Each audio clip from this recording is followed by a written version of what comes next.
Field in New York. Pix 11 Sports presents New York Mets baseball. Today the Mets play the Los Angeles Dodgers. On the final day of the British Open, not the only drive is in Old England. It is a long drive to Citi Field as well. Nice day for wiffle ball or baseball as the Mets and Dodgers complete their series. And a pleasant good afternoon, everybody, and welcome to Citi Field. I'm Gary Cohen. Keith Hernandez joins me in just a moment as the Mets wrap up their series with the Dodgers. It's been a tough stretch for the Mets. They've lost 8 of their first 9 games, including the first 2 games of this series. On Friday night, Johan Santana made the start for New York, and he was greeted rudely by Matt Kemp, recently back in the lineup following hamstring problems and back to his MVP caliber self. Luis Cruz hit his first big league home run as well, and Santana left, and then the next day left for the disabled list. Mets fought back. Jordany Valdespin, an opposite field pinch hit home run, but Kenley Jansen finished things off for L.A., and the Dodgers had a 1-run victory in the first game of the series. Yesterday, more of the same. Chris Capuano returned to Citi Field for his first start since he left. The Mets struck out 9 over 7 innings. Wander Uribe, who had been struggling so mightily, had a big day, a 2-run double to get the Dodgers started against Miguel Batista. Again, the Mets fought back. Daniel Murphy with a key RBI triple. He came home on a Kirk Nieuwenhuis grounder, and again the Mets had fought back within 1 run. But R.A. Dickey asked to relieve for the first time this year, and Wander Uribe struck again, a 2-run homer. Jansen again put on the finishing touches, and the Dodgers had themselves a victory in the first 2 games of this series. What characterized both of those games was the fact that the Mets starting pitcher went only 3 innings. Santana, we mentioned, went to the DL. Miguel Batista, who started yesterday, designated for assignment before today's game. And so the Mets just not getting the starting pitching they need. Well, it's something they relied on the entire first half. It was a big reason for their successful first half. And so far, and since the All-Star break, they haven't been pitching up to how they pitched in the first half. The bullpen has been touched up a little bit too, but really has to fall on the starting pitching. Offensively, the Mets have been gritty as they've been all year. They've fought back in every game and just fallen short. Well, the Mets had to get 6 innings out of the bullpen each of the first 2 games, so they've called up some relief help. Elvin Ramirez rejoins the team today. John Neese takes the mound for the Mets. Of late, he's been the Mets' best and most consistent starting pitcher. Well, he's coming off a really fine start, and Jonathan, his only issue has been the long ball. He's given up 16 home runs this year. It is a predominantly right-hand hitting lineup he's facing tonight. Today, this afternoon, he's given up, of the 16 home runs, 15 to right-handers. He has to keep the ball in the ballpark. And hard-throwing rookie right-hander Nathan Eovaldi faces the Mets for the second time. Well, he's 1-6. They haven't scored a lot of runs for him. He's a hard thrower, tough luck pitcher. He's young. He's only 22 years old. He's had a tough time of it, and that's touched him up in that 5-0 win back in the series in Los Angeles. Eovaldi from Alvin, Texas, same town that produced Nolan Ryan. It's the Mets and the Dodgers. Beautiful day in New York. Come on back. All the action coming your way today on Pix 11.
highway miles per gallon or better.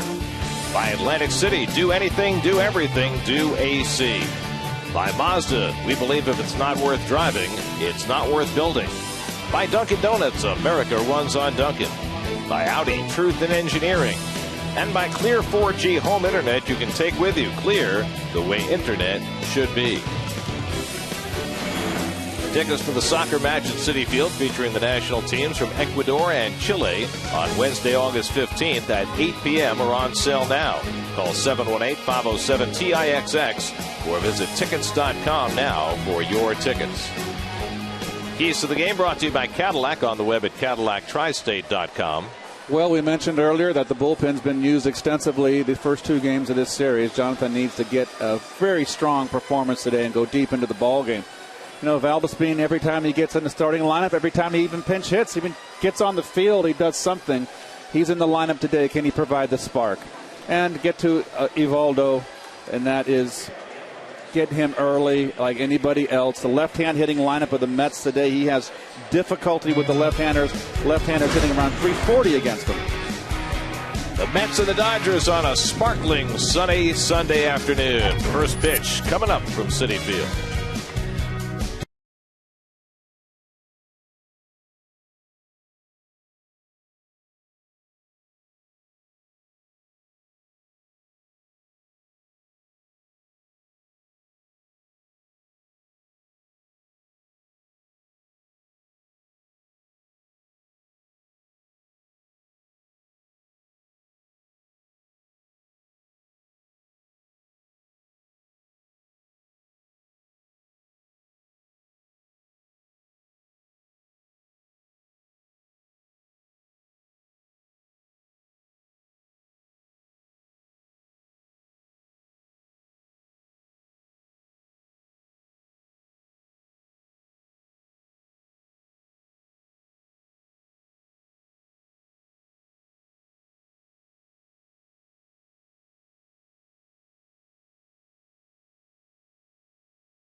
Let's hope that our cameraman Pete doesn't trip on up where he's at right there.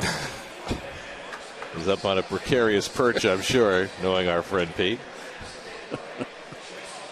Here's the Dodgers starting lineup for Don Mattingly, brought to you by Lexus and the Golden Opportunity Sales Event. Jerry Hairston slides into the leadoff spot for the first time in this series. Kemp and Ethier, the two big guys in the middle of the lineup.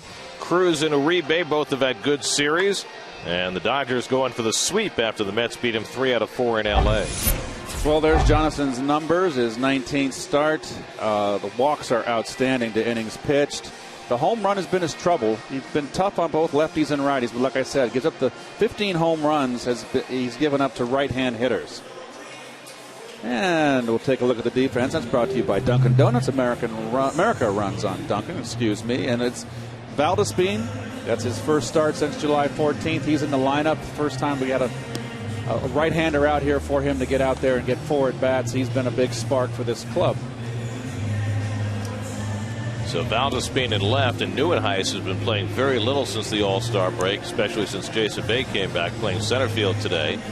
And the Mets get as many left-hand hitters in the lineup as they can today. 7 of the 9 hitters will bat from the left side for Terry Collins. The offense has not been the problem during this stretch. The Mets have played 8 games since the All-Star break, lost 7 of 8, but they're averaging 5 runs per game since the All-Star break. It's been on the pitching. You go back to the 4th of July, the starting pitching, which had been so good in the last 13 games, has a 6.73 ERA, and the Mets are 3-10 in those games. The starters are 2-8. Well, the Dodgers have scored 15 runs the first 2 ball games, and they've got them early and put the Mets behind, but they've just been unable to come from behind. They've tried valiantly, but they've fallen short. And as a result, the Mets are at 500. The Mets, remember, began the year 4-0. They were at 500 at 8-8, at 13-13, and now they're 47-47. They have not been below 500 the entire season, and they'll try to avoid that fate today. Jerry Hairston Jr. leads things off, playing left field today. He's 2 for 4 in the series. And Nice starts off the afternoon with a fastball in for a call strike. Nice has been throwing more and more strikes as the year has gone along. He's only walked 7 batters in his last 8 starts. The flip side of that is that in each of his last 3 starts, he's given up a first pitch home run. So often throwing a little too much of the plate in an effort to get ahead. Hairston, Ellis, and Kemp for the Dodgers in the opening inning. And Hairston rifles a base hit into left field. And that gets the afternoon started. Valdespin scoops it up, holds Hairston to a single. And the Dodgers have the leadoff man on. Something about those Hairston guys, let me tell you, they just wear out left-handers. Jerry right there gets a ball out over the plate, belt high, rips it down the line. So a leadoff base runner for the Dodgers. And Mark Ellis, the batter. Ellis 1 for 5 in this series, and he has torn up lefties this year, hitting .359 against left-hand pitching. And East fires a fastball for ball 1. Matt Kemp looming on deck. Andre Ethier behind him. Mets got only 3 innings from their starters each of the first 2 games of this series, and badly need for John Nice to go deep into this game. He went 7 in his last start against Washington. He pitched a gem, left that game trailing 1-0. Gave up a home run for the only run against him. 89 pitches in 7 innings. Those numbers right there kind of tell the tale since the All-Star break. The .281 batting average, you'll take that year round. That's outstanding. But in the runs per game, it's all about the pitching. Yeah, well, the game hasn't changed. Mets have scored all year. That has not been a problem, even though they're not a classic thumping offensive team. They've not hit a ton of home runs this year. They don't have great speed, but they have the high on base percentage, and they've been able to do enough to score enough runs. The Mets come into the day 4th in the National League in runs scored, but the pitching has been up and down. For the most part this year, it had been the starters up and the bullpen down. Lately, the Mets have had very little to hang their hat on. And it's very interesting. The Mets have 8 relief pitchers on the roster today, and also 6 bench players. So there's got to be some move made for starting pitching. A backdoor slider right there gets Ellis. So that's the first out of the afternoon as Ellis goes down looking at the cutter. Very nice. So 1 out and 1 on. There's your umpiring crew. Jim Joyce has the plate today. He's the crew chief. Mike DeMuro, Jim Reynolds, and James Hoy round out this umpiring quartet. So 1 out and 1 on. Now Matt Kemp, 4 for 8 in the series, a triple, a homer, 3 RBIs. He has hit the ground running after returning from a long stint on the disabled list with a hamstring injury. 7 games since coming back, hitting .387. And he takes the cutter for a strike. Nice has found more and more life with that cutter on both sides of the plate. Using it inside against the right-hand batters, but also using it to backdoor as he has the last 2 pitches. Well, Matt Kemp, and this is not, I'm not blowing smoke here, folks. He's hitting .500 against left-handers this year with 7 home runs, 23 for 46. That's not smoke, that's fact. Oh, man. That is wearing it out. 2 balls and a strike to Kemp. His slugging percentage for the year, Kemp, is over .700 as Ethier waits to follow. .711 is his slugging percentage for the year. Well, he's a terrific athlete. He can do it all. Play defense, arm, run, hit with power, hit in the clutch, hit for average. He's just one of the premier players in today's game. The Dodgers stumbled their way through a month and a half without Kemp in the lineup. A very different team with him back, and that cutter's in for a strike, 2-2. Of course, when the Mets faced the Dodgers in L.A., not only did they not have Kemp in the lineup, they didn't have Andre Ethier either. But even just without Kemp, their offense down a run per game. And the curveball just missed, and a full count to Kemp, 3-2.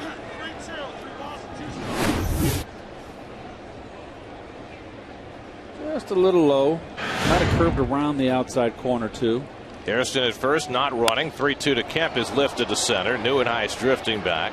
Should have plenty of room. And he puts it away for the second out. So Kemp is retired.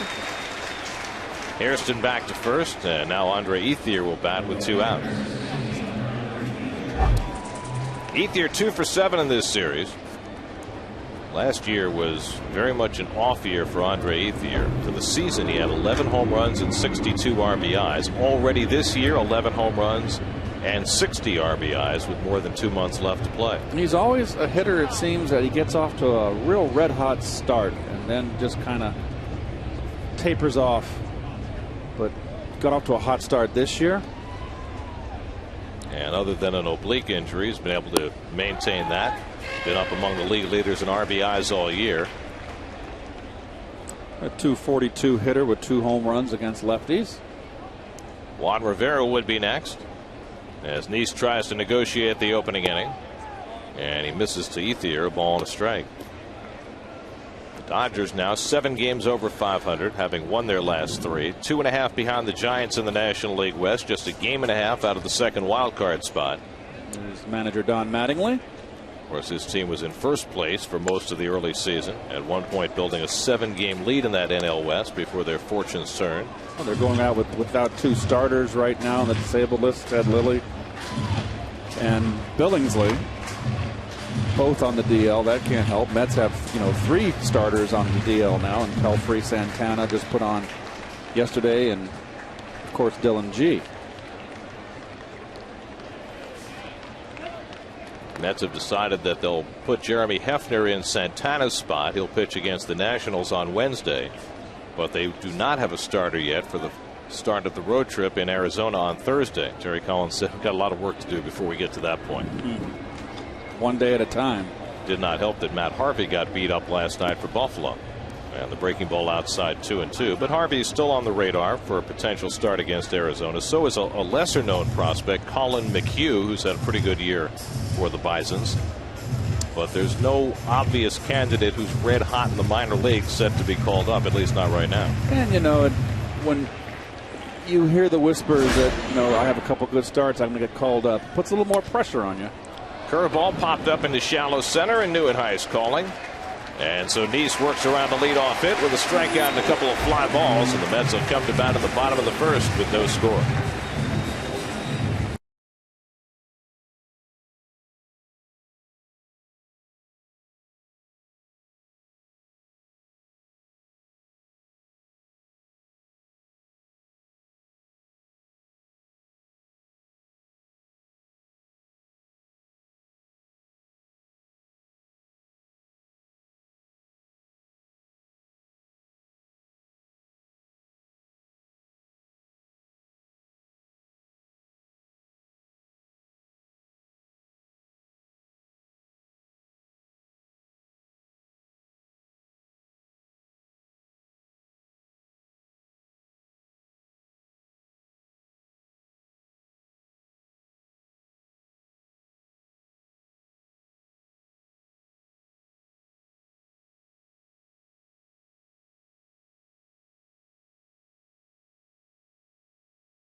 opportunity sales event. Jordany Valdespin gets his first start in this series, plugged into the 2-hole after successful pinch hitting assignments the last 2 days. It's a 7 left-handed bats in there against Nathan Eovaldi. Well, Nathan Eovaldi is 22 years of age, was 11th round pick in 2008 by the Dodgers. Ruben Tejada will lead things off. Tejada 2 for 10 in this series, hitting .313 for the season.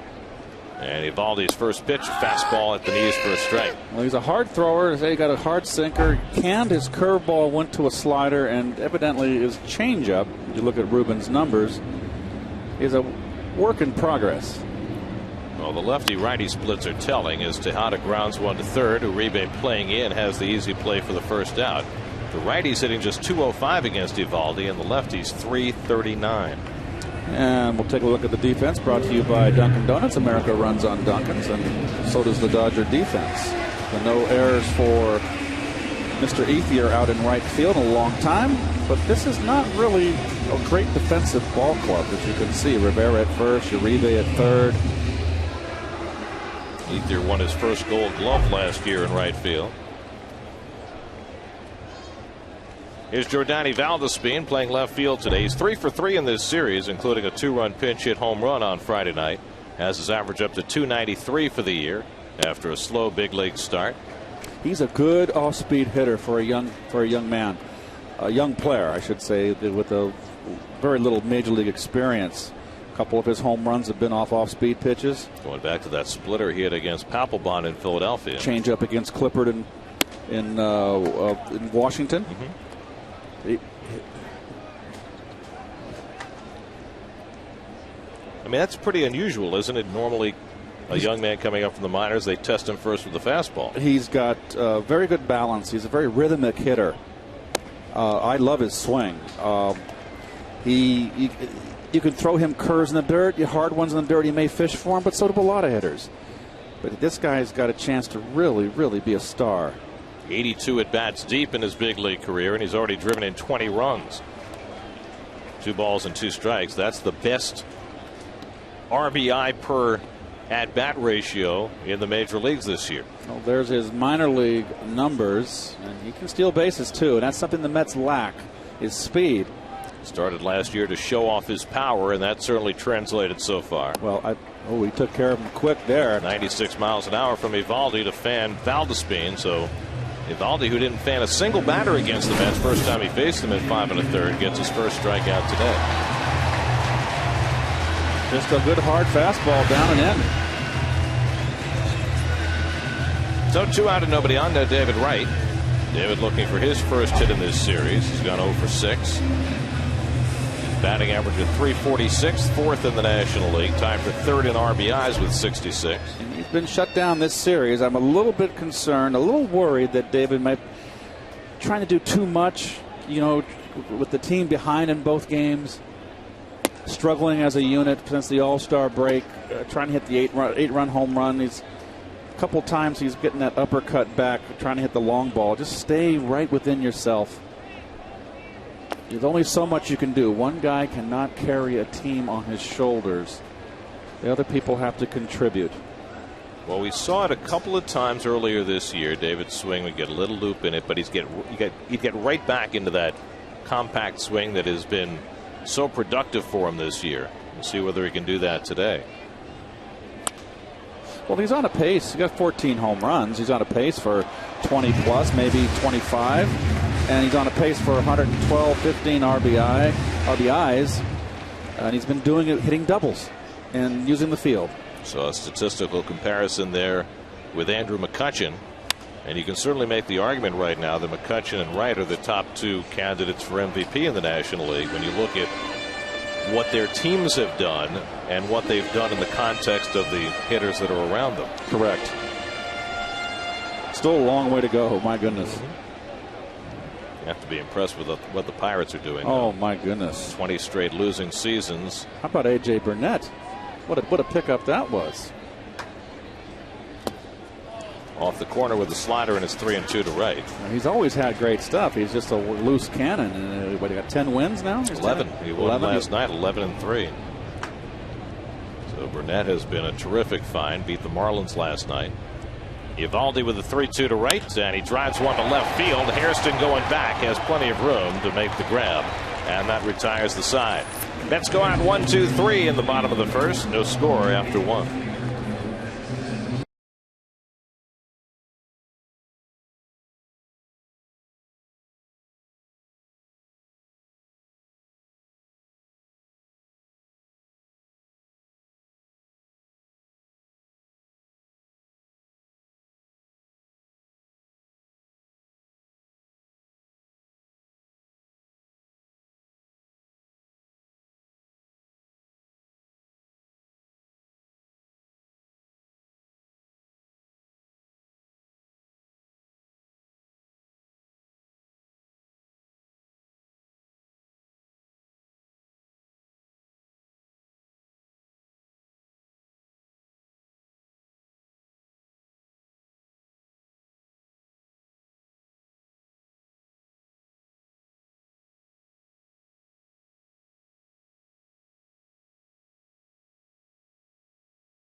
Sales event is here. Good day to stay hydrated. Yes. Beautiful day. Juan Rivera leads off the second inning for the Dodgers. Rivera's been getting most of the playing time against lefties, with James Loney struggling so badly this year. Playing first base. 2 for 6 in this series, and he takes inside for ball one. Well, Rivera originally came up with the Yankees back in 2001. He's been around long enough that he was a Montreal Expo. Swing and a miss at the high fastball, 1-1. Rivera now 34 years old. The Dodgers are playing a lot of older players. We saw Bobby Abreu start the first 2 games of the series at 38 years old. Jerry Hairston 36. Mark Ellis 35. Makes me want to try for a comeback at 58. You might have to get some of the gray out.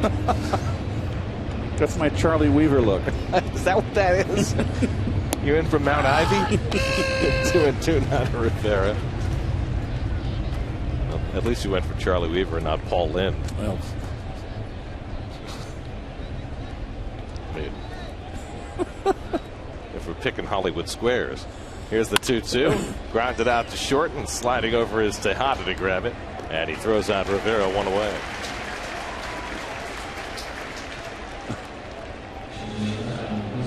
Charles Nelson Riley. they had some. Nipsey Russell. Nipsey Russell, right. They had some great people up there. Paul Lynn was hilarious. Of course, Peter Marshall was the host of Hollywood Squares. You know who his son was. Yes, my good friend. Pete Lecoq, who played for the Cubs. Here's Luis Cruz, the Dodgers shortstop, filling in for the injured D. Gordon, and he takes a strike. Hit his first big league home run earlier in the series. He had an RBI single yesterday. 13th start for Cruz, who had some big league time prior to this year with the Pirates and the Brewers, but has looked pretty good during his stint, filling in for Gordon, who's out with a thumb injury. And it's in there for a call, strike three. He needs again with that backdoor cutter to get his second strikeout. Well, I gotta believe that this was worked on in his side session. You know, he's maybe become predictable. You know, he likes to pound the right-handers in with that cutter. So whenever they see that circle on the ball, they can anticipate it coming in. Well, now he's popping in on the outside corner. You can go through the league one time. They'll never know until they won't catch on. Here's Juan Uribe. And of course, when you face teams not from your own division, and in this case, these didn't face the Dodgers in L.A., it'll be his only start against them this year. Probably changes the equation a little bit compared to the teams in your own division who you might face 4 or 5 or 6 times. Correct. And it's become a little more difficult now with the 3 divisions where you only play, maybe 6 games home and, back and forth with teams out of division. Uribe had the big day yesterday. 2-run double, 2-run homer. He had been in a 1 for 38 skid before yesterday's game, but broke out big time for Don Mattingly.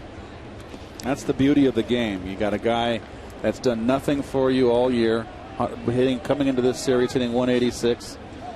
You got a second game of a series, a Dodger team that did not come out of the gate very well. Needed to have a good road trip. This is the beginning of a 10-day road trip for them. They go to St. Louis after today's game. Punch to second base, and Murphy has the short hop and throws out Uribe to end the inning. He gets him out 1-2-3. He's set down 6 in a row. No score in the middle of the second.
With you, Internet.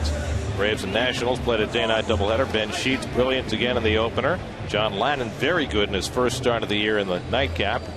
The Cardinals broke up a scoreless game with a 12-run 7th inning, matching the most doubles ever in one inning with 7 as they beat the Cubs 12-0. And Jason Kubel hit 3 home runs. He's now leading the National League in RBIs.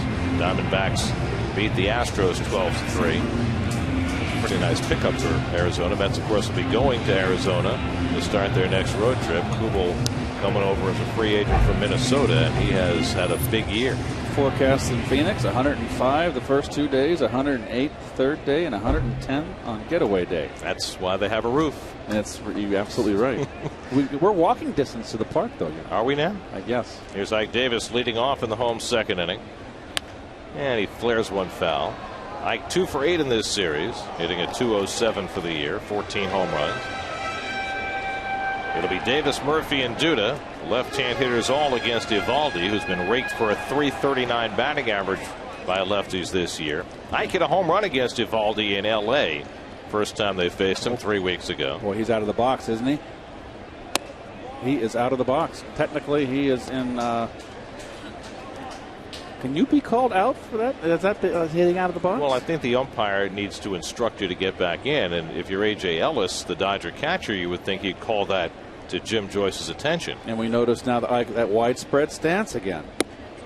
And something he's gone to of late. Ike said that that's how he hit in college. But only doing it against the right-hand pitching, not so much against the lefties. And there you see, technically he's on the line. Hey, that's in. Moves further and further out as he digs that foot further in. 3 balls and a strike to Ike with Murphy on deck. Well, that's the rule. You have to be in the box, and the lines are considered part of the box. The question is, what's the penalty? And if you hit the ball and you're out of the batter's box, you're out. Swing and a miss, 3-2. That I know, but as far as where you're allowed to stand, I think it's up to the umpire just to tell you to get in. Well, there's Ike with a big hitch. You saw that drop his hands on his take back.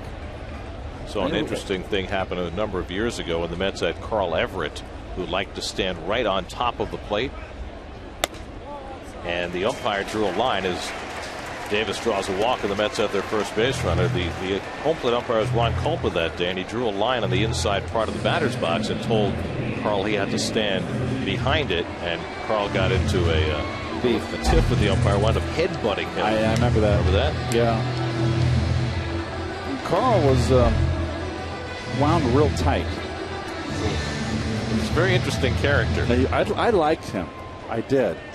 He would take BP with such intensity. He'd be just dripping sweat. I just said, Carl, relax. It's BP. Here's Daniel Murphy, who's had a great series, 5 for 6 in the 2 games, including a pinch hit triple yesterday. Has his average up to 299. Well, Carl could be entertaining, but he had a bit of a dark side too, I'm afraid. And he's had some trouble since leaving the game.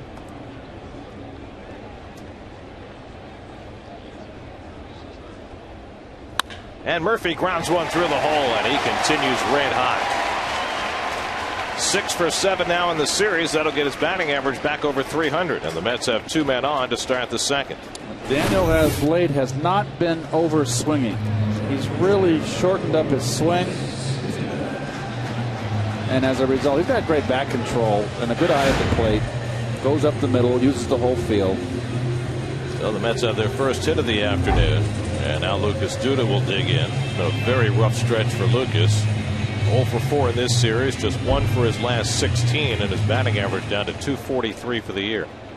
One saving grace for Lucas is he's drawn enough walks so that his on-base percentage is still credible. But it has been awfully tough sledding for him lately. Bats here with 2 aboard and nobody out. Uribe playing in as though he's expecting Duda to bunt. Which is silly. That's almost comical. So this is the kind of pitch selection I don't like. You got a young pitcher out there. His third pitch is a work in progress, his changeup. He's in a little bit of trouble, and you throw Duda a changeup first pitch when you got a guy out there throwing 96 miles an hour. This is why the Mets loaded up with the lefties against him, and he takes a strike 1-1.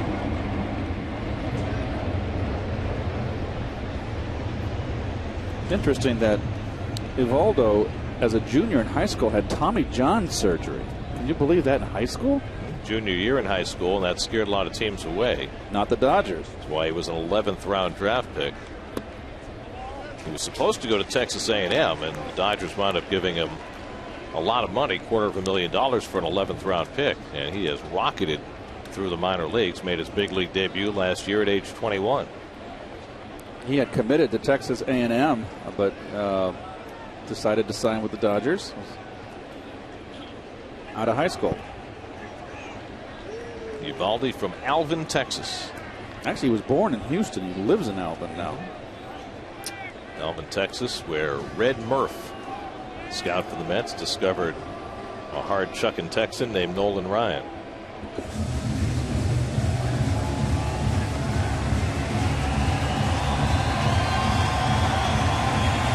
Biggest problem Evaldi's had in his big league career is the Dodgers never score for him.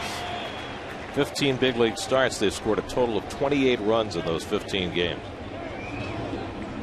And that is historically low. It's been over 100 years since a pitcher got that few runs in his first 15 starts. Well, fewest since 1906. 2-1 the count to Duda with 2 men on. And Duda pops one up in foul ground. Ellis coming back for a look, but that's out of play.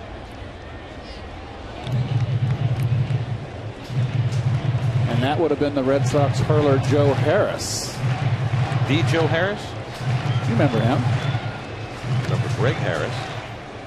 Ellis remembers Greg W. Harris. And then there was an Arthur Bugs Raymond who got 28 runs in support in his first 15 starts. So hang with him. Nathan needs to learn to pitch on the right day. Now it's 2-2 to Duda. And Lucas goes down swinging at the changeup.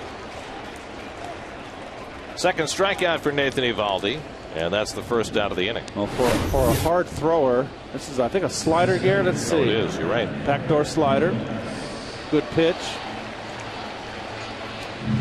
For a hard thrower, he doesn't strike out a lot of guys so far. His 52 innings pitched, 27 strikeouts, and walks have been an issue for him, but he's got his walks down. He's got 19 walks in 52 innings, 2 of those intentional, so that's pretty good stuff. So here's Kirk Neuenhuis, and there's an overhand curveball that misses high for ball 1. And that is a definite alteration in the motion right there. He better be careful with that. That is the first curveball he's thrown. Boy, he really tucked this like Don Drysdale curl or Rick Sutcliffe curl on that curve. Good cutter right there. Neuenhuis getting an increasingly rare start. Kirk started the first 3 games in Atlanta out of the All-Star break, but once Jason Bay was activated in Washington, Neuenhuis had not started a game since until today. Of course, his numbers have been tailing off mightily as the year has gone along. Well, he's got that open stance and doesn't really stride in. And his problem has been that he flies that shoulder out and he's got nothing left but arms.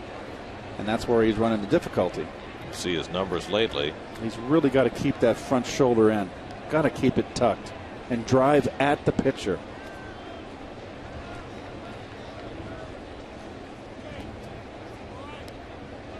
Two on and 1 out. 2-1 to Neuenhuis.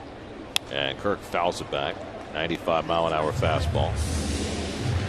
And the thing when you're slightly opened like Kirk is and you fly the shoulder out, it makes you go down and in. It's great. You can just drop the barrel down. But it makes you really vulnerable on the pitches away and up and in. And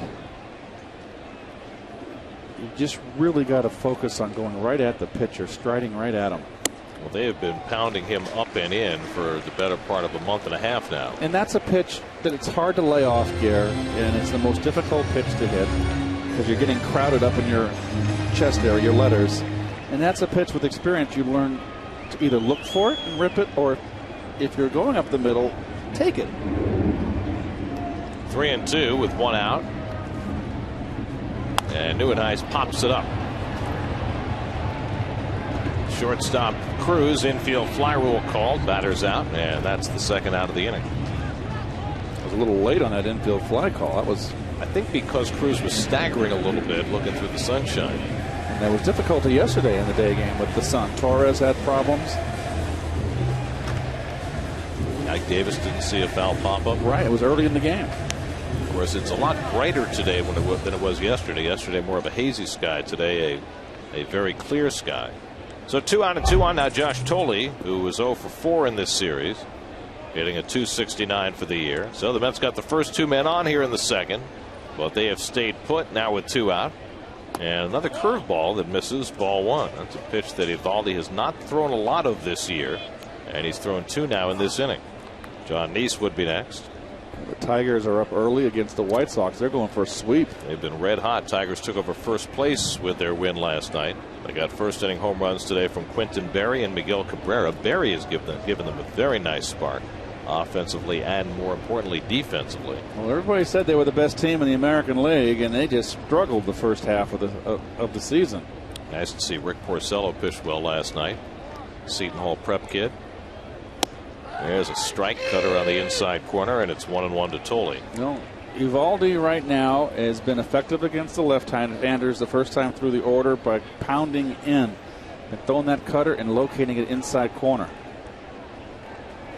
Mattingly in his second year as Dodger manager. They overachieved last year for Donnie. 2 balls and a strike to Tolle. They finished very well last season, and it carried over to the start of this year when they began the season 30-13. Haven't had not a lot of offense this year, but the pitching has held up. Eovaldi was brought up when Ted Lilly went on the disabled list in late May, and has pitched fairly well despite only having 1 win. Tolle lines one to center, but right at Kemp, and he makes the shoestring catch. Almost misjudged it in the end, and that retires the side. So the Mets get the first 2 men on and leave Davis and Murphy stranded. Kemp, the Gold Glover, makes that play to keep it scoreless after 2.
Nissan, get to Nissan for the biggest savings under the sun at Nissan Summer Saving Days.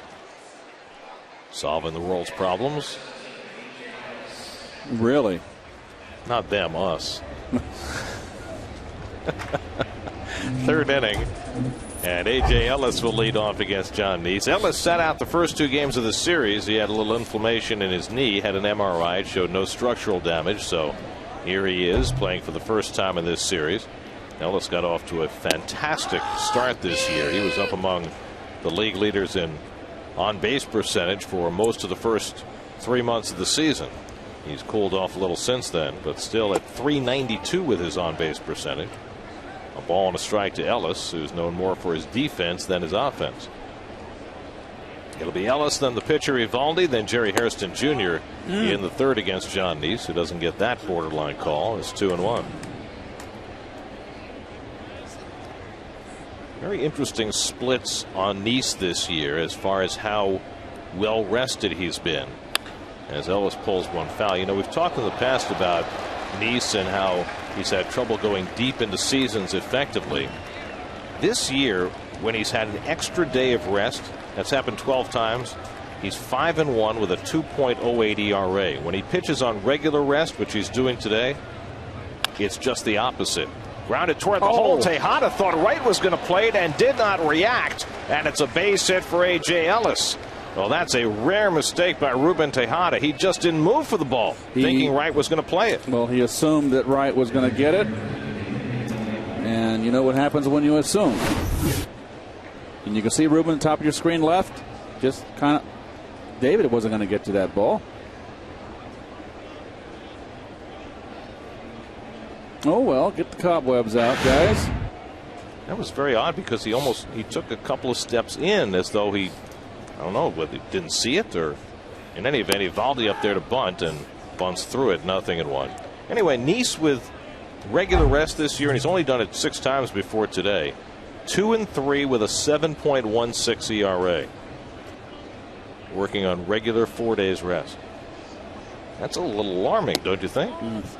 Because, especially now with the Mets as crunched as they are, they need for Nice to go out there every 5th day and be effective. Yep. I mean, with Santana out and Pelfrey long since out and G probably out for the year.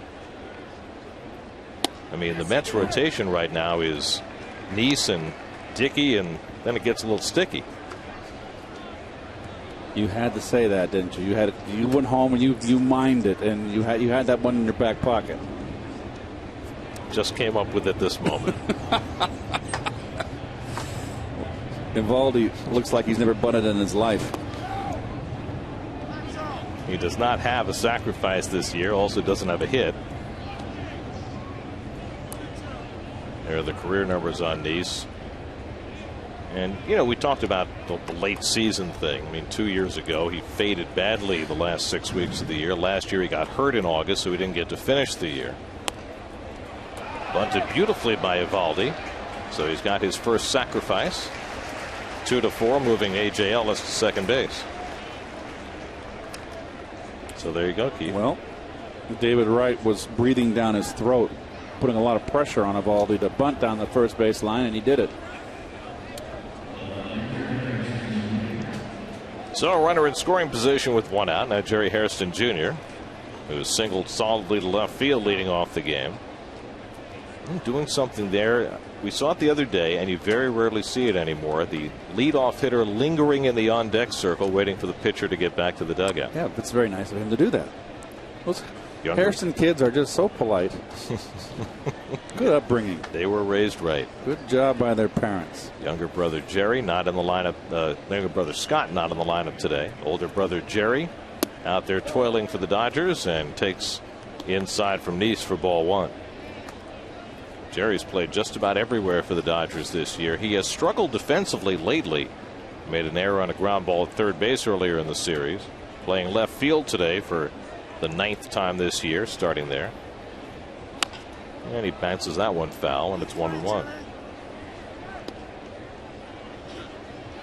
I wonder if their dad watches both of them play. Now, when the Dodgers are on the West Coast, there's a 3-hour difference in time. He can catch both games. He can have a doubleheader every day, watch his sons.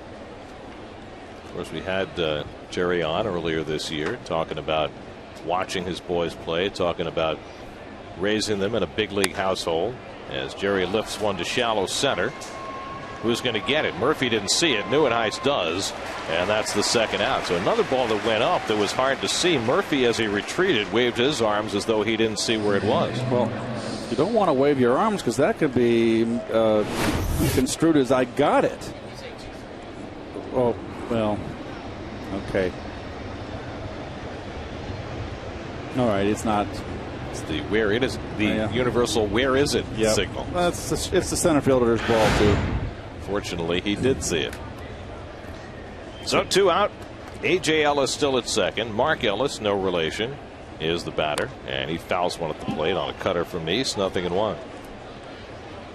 Interesting that Nice struck him out with a backdoor cutter outside corner and got ahead of him with that pitch, and he started him out with a cutter inside, down and in. Nice continues to throw first pitch strikes, 9 of 11 so far today. He's now gone 19 innings without a walk. He has just become a strike throwing machine, and his strikeout walk ratio keeps getting better and better. Last 8 starts, 7 walks, and 48 strikeouts.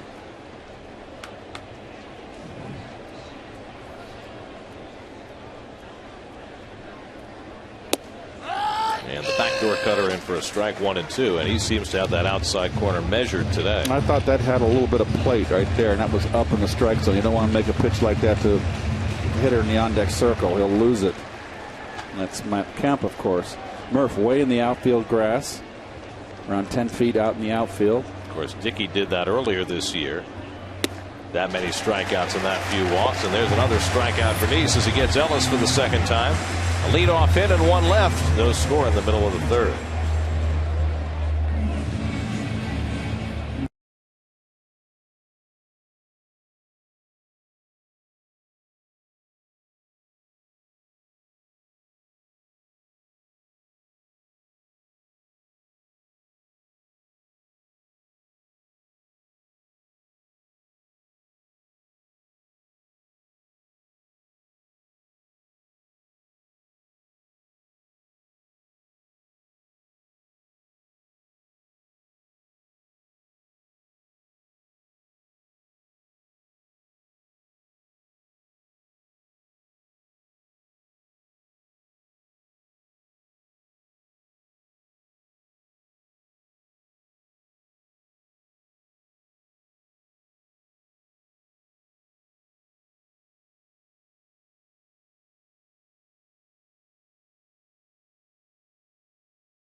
So it's a beautiful day for a ball game. If you're going to pick one, this would be as good as any. Good day to bring the kids.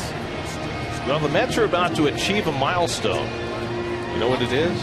Tell me. John Nease is about to become the first Mets starting pitcher in this series to take an at-bat. Ah, that's right.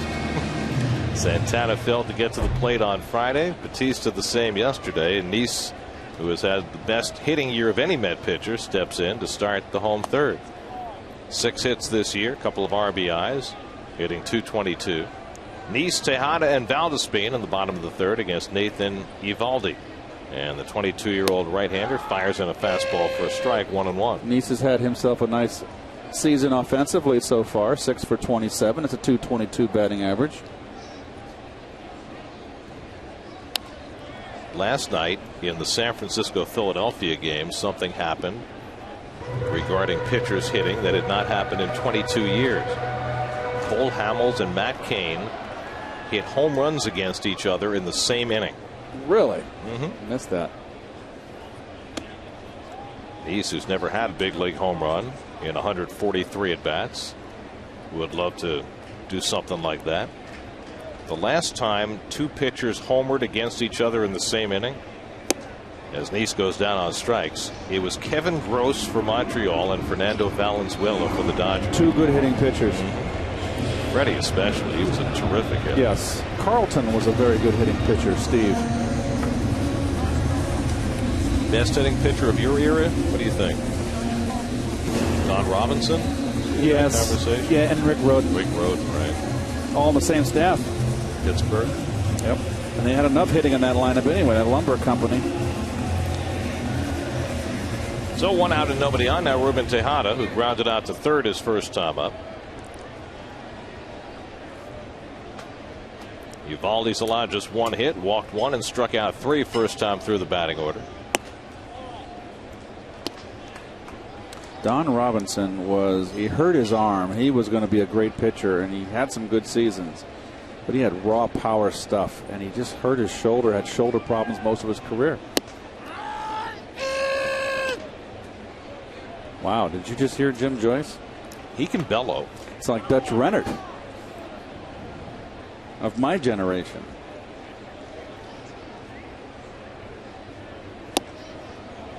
Well, Jim is able to bellow his strike call without running back to the backstop first. Right. Dutch, he'd take that huge step back, turn to the side, and then scream at the top of his lungs. Dutch was a great umpire, too. Great balls and strikes. He was a low ball umpire. He gave the borderline low strike to the pitcher, but he was consistent and you knew it. And when they made him, when they changed the strike zone and they had the guys, it messed him up for around 2 years. And I just told Dutch, he told me, Keith, it's driving me crazy. Broken back grounder, and Hairston takes care of it to retire Tejada 2 out. He said, I'm supposed to do this, and I call it this way, and I said, Dutch, go back, call it the way you always called it. You have no need to change.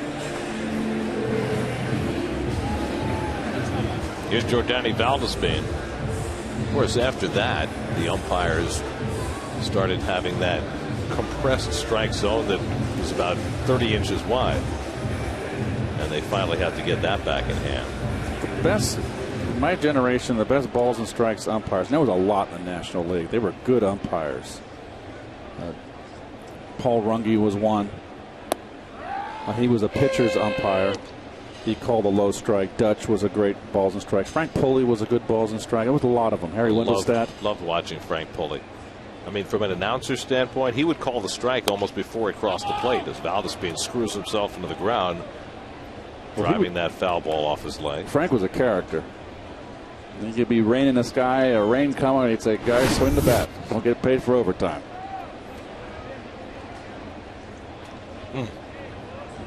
Right off the ankle. Valdespin struck out his first time up. First time he had been retired in this series. When I was first couple of years in the big leagues, Ed Sudol and Shad Crawford were still umping. Wow. You are old. How about Bill Clem? Yeah, I missed him. Jocko Conlon. Those are the guys that Joe Garagiola used to talk about. Well, Shad Crawford's son, Jerry Crawford, was a very good umpire. Had a hot temper. You couldn't argue with him, but he called good balls and strikes. I always thought the National League umpires were so much better than the American League umpires back when they were split up. There was a few bad ones. I won't mention their names. It's very nice of you. But a handful. Most of them, the great majority, were terrific umps. The Lord, for crying out loud. We're forgetting the Lord, Doug Harvey. Now a Hall of Famer. Here's the 0-2, and Valdespin fouls it back. Of course, today is Hall of Fame induction day in Cooperstown. They get to Citi Field tomorrow night at 7:10 when the Mets begin their 3-game series with the Nationals. Visit Mets.com or call 718-507-TIXX for your tickets now. Chris Young against Jordan Zimmerman tomorrow night in the first game of that series. And it's low and away to Valdespin 1-2. Ron Santo posthumously and Barry Larkin being inducted into the Hall of Fame today in Cooperstown. Our good friend Tim McCarver got the Frick Award yesterday. Much deserved. And the Spink Award for the writers went to Bob Elliott, who's done great work in Toronto for the last 30 years. Well, so congratulations to all. 1-2 to Valdespin, and he pulls it toward the hole and past Rivera for a base hit. Well, Rivera just not the glove man at first base that James Loney is, and so Valdespin has his 4th hit in 5 at-bats in the series. Well, fastball in and very quick bat from Valdespin here. I just like his stroke. Very good friends with Robinson Cano over the Yankee second baseman. They worked out together in the offseason this year. And their play is similar. Very similar. And I think Cano is one of the sweetest swingers in the game today, too. Here's David Wright with 2 out and a runner aboard. Mets have their 2nd hit of the game. David flied to left his first time up. Now 0 for his last 9 since his 2 home runs in Washington the other day. Shocking to see the Yankees offense shut down the last 3 days by that young Oakland pitching. Last night it was Jared Parker with 8 great innings for Oakland. They've been incredibly hot. Oakland's won 13 of 15 Right now, they're tied for the second wild card spot in the American League. Very surprisingly. Tommy Milone, who they got in the Gio Gonzalez trade from Washington, pitched a great game against the Yankees the other night. Look at that Detroit score. They've hit 4 home runs in that game, Detroit, including 2 for Miguel Cabrera. Wright fouls it back. By the way, Oakland goes with their non-young pitcher today. That would be Bartolo Colon. He's still around. He's as old as those other 3 guys combined. Got off to a great start this year with the A's and still pitching pretty well after his magical elbow treatment last year. The AL wildcard race is very crowded. The Angels are on top. The White Sox, Orioles, and A's all tied for the second wild card. Well, the Angels just got off to a terrible start. Orioles got off hot.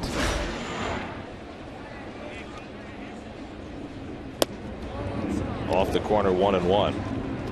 Eovaldi has a interesting, almost a little bit of a wrist curl in his delivery and his take back.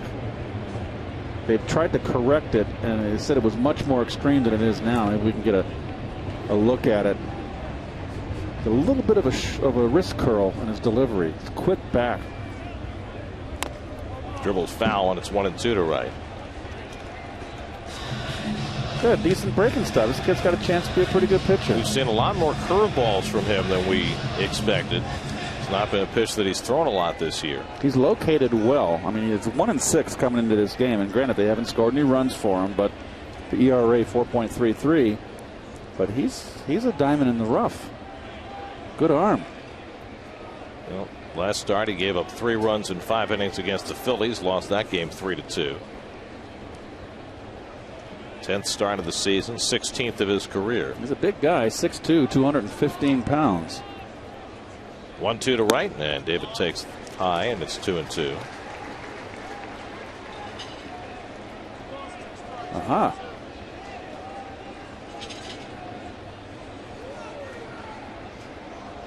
He must be visiting the court today, doing a little gesturing. And that cutter outside, the full count to right. Eovaldi has not walked a batter. He's averaged 3.3 walks per 9 innings. David's drawn a ton of walks this year, 56. That's 3rd in the National League. One reason his on-base percentage is so high. 11 intentional. Valdespin will run 3-2 to right and tries to lay off, and he went around strike 3. So David was fooled on the slider and goes out of the strike zone. 4th strikeout for Eovaldi. We stay scoreless after 3.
today.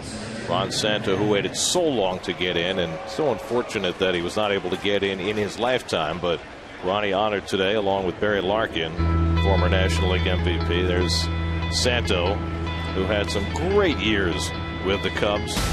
Well, he hit behind Billy Williams hit third, Hall of Famer. Ernie Banks hit cleanup, Hall of Famer. And he hit fifth behind Banks. So they had there's the heel click of Santo that really got a lot of guys ticked off. That did not please the Mets when they were competing with the Cubs back in '69. But Matt Kemp leading off against John Neese in the fourth inning with no score. And of course, Barry Larkin had a terrific career with the Reds. A career that could have had better numbers. He was always hurt. Lined into center field and a base hit for Kemp. And the Dodgers have their third hit off John Neese. All three have come leading off an inning. Well, this guy can flat hit.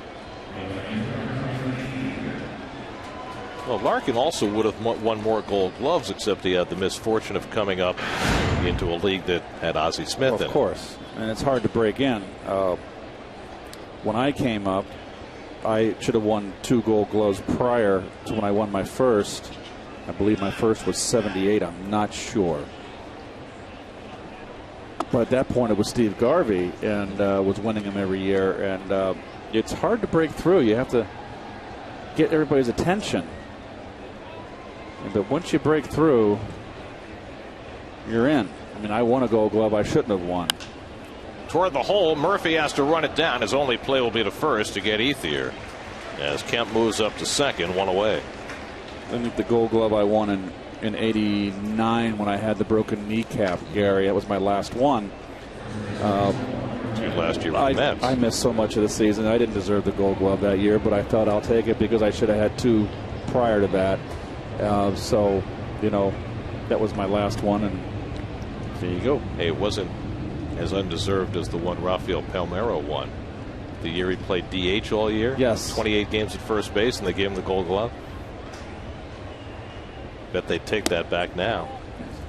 Ball 1 to Juan Rivera after he pointed his finger at everybody. Nope. Gil Hodges, great first baseman, and another year where Gil gets bypassed for the Hall of Fame. And Gil, of course, came up as a catcher and segued over to first quite nicely for those Brooklyn Dodgers.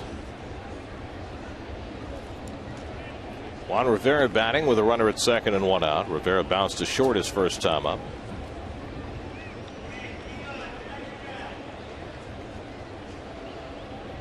Do you think that Roy Campanella had something to do with that move? Why they moved him? That certainly makes sense. 3-time MVP. There's Gil Hodges' credentials. Of course, he was a tremendous player with those Brooklyn Dodger teams. 370 home runs, 8-time All-Star.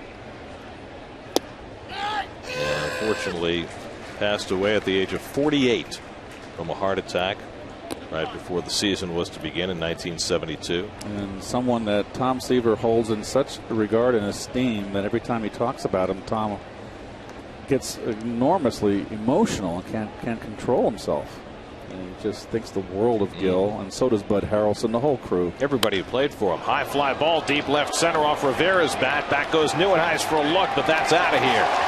Juan Rivera with a long 2-run homer, his 5th home run of the season, and the Dodgers break the ice. It's 2-0 LA. Well, we mentioned in the open that Neese had to keep the ball in the ballpark to right-hand hitters.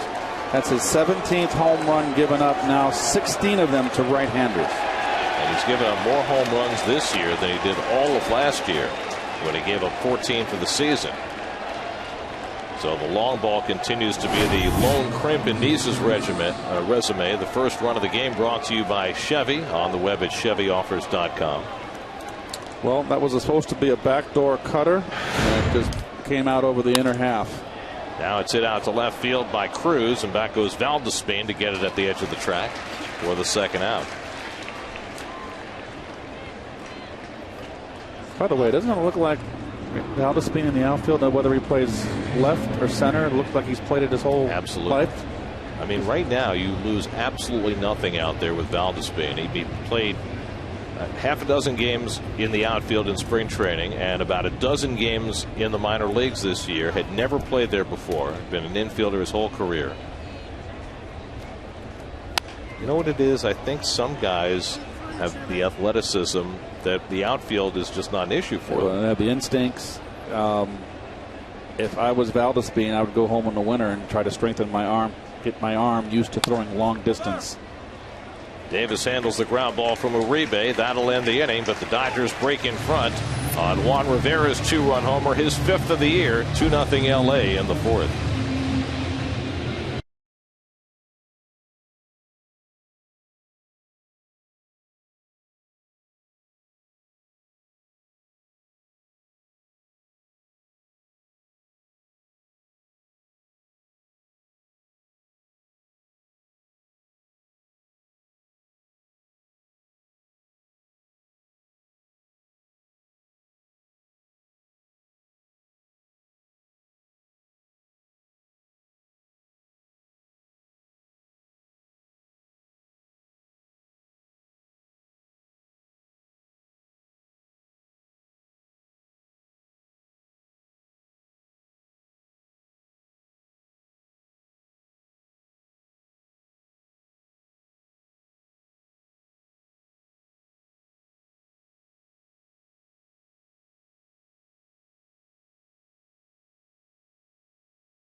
The big town as the Mets and Dodgers do battle at Citi Field.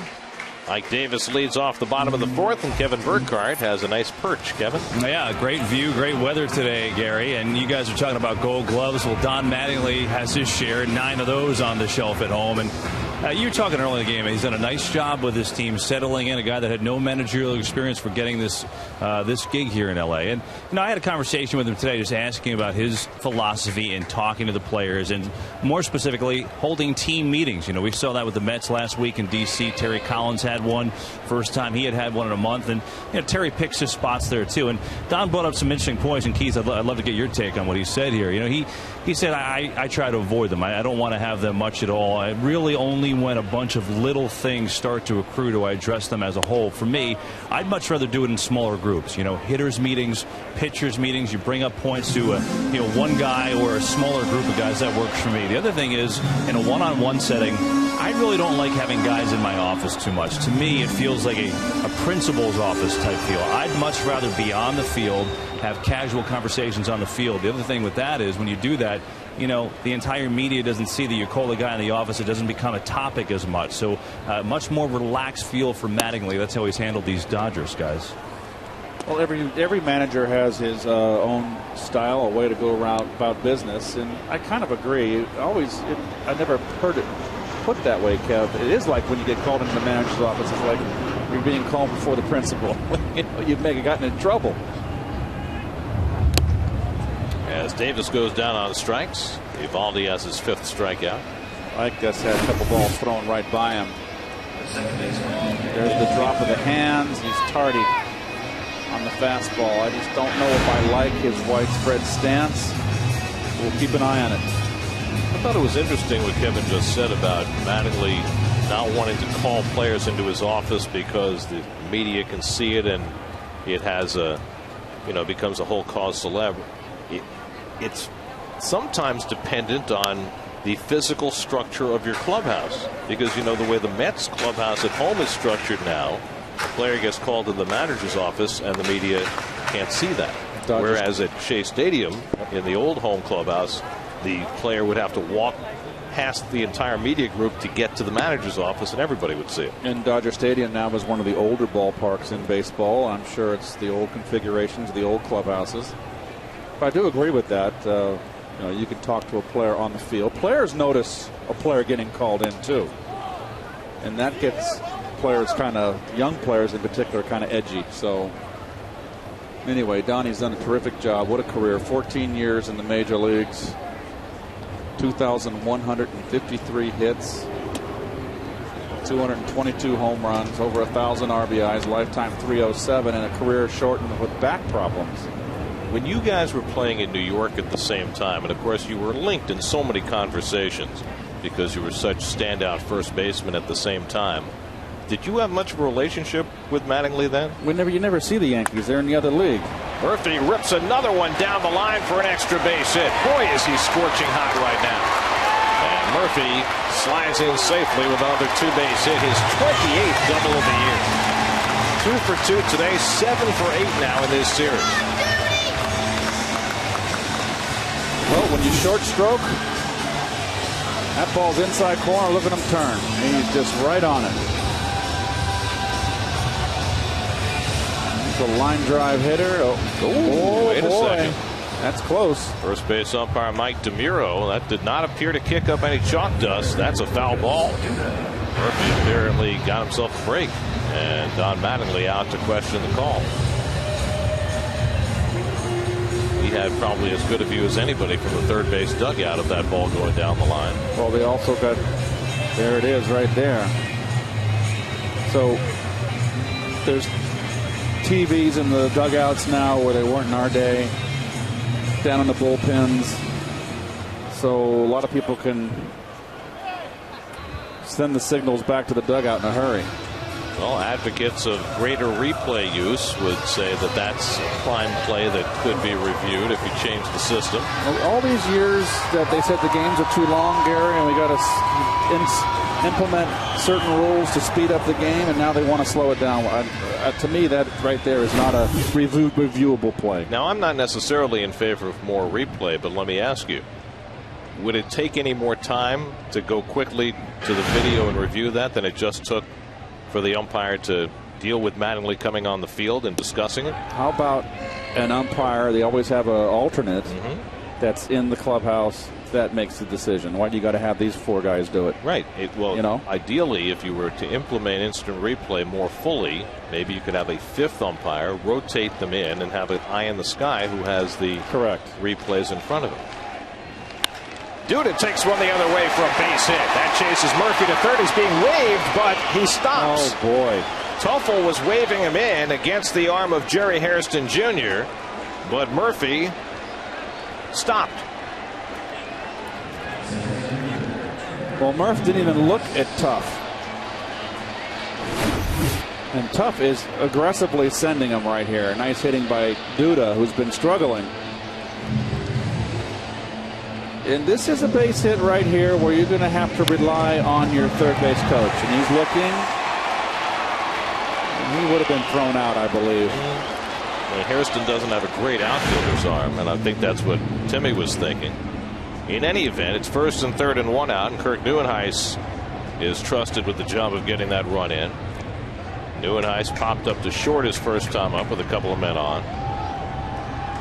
Kirk 7 for 11 this year, getting that runner in from third with less than 2 out. That is a good number, especially for a guy who strikes out as much as he does. And he takes inside for ball 1. Well, here's Murph again. You want to look at the ball where it is. Nothing wrong looking over your shoulder, and I think he made the right judgment call there. I really do. Club down 2 runs. Well, one thing's for sure, he never looked at Teufel. And the curveball swung and missed. 1-1 to Nieuwenhuis.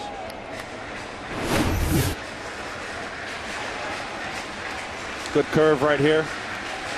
And that's where Nieuwenhuis, they found out that he goes fishing down and in on the breaking stuff. Josh Thole on deck. It's at first 2 men on in the second and couldn't get him in. First and third and 1 out here in the fourth. And Duda falling back into the bag. Interesting pickoff move from Eovaldi. He just kind of flicks it, a real quick turn, and flicks it over to first. Almost looks like he doesn't like to throw to first. He has stepped off and faked throws to first on a couple of occasions in this game, which is a little unusual. Well, they're pitching him inside. That's and a good finds pitch. The inside corner with the slider, and it's 1-2. That is a good pitch right there. Boy, oh boy. Down and in slider. That's a good location. So now Nieuwenhuis needing to make contact in a 1-2 hole. He's struck out 89 times this year. And the fastball misses high. Well, we mentioned coming into the game how Eovaldi, despite being a hard thrower, has not really struck many people out. Just 27 and 52 innings starting the day, but he's got 5 in just 3 1/3 innings today. I got to believe it's because he's been locating his breaking ball, and when he misses with it, he's not missing out over the plate. And a spot where he could use a strikeout right now. 2-2 to Nieuwenhuis. 2-0 LA in the fourth. Want a slider. And he got him. So Eovaldi gets a huge strikeout as he fans Nieuwenhuis. 6 strikeouts for Nathan Eovaldi and 2 out in the inning. And he gets away with a hanger right there, up and away. But watch Nieuwenhuis's shoulder, front shoulder. How he opens up, and all he's got left is arms. His body's not working in sync. He's not getting any trunk rotation. Very widespread with his stride, and locks his hips up. And when you lock your hips and you don't have the freedom to really jerk your hips into the ball, it's going to slow down your bat speed. That stat's a little scary. Would have the highest strikeout percentage in Mets history if he continues at this rate. Dave Kingman has the record, a little over 28% back in 1975. How many home runs did Dave hit in 75, I wonder? That was the year I think he hit under 200. 37. So he hit a bunch of bombs. He was just, every at bat, he was just trying to hit one out of the ballpark. Josh Thole lined out to center field his first time. First and third and 2 down. And the curveball punched into right center for a base hit. That'll get Murphy in. Duda goes first to third. Josh Thole comes through with an RBI single. And the Mets are on the board. It's now 2-1 LA.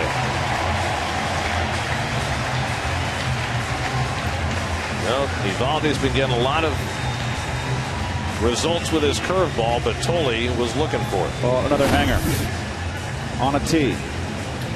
It's really a home run pitch. You're lucky he didn't throw it to any of the power hitters. Josh with his 13th run batted into the season. Oh boy, look at that. Oh, can I?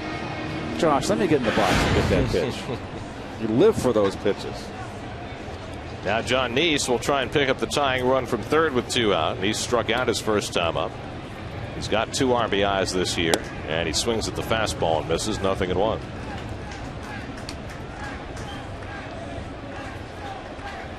Well, something the Mets have done all year is just they're plucky. They just keep fighting back. Certainly it's been the case in this series where they've been behind the entire series. Mets have not had a lead in the 3 games. That's scoring a 2-out run here in the fourth. Their 197th 2-out run this year, the most in the majors.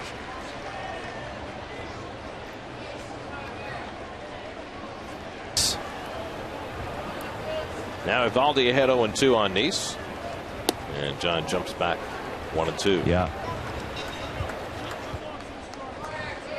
Dave Kingman, 1975, had 153 strikeouts and 502 at bats. I missed that, Gare. And he stays alive. Still 1-2.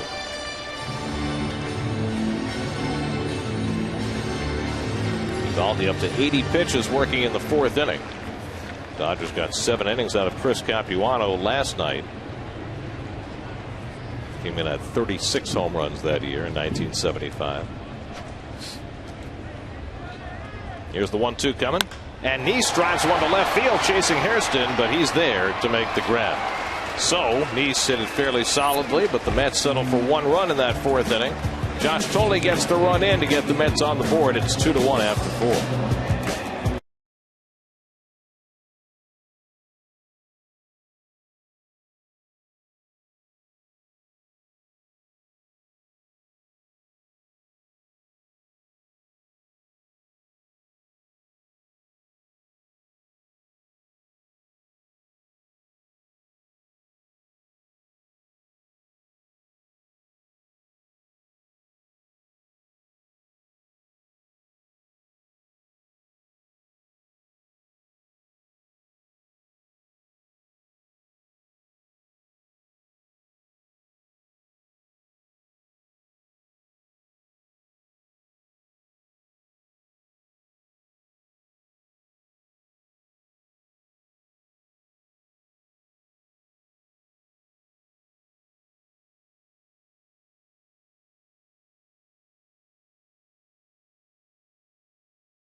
By McDonald's, I'm loving it. Of course, if they finish today, they've got the first place Nationals in town for 3, and then the start of an 11-game, no days off West Coast trip, which begins in Arizona. But the Nationals are the biggie, coming in for 3, and the Mets will face their 3 stud pitchers in that series.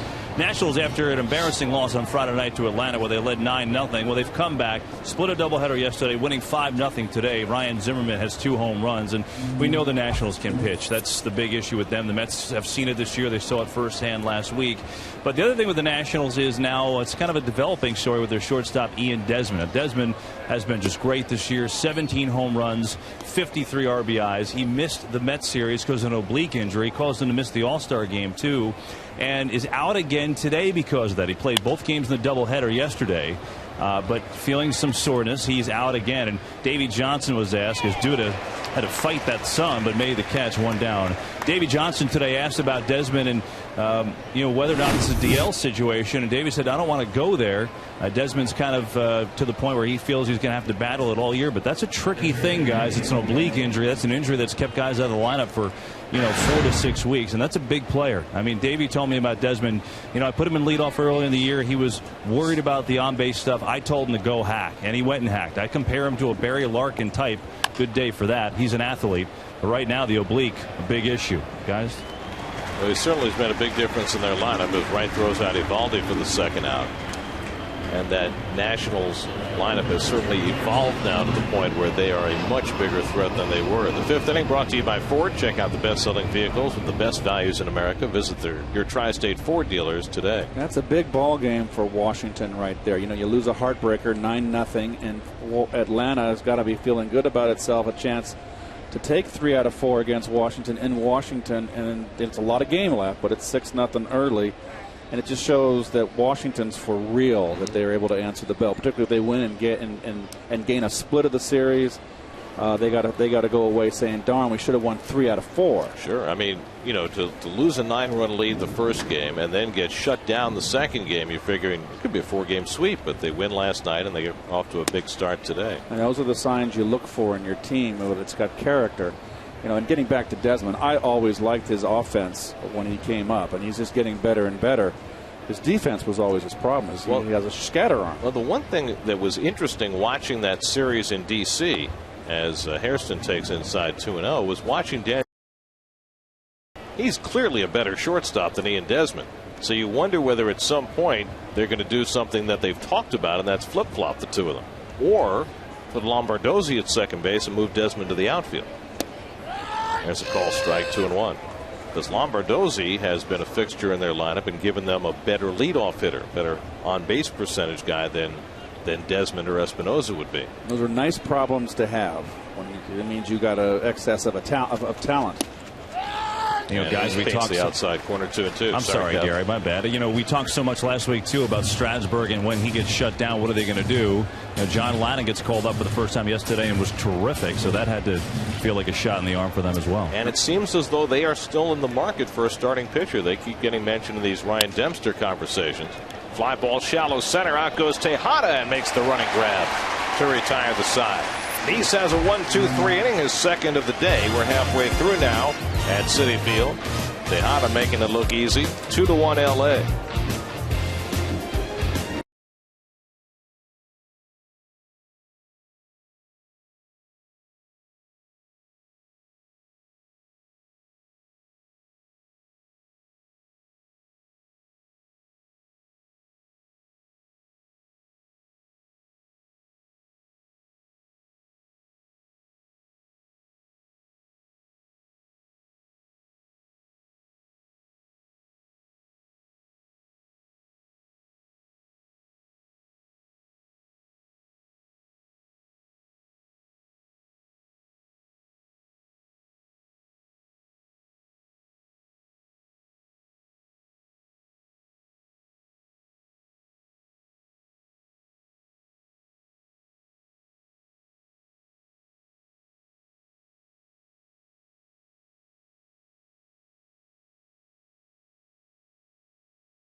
Anywhere else?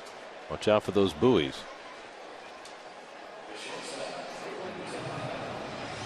Sun-splashed crowd at Citi Field as the Mets and Dodgers move into the bottom of the 5th inning. A couple of stray Dodger fans amongst the crowd. Top of the batting order, third time around against Nathan Eovaldi. Ruben Tejada, who's had a rough series at the plate. 0 for 2 today, 2 for 12 in the 3 games. That young lady enjoying her baseball day at the ballpark with Dad. Tejada, Valdespin in right for the Mets in the 5th. And Ruben swings and misses at the slider, 0-1. And Eovaldi has had it all going today. Fastball in the mid-90s. Little cutter, nice slider. The overhand curveball. Hasn't needed a changeup. And he has been very, very good. He's allowed 1 run in 5 hits. And threw the fastball by Tejada, and it's 0-2. Just 22 years old. And looking for his 2nd win of the year. Valdespin on deck. And the way Eovaldi's career has gone, getting 2 runs to work with today, that's almost like a flood. Well, actually, it's a 1-run lead. He's got no breathing room. Starting to make a few mistakes with his breaking stuff. Made a mistake with Tolley that cost him a run. And there was a hanger right there. So he's starting to get a little bit inconsistent with his secondary pitches, where early the first 3 innings he was spot on. Biggest problem for him right now is pitch count elevated through 81 pitches in the first 4 innings. He's got a good fastball. I like his arm.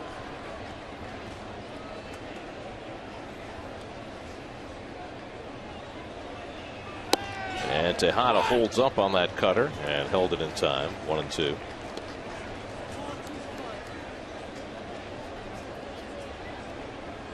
I always like the Dodger uniform. There's the bridge there. Pete, be careful. I always like the road uniforms, even the home uniform for the Dodgers. There were a couple of years there that they ditched the Los Angeles on the road uniforms and wore Dodgers across the front of their gray uniforms. Didn't like that. No. I'll tell you what was a great look when it said Brooklyn across the front of that uniform. Those were some nice looking uniforms. And they wore the satin ones at one point. Really? For night games when they played under the lights at Ebbets Field. And also, remember, the Dodgers played some home games in Jersey City at Roosevelt Stadium. Played a half a dozen games a year back in the 50s. Now the 1-2. And it's fouled off the foot of Tejada. My father in Little League always designed our uniforms. And when I was 10, 11, and 12, our sponsor was Ed and Jim's Union 76. So they were blue and orange, the colors of 76, Union 76. So we made a Dodger uniform. Instead of the red number, it was the orange number. And it was a beautiful uniform. You were a Met before your time. True to the orange and blue. 8th pitch of the at-bat to Tejada. And he lays off that slider, and it's 2-2. Boy, has he had some good 2-strike at-bats this year. Going to get some stirring around now in the Dodger bullpen as Eovaldi's pitch count continues to evolve. Pitch number 90 on its way to Tejada. And he fouls off another one. And Ronnie always talks about this 5th inning, particularly for young pitchers with a lead. Getting a little tired now. Trying to get through that 5th with a chance to get a victory. Need to go 5 as a starter to qualify.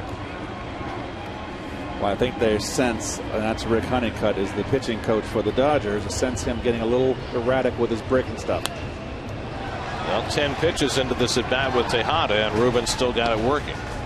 He's jammed Ruben twice with fastballs in, and he wants to go to his slider. There's Rick Honeycutt right there. Hard sinker baller throwing left-hander.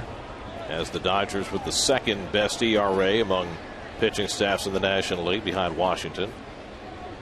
That's outside, and now Ruben's worked the count full. And the body language of Eovaldi is not what you want to see there. Getting a little frustrated, it seems, with Tejada's peskiness. Ruben's done that to a lot of people this year. He's had long turns at bat that have turned games. This will be the 12th pitch coming up from Eovaldi to Tejada.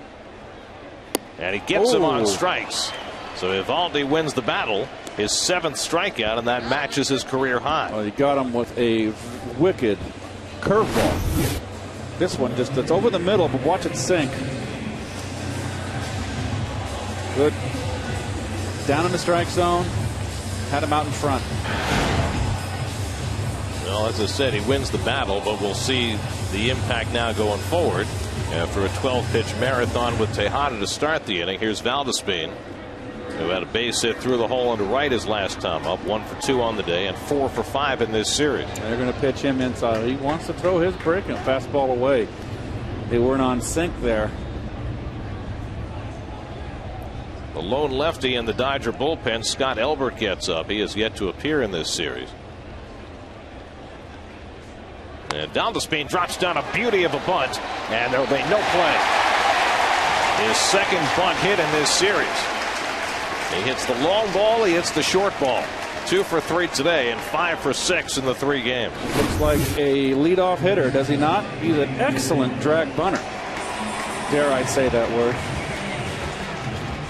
Leave myself open to criticism. Who would criticize you?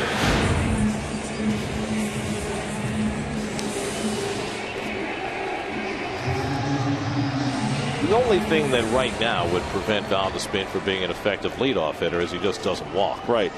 And so his on-base percentage not quite as high as you'd like. He's only drawn 2 walks, 85 at bats. Here's David Wright, still looking for his first hit in the series. Valdespin, 4 steals and 5 tries this year, carrying the tying run. Well, one thing Eovaldi does well is that for a young pitcher, and he's 22 years of age, and really only got called up last year. This is his 10th start of the season this year, so not a full season in the big leagues. Is that he covers runners pretty good. He keeps them close. He's got a good snap move.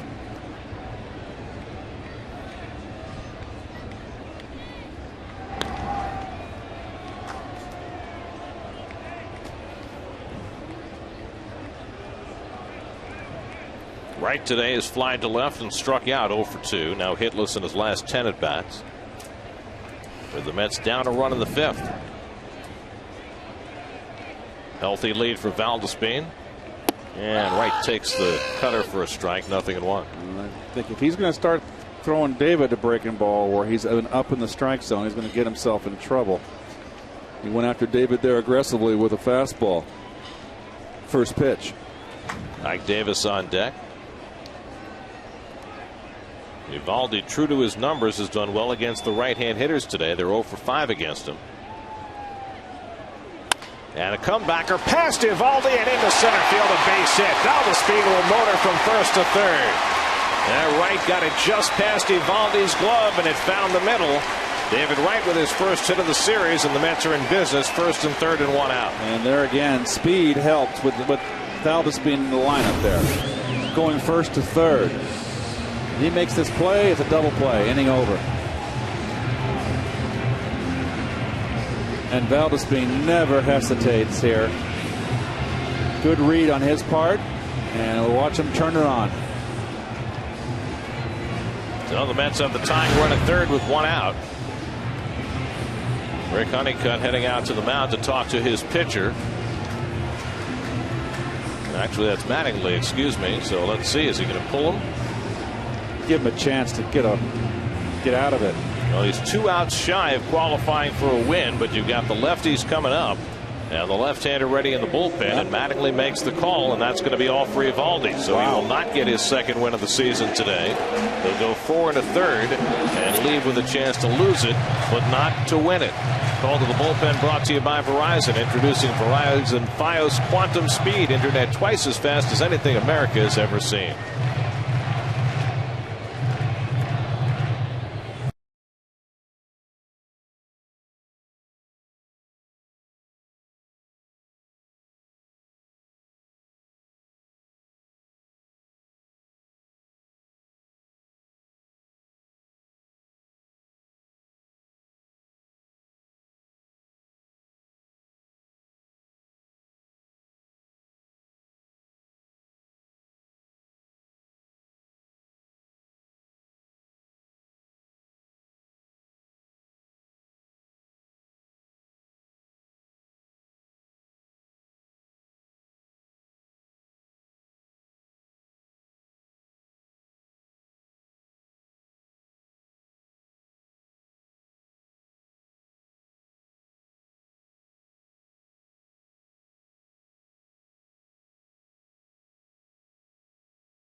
Former Dodger first-round draft pick Scott Elbert comes out of the bullpen. Well, you can see his 38th appearance here. Good ERA. Struggles with lefties. Giving up 2 home runs, 271 batting against him. 5th year that he's been part of the Dodgers, up and down in the minors. Ike Davis first man to face him, and he swings through the fastball, 0-1. Ike has walked and struck out today, 0 for 1. Well, Ike has just been, with his new widespread stance, I'm just seeing guys throwing fastballs right by him. Nathan Eovaldi exiting despite giving up just a bunt hit and a 17 hopper up the middle here in the 5th.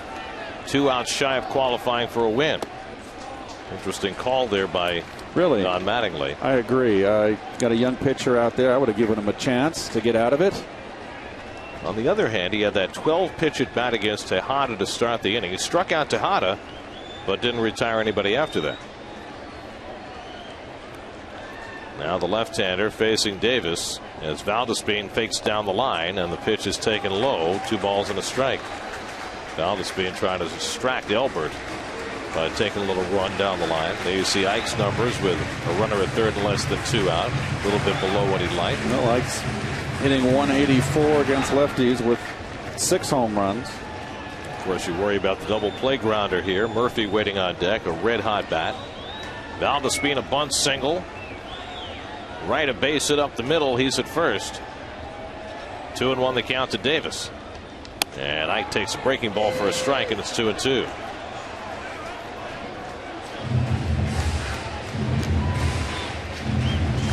'26-year-old Scott Elbert out of Seneca, Indiana. If he come inside with a fastball upstairs, he's going to get his man right here. But Dodgers like to throw away. Fastball away. Don't like the call. And he gets him. So for the second time, Ahmed has batted with a runner at third and less than 2 out and gone down on strikes. Doing Heiss in the 4th, and now Davis. Davis here, just not a good swing. Waving at it. Look at that. Butt flying out. And that just tells me he's all messed up.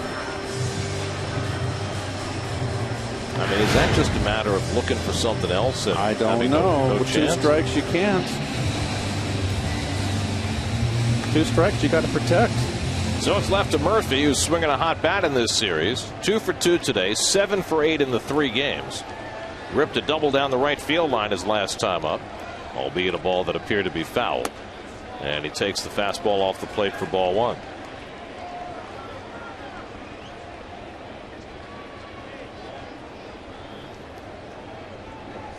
Duda would be next. Mets have 7 hits in the first 5 innings, but just the 1 run. And Murphy skies one foul, 1-1. Well, he was looking for a slider. Murph's like a little guess hitter, too. He got it and missed it.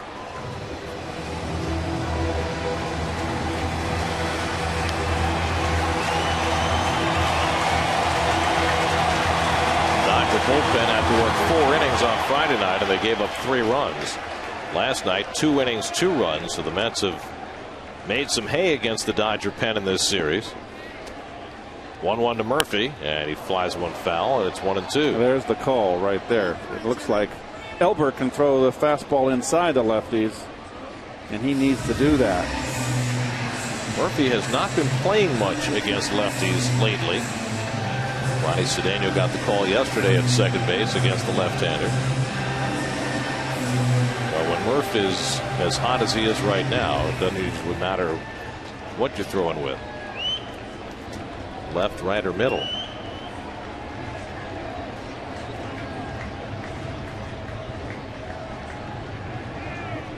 Fastball away. I disagree. There goes right. They ignore him. David Steele second as Murph takes ball 2. How can they ignore right? It's the go-ahead run. It's beyond me. 10th stolen base of the year for Wright. So now a base hit could give the Mets the lead. Valdespin at third, Wright at second, and 2 down. 2-2. And Murphy flies it foul. Still 2-2. There's one thing that Murph has the ability to do, and that is fight off with 2 strikes. Fight off that inside pitcher. They're going to be vulnerable inside. You're going up the middle, protecting the plate. A base hit's all that's needed to put your team ahead. And there he fights off a fastball in, lives to fight another day. Scott Elbert working in relief of Nathan Eovaldi.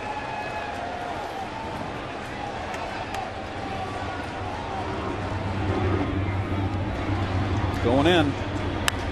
That's and the pitch. Murphy lifts one to shallow left. Easy for Jerry Hairston. And that retires the side. So the Mets put 2 aboard and leave them stranded. We've played 5 at Citi Field, 2-1 LA.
Field. Been a frustrating offensive day for the Mets so far. They've left 7 runners on base in the first 5 innings and trailed the Dodgers 2-1. John Neese gave up a 2-run homer to Juan Rivera in the 4th inning, and so far that's been enough for the Dodgers. Mark Ellis will lead off in the 6th. Kemp and Ethier to follow as the Dodgers work the 3rd time through the batting order. Ellis has been up twice, struck out both times, looking in the 1st, swinging in the 3rd. And he takes a cutter for a strike, 0-1. Ellis, the longtime Oakland Athletic. Kemp on deck. And he gets that ball in on Ellis, and it's 0-2, and he has had Ellis's number so far today.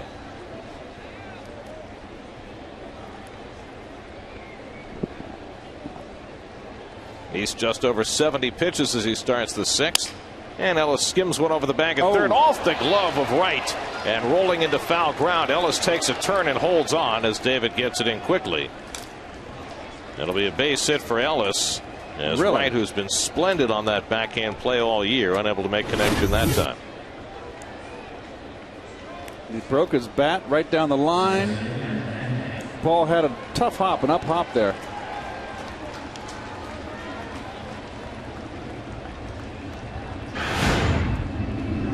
So it's a leadoff hit for Mark Ellis, the 4th time in 6 innings now that the Dodgers have had a leadoff hit. And here is the very dangerous Matt Kemp, who singled to center and scored in front of Rivera's home run in the 4th.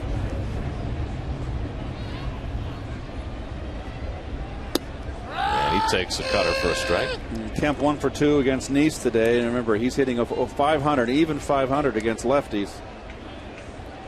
5 for 10 in this series, including that home run against Santana on Friday night. Andre Ethier on deck. A ball and a strike to Kemp. Well, Neese giving the Mets some badly needed length today after having the starter just go 3 innings each of the last 2 days. There's a good curveball for a strike. He hasn't thrown his curveball much today. No, he hasn't. There are days when his cutter is so good he doesn't feel like he has to use his curveball as much. Well, it's good the third time through the order to mix it up. Don't want to become too predictable. Kemp not only almost won the Triple Crown, he almost won the Quadruple Crown last year. And a high fly ball hit to center. Back goes Nieuwenhuis to the edge of the track, near the wall, and he runs it down for a long first out. Ellis tags at first and goes to second. Alert base running by Ellis as Kemp made a bid, but Nieuwenhuis had it lined up all the way and caught it near the wall. Well, I tell you what, he got under that ball and hit that thing all of 390 feet. And Nieuwenhuis thought he was going to have to leap, but he had more room than he thought. And nice base running by Ellis to tag up and get in the scoring position. So a long first out, and now Andre Ethier, who has flied out and grounded out 0 for 2 today.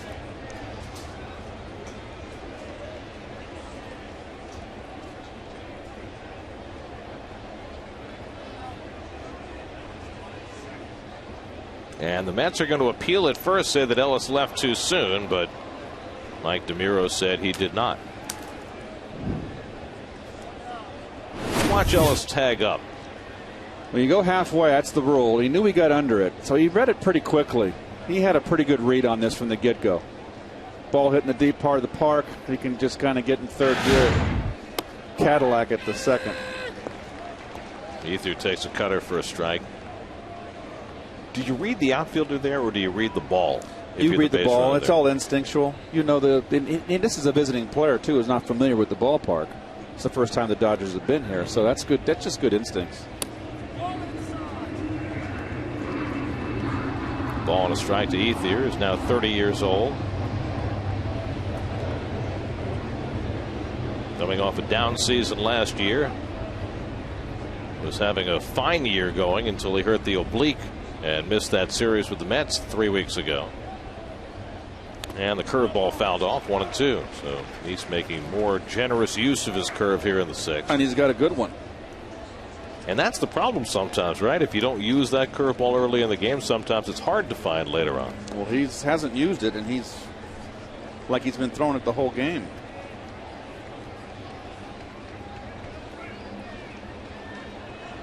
Mark Ellis at second and 1 out. 1-2 coming to Ethier. And he lines it over short, a base hit. Ellis to third. He's going to be waved around by Tim Wallach. Here's Valdespin's throw to the plate. It skitters in, not in time. Down to second base goes Ethier, and it's 3-1 LA. Andre Ethier drives in his 61st run, and the Dodgers again have a 2-run lead. Well, a lot of good things happen the Dodgers' way. They're good base running by Ethier. Watch the hitting here. He just need a base hit. It's a ball down the middle that he goes right with. Single gives you a 2-run cushion. And we were talking about Valdespin not being an outfielder and looking at his arm, and the ball just fizzles. Not a good throw, and you can't expect him to have a strong arm. He's an infielder. But Ethier, once that ball gets by right, advances on the throw. Was David trying to cut that ball off? I think he might have been. Or was he trying to deke the runner? Either way, that's a good call, Gare. Either way, it didn't work. Ethier winds up at second base on the play. And now Juan Rivera, who had a 2-run homer his last time up. And he takes a strike.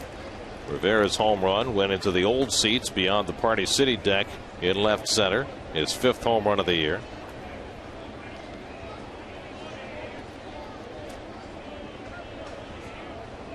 Dodgers now with 3 runs and 6 hits.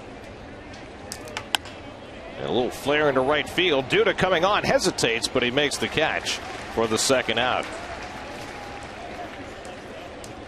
Every fly ball an adventure.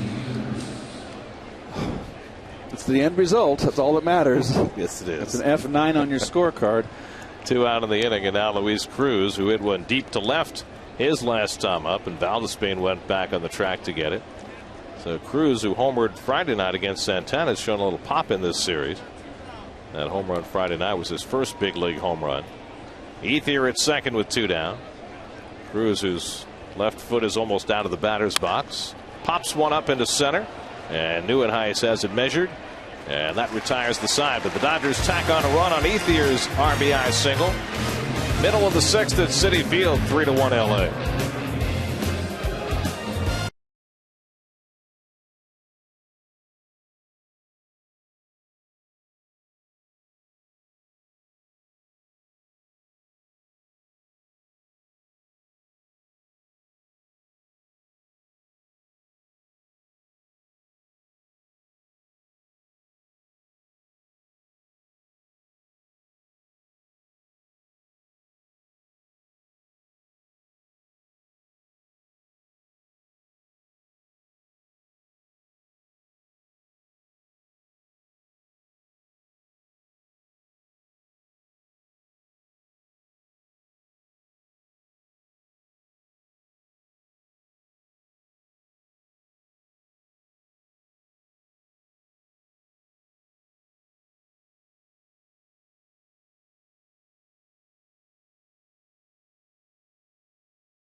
Citi Field today. Mets looking for a game, and the pitching dominated early as John Neath and Nathan Eovaldi matched zeros for the first 3, but Juan Rivera opened the scoring with a 2-run homer. Mets fought back on Josh Tolley's RBI single to make it 2-1, but Nathan Eovaldi has kept the Mets from getting much more.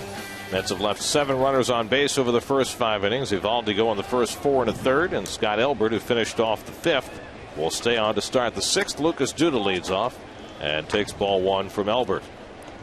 Duda 1 for 2, single to left his last time up. It'll be Duda, Nieuwenhuis, and Tolley, 3 left-hand batters, so Don Mattingly leaves his lone left-handed reliever in the game. And a good slider by Elbert, 1-1. If you're going to build a pitching staff to face the Mets, you generally want to have more than one left-hander in your bullpen. Agreed. It would be beneficial. Mets as a team are hitting 15 points higher against righties than they are against lefties. Their one lost record when a lefty starts against them is 9 games under 500, 9 games over against righties. And it stands to reason, as left-handed dominated as their lineup is. Today only Tejada and Wright in the lineup, right-hand batters. Fly ball along the left side in foul ground, and that'll go in the crowd. Still 1-2 to Duda. Well, Terry Collins has a lot of really the only guy on the bench that can swing from the left side is Torres, and he's a switch hitter today. You got Harrison, Turner, Bay, Cedeno, and Nikias for his right-handed bench, which I think we're going to see some moves here soon to try to get back in this game. It's 3-1, a lot of game left. Well, the Mets have been in position to score all day long. They had first and second and nobody out in the second and didn't score. They had first and third and 1 out in the 4th, and they scratched out a 2-out run. They had first and third and 1 out in the 5th and didn't score. And Duda socks one to deep center field. Back goes Kemp, gets turned around, but he finds it, and that's the first out of the inning. Well, he made that adjustment easy, did he not, Kemp, out in center? Turned the wrong way, and he can play out there. So Kirk Neuenhuis will come to bat. Let's check in with Kevin. Now think about it. Neuenhuis hasn't had a stretch in his life, high school, college, anywhere, where he's been on the bench for an extended period of time like he has here, guys. And, I talked to him about it. He said, like, I'm just trying to take bits and pieces from some of the other bench guys who have given me good advice. And honestly, I've tried to think a lot more like the manager, trying to estimate when I might come in the game, when the pitcher spot comes up, when there might be a double switch. And when I've anticipated that, I've gone back to run a little bit and hit in the cage. I asked Terry Collins about it. He said Kirk has learned that there has to be adjustments made. And Keith, I guess you were talking about a big one with that shoulder earlier, right? Yeah, Kev, there you go. He kept his shoulder. And that's what I like to see right there is use the other part of the field. Don't pull off. If you pull off, you can't do that. So we'll take a look right here. There at his stride. That's a little. He doesn't really stride in that much. That ball's right down the middle, and play it that way. When you're struggling, you don't want to pull. Get pull happy. So Neuenhuis has his first hit in this series. And now Tolley, who drove in the only Met run with a base hit in the fourth. And he bounces one slowly. In comes Ellis, and he does not make the tag. Gets the out at first base. Neuenhuis able to elude Ellis, and he's safe at second. Well, on a 3-1 ball game, I kind of question Ellis right here in trying to make the tag. You've got a slow-footed Tolley. You want to get the lead runner. I mean, I know what he's trying to do here, but you got to be thinking on a 3-run game, 3-1 ball game. You're here in the bottom of the sixth. You want to keep that guy out of scoring position. I guess the only caveat is you have the pitcher coming up next with 2 out. Which is like the old days here, letting the pitcher hit. It's only the 6th inning. Exactly. And as much as the Mets have had to use their bullpen the last 2 days, almost imperative that the Mets get more than 6 innings out of Nice today. John has struck out and flied out 0 for 2. Plus, he's swung the bat pretty well this year. He swung the bat terrific this year. He's a threat up there. But it's just so unusual to see this in today's game. Ramon Ramirez up nonetheless in the Mets bullpen. Nice has thrown only 83 pitches in 6 innings. I always felt you want to reward your starter if he's in a tight ball game, 3-1, pitching a good game. Give him a chance to get a win. 2 balls and a strike to Nice. Sean Tollison, the right-hander, up in the Dodger bullpen.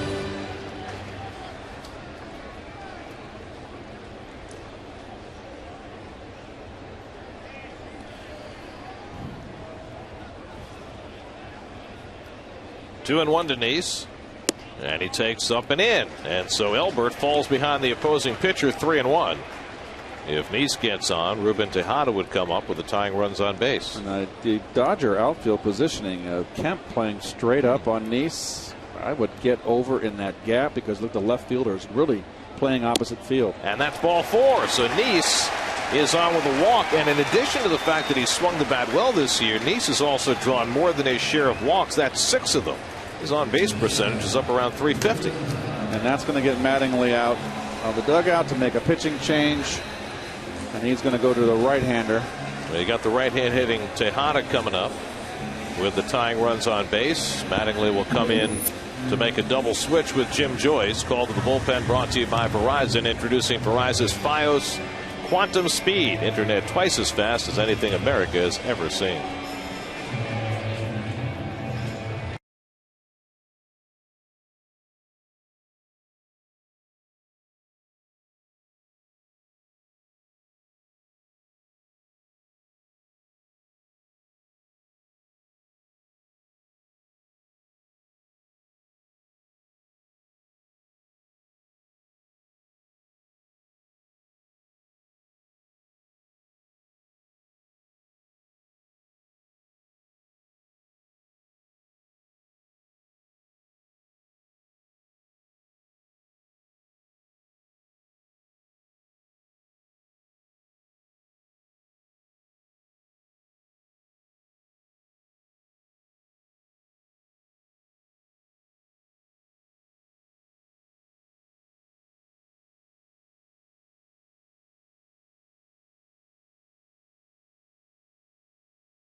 at the Jeep Summer Clearance event.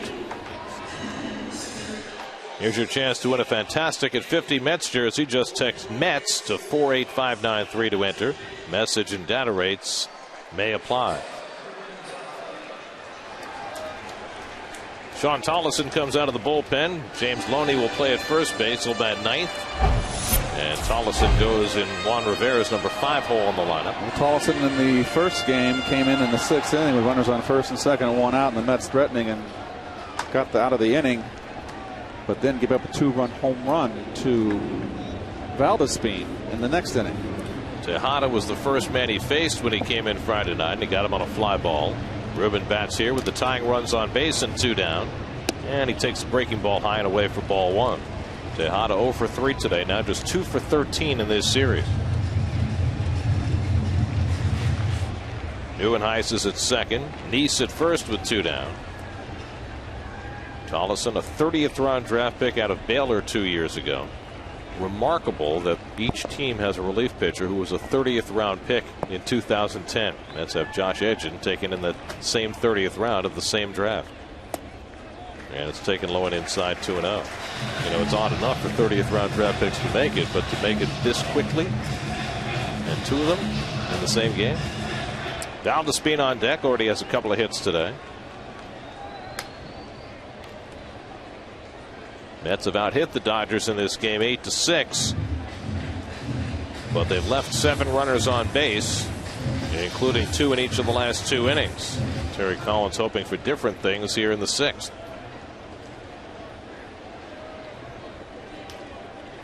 Tolleson behind 2-0, and takes a look at Neuenhuis. Nobody going to cover.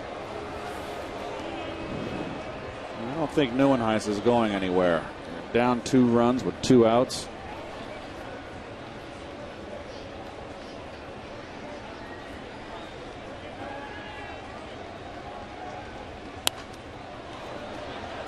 Last time up, Tejada worked a 12-pitch at bat against Nathan Eovaldi.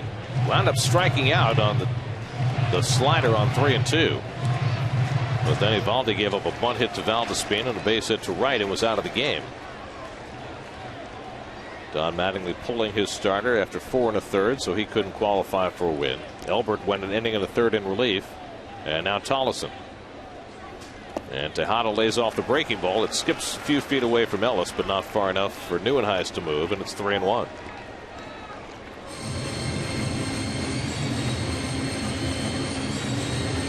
So Elbert walked the last man he faced, and now Tolleson behind 3-1 on the first man he faces. Valdespin on deck, and remember, the Dodgers don't have another lefty in their bullpen. They've already spent that 1 card with Elbert. 3-1 now to Tejada. And Ruben socks one in the air to left field. Back goes Hairston. He's got plenty of room, and that ends the inning. So Tejada, who has not hit a home run this year, trying to go deep, comes up well short. 3-1 Dodgers after 6 at Citi Field.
Run homer by Juan Rivera in the fourth, and they've led ever since. In fact, the Mets have not led at any point in this series. John Neese persevering into the seventh. He'll face the lower third of the Dodger batting order. Uribe, A.J. Ellis, and then James Loney, who's hitting in the 9-hole. Juan Uribe 0 for 2 today. Both times has grounded out to the right side. Neese has been throwing a fine ball game here. Through 6, gave up the 2-run home run to Rivera in the fourth. And then an RBI single by Ethier in the 6th. But he has been throwing outstanding. The Mets just haven't not given him any run support thus far. Hasn't walked about it today. Uribe pops one up, shallow center, and Neuenhuis calling. 1 away. Neese has now gone 23 straight innings without walking a batter. He's really, it's just so much fun to watch the transformation, the progress of these young players. Neese, I've always liked his stuff now, and it just seems that he's just building every start. He's getting better and better. 25 years old. Mets made a big investment in him before the season. Gave him a 5-year deal. And he is starting to show his worth. A.J. Ellis takes a strike on the inside. Ellis had an infield hit in the third and then hit a fly ball to right, in which Lucas Duda battled the Sun to a standstill in the 5th inning.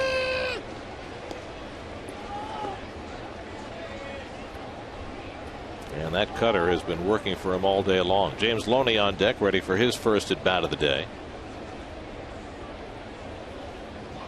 And the curveball hit to second and skids by Murphy, and safe at first is A.J. Ellis.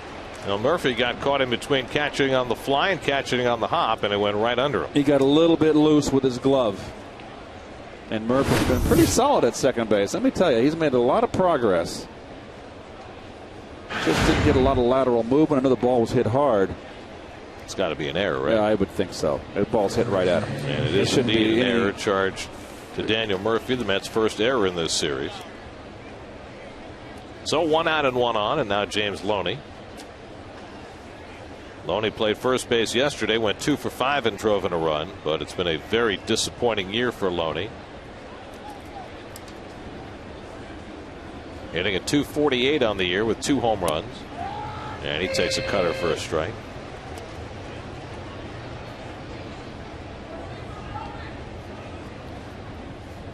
The Mets had an 11-game errorless streak, ended Washington on Thursday when they made a couple.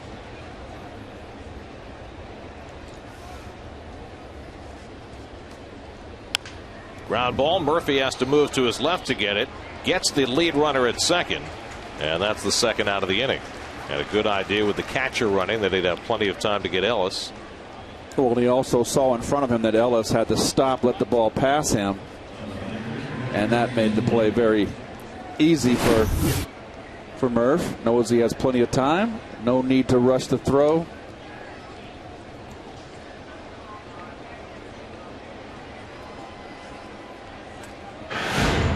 So 2 out. Loney now at first, and here's Jerry Hairston Jr. 1 for 3 on the day. Singled to lead off the ball game. Since then he's flied out and popped up.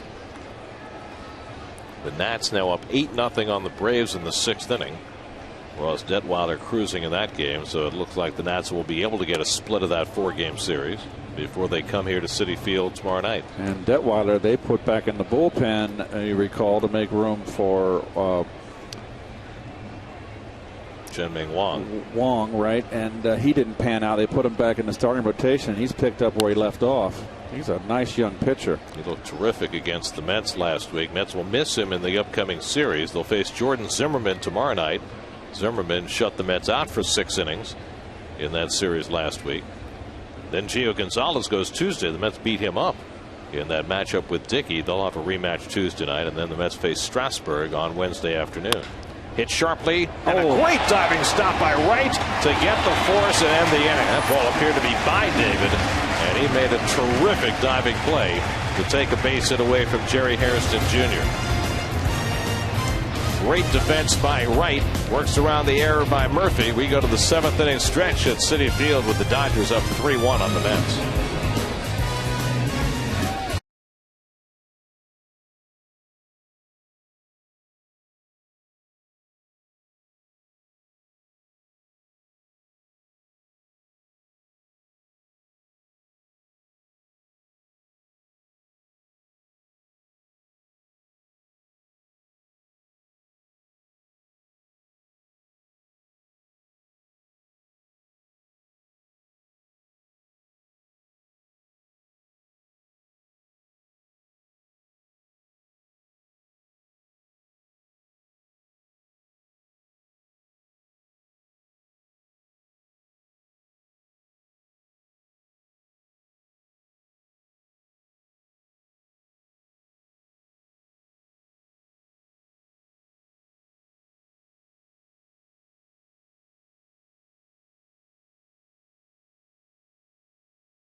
official sponsor of Team USA, together every step of the way. Just a perfect day for baseball. And the fans hanging out all over Citi Field, out on the Shea Bridge, on the Party City deck, up in the promenade.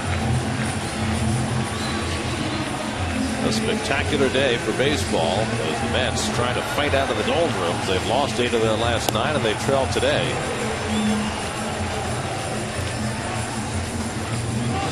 But when it's 85 degrees and the sun is shining, just a great day to be in the ballpark. Win, lose, or draw. I agree. Sean Tolleson got the final out in the 6th inning. Stays on to pitch the 7th with Valdespin, Wright, and Davis up for the Mets. Mets have left 9 runners on base in the first 6 innings, including 2 in each of the last 3 innings. And Valdespin got that average over 300. He's been a spark again today. Had a base hit with 2 out in the 3rd, and then a bunt single with 1 out in the 5th. Rodani is 5 for 6 in this series, and certainly making a bid for increased playing time. Mets are going to see another right-hand pitcher tomorrow night in Jordan Zimmerman. A lefty Tuesday night with Gio Gonzalez, then a righty again on Wednesday with Steven Strasburg. And at this point, the way Valdespin has been contributing offensively, and certainly the way he's been handling himself in the outfield, it's hard to make an argument against him playing against every right-hander the Mets face. I'm in your camp. I mean, it's much like the case was with Neuenhuis earlier this year. As long as he stays this productive, how can you sit him down? Valdespin pops up the first pitch, and A.J. Ellis comes back, flips the mask right near Uribe, who makes the catch. And really, the third baseman and the first baseman coming in are the center fielder and the outfield on that play. The catcher's got to give way to his third baseman or his first baseman. Well, it would have been funny when Uribe's calling him off if he tripped over Ellis's mask after that would be tough. Ellis threw it in his general direction. That would be very unfortunate for the Dodgers. But it worked out okay. So 1 pitch and 1 out for Tolleson in the 7th. And now David Wright comes to the plate. David 1 for 3, had a base hit up the middle in the 5th and stole a base. That was his first hit in this series.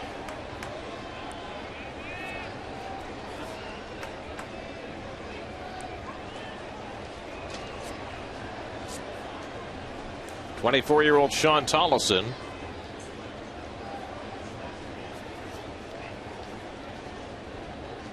got Wright to ground out on Friday night, and he goes up and away for ball 1. The starter Nathan Eovaldi went 4 1/3, allowed a run on 7 hits. Scott Elbert an inning and a third, no runs, 1 hit. So you have to figure right now he's pitcher of record on the long side, although it's a scorer's discretion. Good cut by David right there. I'll tell you one thing about this Dodger bullpen. They come in, they're not afraid to throw fastballs.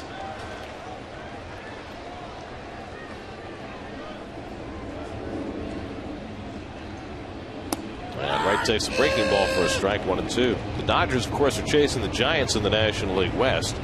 The Giants are playing in Philadelphia, and John Mayberry has homered twice today off Barry Zito. The second one put the Phillies ahead 3-2, and they go to the 8th. The breaking ball, and Wright fouls it off. The Phillies were showing some signs of life until this weekend. Look at the West standings. Dodgers 2.5 behind. The Diamondbacks keep trying to get energized. Still a couple of games under 500. Mets will be in Arizona next week. Huge night for Jason Kubel last night. You know, Kubel's leading the league in RBIs now. It's amazing. They picked him up from Minnesota, correct? 3 home runs, 6 RBIs last night, and that just missed inside to Wright, 2-2. Nice pitch, nice try. Let's see what they do if they double up inside. The catcher just frames it nicely. Ellis doesn't move his glove. David might be fortunate to have gotten that call. Now it's 2-2, and Tolleson misses away. It's a full count with Ike Davis on deck. Again, it bears mentioning the Dodgers do not have another lefty in the bullpen, and the Mets have a lefty-laden lineup behind Wright. 3-2 coming to David, and he takes strike 3 call. Tollefson didn't get the call in the inside corner, but he got it on the outside, and he has his first strikeout. I think David got caught looking for a little break. Or maybe, see, I think it's a cutter. No, it's a fastball. He got caught looking. Jim Joyce punches out right, and now there are 2 out and nobody on. Tollefson's throwing hard. Now Ike Davis, who has walked and struck out twice. That second strikeout came in the 5th inning with 1st and 3rd and 1 out, and Scott Elbert got him. And Davis swinging at the breaking ball, 0-1. That swing on the breaking ball out of the strike zone is something we saw a lot of the first couple of months of the season for Ike, less lately. He's waving, starting to lunge now. He's having a real tough day at the plate today. That one skips in, a ball and a strike. The hottest hitter in the lineup, Daniel Murphy, is on deck, hoping Davis can keep the inning alive for him.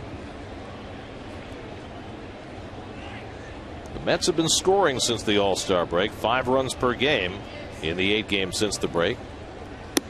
But today, just not getting that big hit. Tolley had a 2-out RBI hit in the 4th, but the Mets have left runners all over the bases the rest of the day. So what does that tell you? Ike right here, all breaking balls, and this has been predominantly a Tollefson throwing fastballs to everybody. So the book on Ike is all speed stuff, breaking stuff. And he got him with a breaking ball. Davis strikes out for the 3rd straight time. And wait a second, Jim Joyce says the ball hit the ground. Oh boy. The Dodgers were heading off the field. Now let's see if Joyce asked for help from the 3rd base umpire James Hoy. Apparently not. Mattingly believes that the ball went into the glove of Ellis, but Joyce said the ball hit the ground, and Mattingly comes out to argue.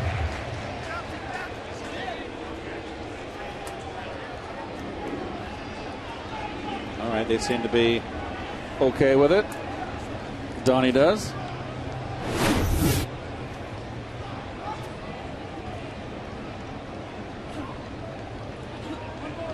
Well, he didn't get a piece of it. I guess that's the question. Donnie's asking whether he made contact at all. I don't think he got a piece of it at all. It's got to be strike 3. Well, it is if he missed it, but apparently he must have, in Joyce's opinion. And Davis takes advantage by hooking one down the right field line. It'll go to the wall. Davis sprinting hard for second, and he's in sliding with a 2-out double. So give it an extra pitch to him. Mike Davis comes through with his first hit of the day, his 16th double of the year. A gift from the gods here. Another slider, 1 too many.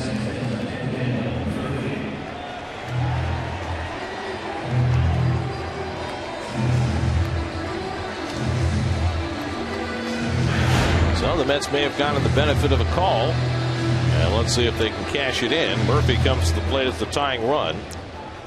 Murphy's 2 for 3 today, a single and a double. Flied out to left his last time up. 7 for 9 in this series. And Murphy takes a cutter on the inside corner, a strike. The veteran Jamie Wright is up in the Dodger bullpen. Mets now with 9 hits on the afternoon, but just the 1 run.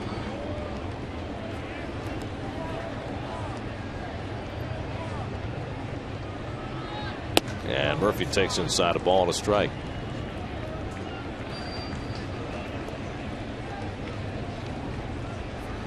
Mets are 2 for 10 with runners in scoring position today. They have been by far the best team in the league with 2 outs and runners in scoring position this year. 282 coming into the day, 18 points higher than any other team. Tollefson gets ahead on Murphy, 1 and 2. Tollefson not fooling around. You know what you're going to get off him for 2 strikes. You're going to get fastball. Gear it up. Well, he threw breaking balls to Davis. That was it. Fastballs to everybody else. Now he's ahead on Murphy, 1 and 2. And Murphy punches one into shallow left. That's going to fall in for a base hit. Davis running on the crack of the bat will score, and it's a 1-run ball game. Daniel Murphy Murphy with his third hit of the day, and it's 3-2.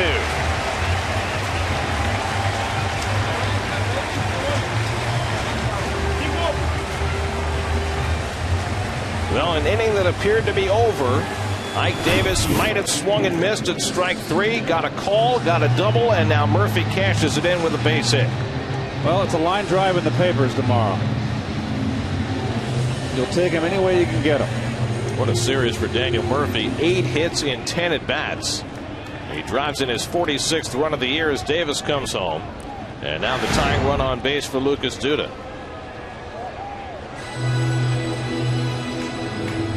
And on instructions from the dugout, A.J. Ellis going out to talk to Sean Tolleson, get a little more time for Jamie Wright, who's warming up in the bullpen.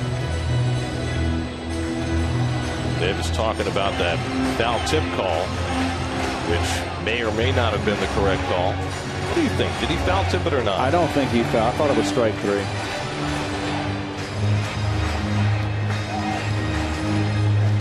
So Sean Tolleson bears the brunt of that.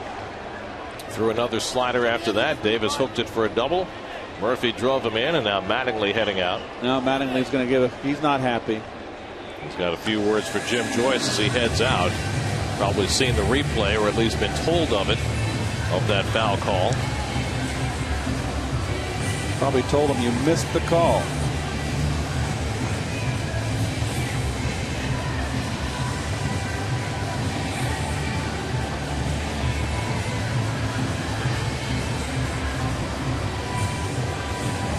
And he's leaving Tolleson in the game. I just think he went out there to let Joyce hear about it a little bit.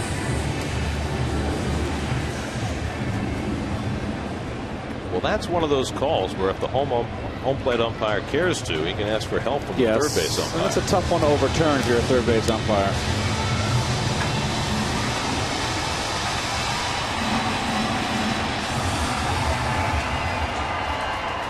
So now Lucas Duda with a chance, with the tying run at first and 2 down. Mets down 3-2 in the 7th. Lucas 1 for 3 on the day, an opposite field single back in the 4th. And Murphy goes diving back in. Murph has 6 steals this year in 7 tries. Mets have a stolen base today. David Wright picked that up in the 5th. But the Mets came into the day dead last in the National League in steals. 46 now in 95 games.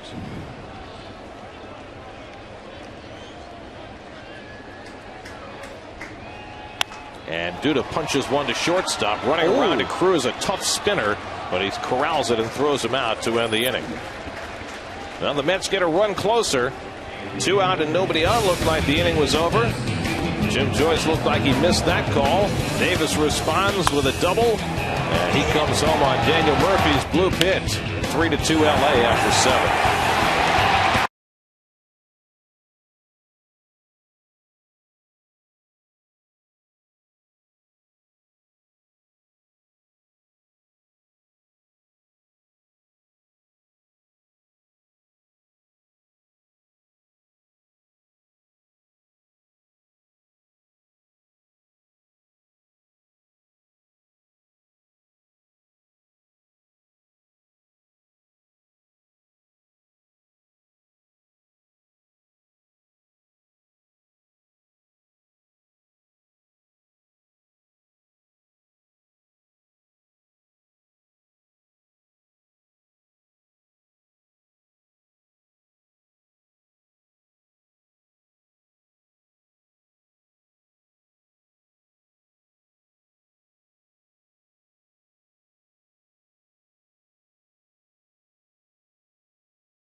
eggs for only $3 only at McDonald's.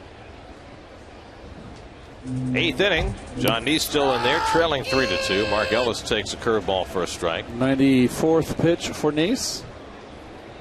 8 innings, I love it. Ellis 1 for 3 on the day, and he hits the curveball down to third. David Wright gets a piece of it, but not enough, and Ellis has another infield hit. Second straight that he's hit off David Wright's glove. And the 5th time in 8 innings that the Dodgers have had a leadoff hit against John Neese. He's been pitching out of the stretch all day.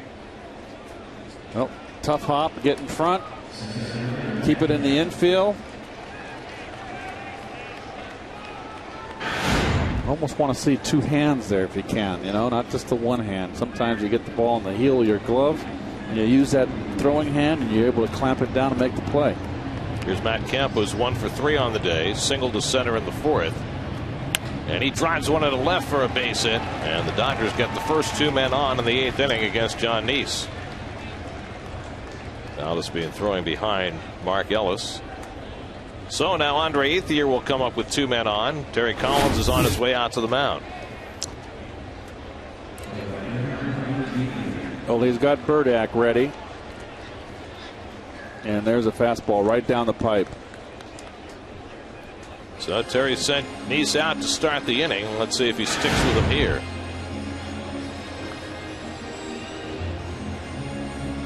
Well, you got the left-hander up. We got a base hit off him his last at bat, an RBI single, and that's the right move. I think that he's got to go in. Get a fresh arm.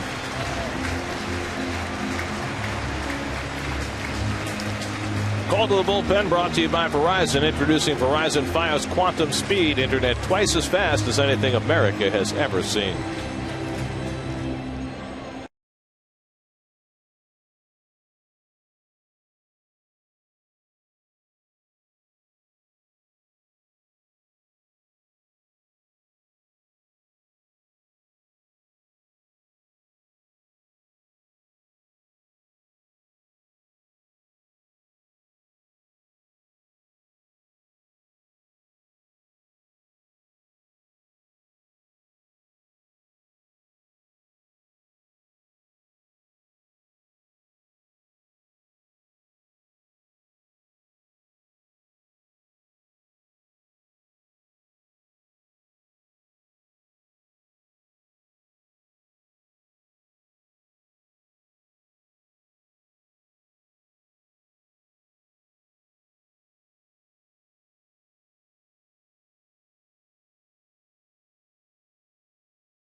Do everything, do AC. Johnny Cueto pitching well for the Reds today as they lead the Brewers in the 8th. 2 home runs for Ryan Zimmerman. They're up big. The Nats are on the Braves 9-2 in the 6th. Jeff Karsten's working on the shutout. Pedro Alvarez home run number 21 for the Pirates as they try to keep rolling. Giants and Phillies now tied after Nate Shearholt's 2nd home run of the game. Lance Lynn on the mound for the Cardinals has a 5-0 lead in the 5th. Everything else later on. Tim Burdack in for the 4th straight day. Well, this is a big inning right here and a big appearance for him. Stop the bleeding. In to face Andre Ethier, who hits the first pitch to shallow center. Nieuwenhuis ambling in. 1 pitch, and Burdack gets an out. Let's see if he's asked to go any farther. Let's see. They got Bobby Abreu coming up to pinch hit, so Burdack will stay in for him for sure. Only one right-handed bat on Don Mattingly's bench, and that's his backup catcher, Matt Trainer. So Mattingly would much prefer to have Abreu up in this spot. So that keeps Burdack in for another batter.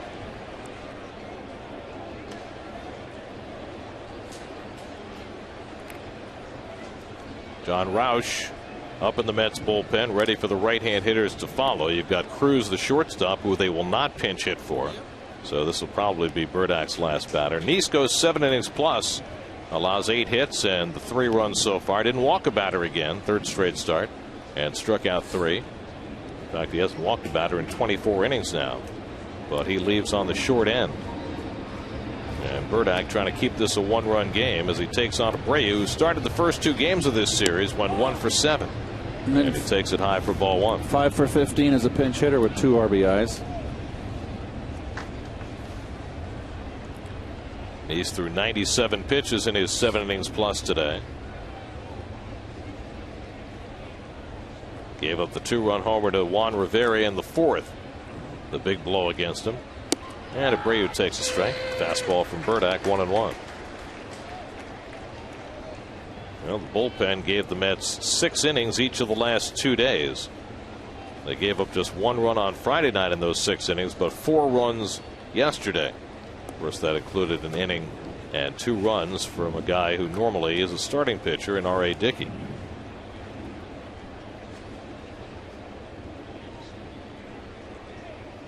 And Abreu tries to lay off the slider and does. 2 balls and a strike. Jamie Wright continues to throw in the Dodgers bullpen. Abreu is batting for Sean Tollison, who gave up a run in an inning and a third. Normally Javi Guerra would work the 8th inning as a setup man with Kenley Jansen closing, but Jansen's been used the last 2 days and might be unavailable. And a slider. That one's in for a strike. Generous call from Jim Joyce, and it's 2-2. Abreu did not like that call.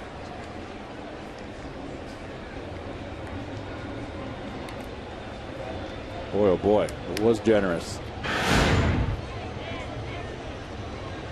Abreu's always been an aficionado of the strike zone. .396 lifetime on base percentage. That's outstanding. 2-2, and he lays off that one. That's definitely out of the strike zone. 3-2.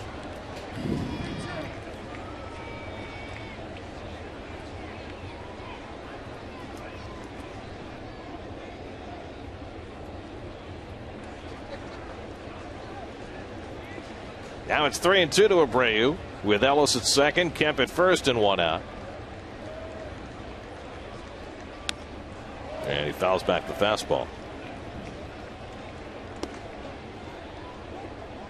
And Burdack starting to get the kind of work he was getting early in the season when he seemed like he was pitching every day. Working his 4th straight day. Yesterday gave up a base hit, got a couple of strikeouts, working the 8th inning.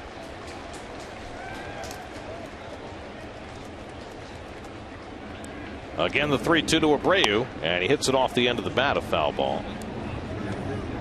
And so the battle continues.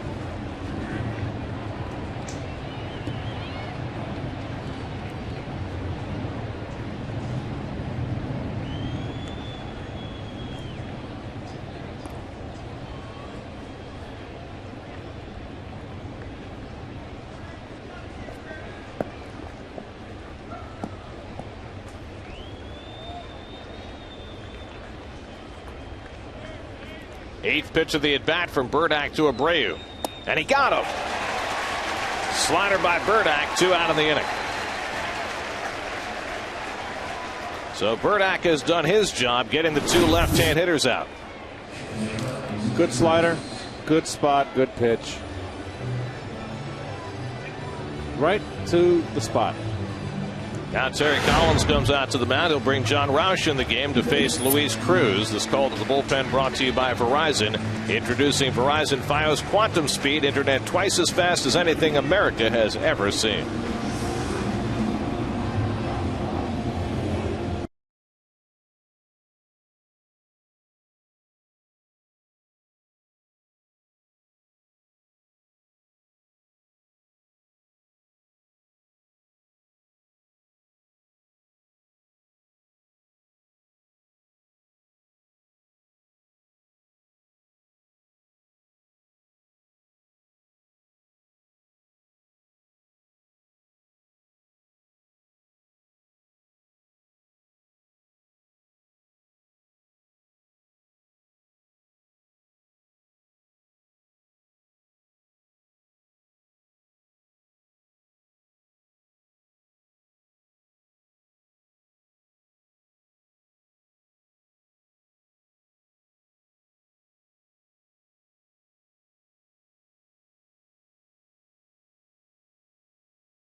John Roush comes in for his second appearance in the series, trying to get a key out in the 8th inning. Mets down by a run. The Dodgers have 2 on and 2 out. Luis Cruz, the shortstop, at the plate, 0 for 3 today. And Cruz takes a curveball for a strike, 0-1. Well, Roush has been kind of turned his season around in that road games, that road series in Tampa. Started throwing his fastball more, and all of a sudden now his ERA is starting to drop. Been much more effective. And he's quickly ahead on Cruz, 0-2. Luis Cruz 0 for 3 today. Hit a long fly ball to left back in the 4th that Valdespin caught. The Dodgers 3 runs and 8 hits. The Mets 2 runs and 10 hits. Mets have left 10 runners on base. The Dodgers have left 4. John Neese began this inning, gave up back-to-back hits. Burdack got a couple of outs. Now Roush trying to keep the Dodgers off the board and keep it a 1-run game. 0-2 to Cruz, and a fly ball hit to left field. Valdespin circles in, and he gets there. Side retired.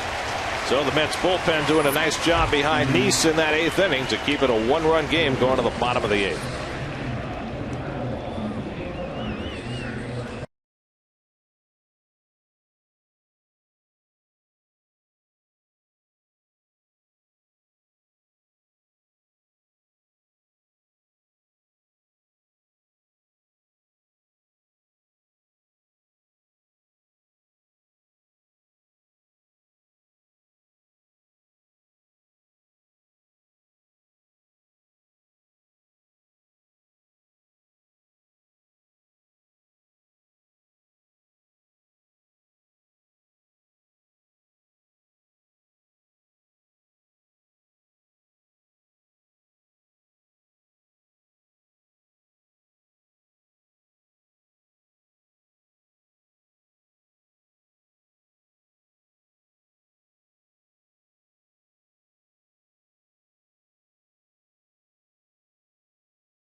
New York State. Difference in this game. Big hit for Andre Ethier.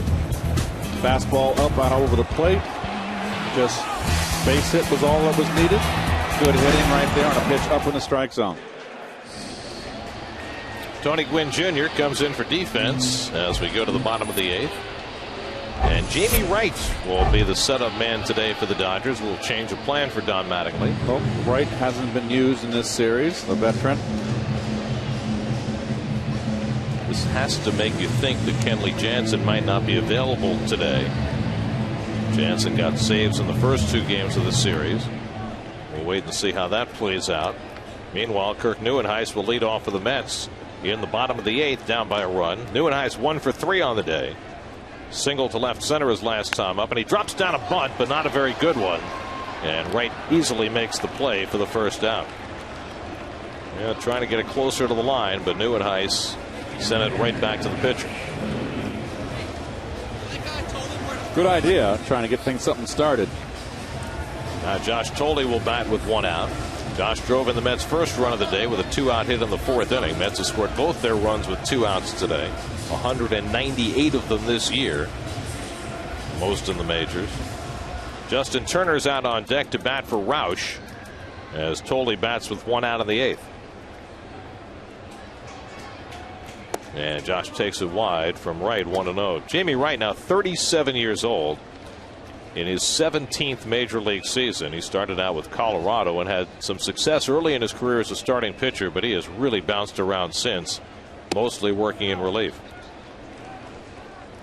Went from Colorado to Milwaukee to St. Louis, Kansas City, back to Colorado, San Francisco, Texas, Kansas City, Cleveland, Seattle, and now finally at age 37 pitching for the Dodgers.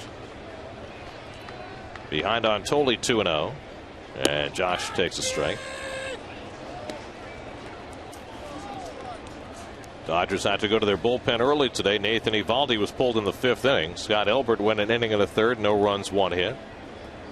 And then Sean Tollison an inning and a third, 1 run, 2 hits. Tolley hits one sharply over the bag, a base hit. Charging it is Gwynn, and he'll hold Tolley to a single. So Josh Tolley has his 2nd hit of the day, getting it between Uribe and the line, and the Mets have the tying run on base. Well, if you're guarding the line here, Gare, it's a 5-3 on your scorecard. And I'm a proponent of guarding the line. And the Mets will run for Tolley here. Andres Torres will come in, carrying the tying run at first base to run for Tolley. And Justin Turner will bat for the pitcher, Roush. Torres was the only left-handed bat available on the Mets bench today, so the right-hand batting Turner gets the call here.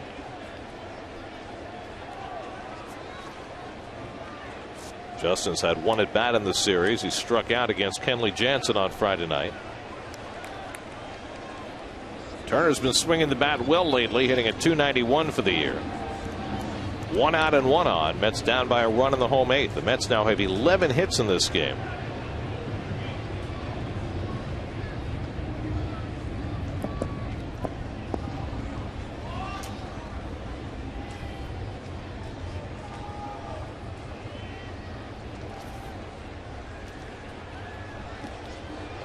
Torres back to the bag. Well, if you're going to use Torres as a pinch runner in this spot, you certainly are putting the stolen base into play.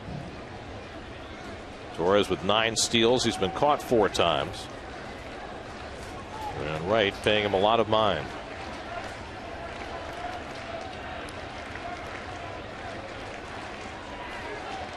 Wright has been pretty easy to steal against this year. 7 stolen bases against him in 8 tries. That's a lot for a relief pitcher. Wright's only worked 38 innings, so 7 steals. That's a bunch.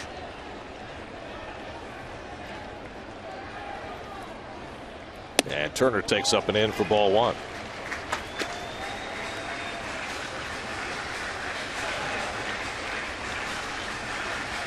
Ruben Tejada waits on deck.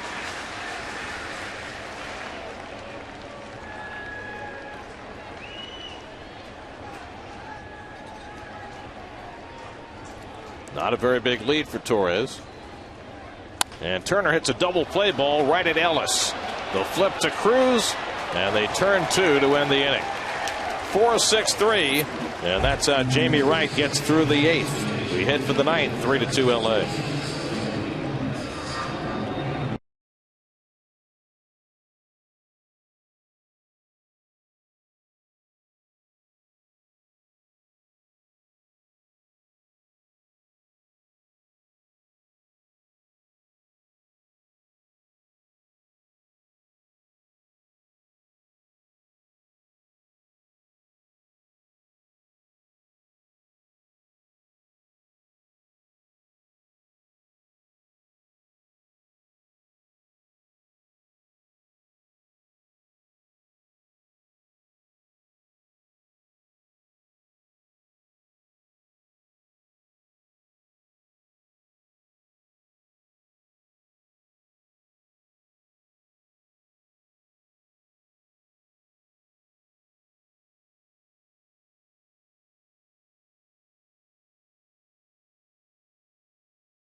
I think it's not worth building. Well, we've always said that all season this has been the best third base that David Wright has played his entire career.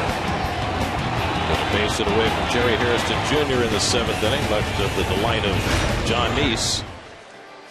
Now we go to the 9th inning, and Mike Nickius will come in to catch after Tolle was lifted for a pinch runner, and Bobby Parnell will pitch the 9th inning. Well, Parnell's going through a little tough patch right now. That road trip didn't fare well for him into Atlanta and Washington, and this is his first appearance, as Gary said, in this series.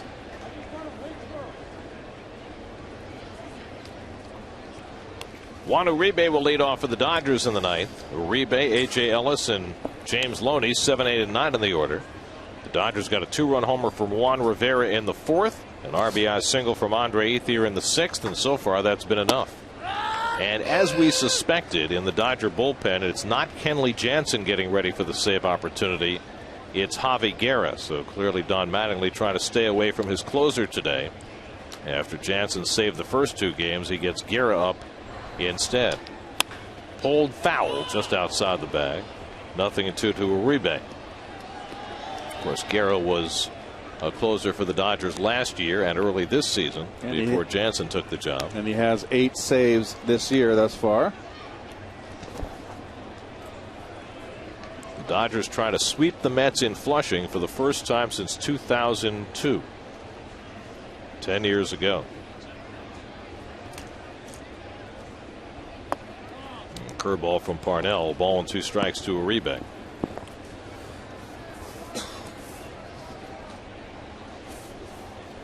Bobby last pitched in Washington on Thursday afternoon. Was brought in with a 5-run lead. Gave up a run in the 9th. It was a rough series for Bobby.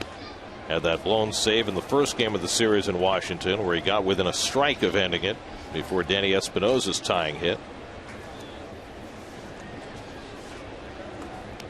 Frank Francisco threw today for the 2nd time in this homestand, and they're hoping he'll go out on rehab sometime this week. And the way things are going, you'd have to say it's a pretty fair bet that as soon as Francisco is ready, he will take his closer's job right back. Yes. He has been missed. And it's not just the fact that Parnell has struggled as a closer. There's a trickle-down effect in that bullpen, too. Well, Parnell will go back to the setup role, which he has really thrived this season.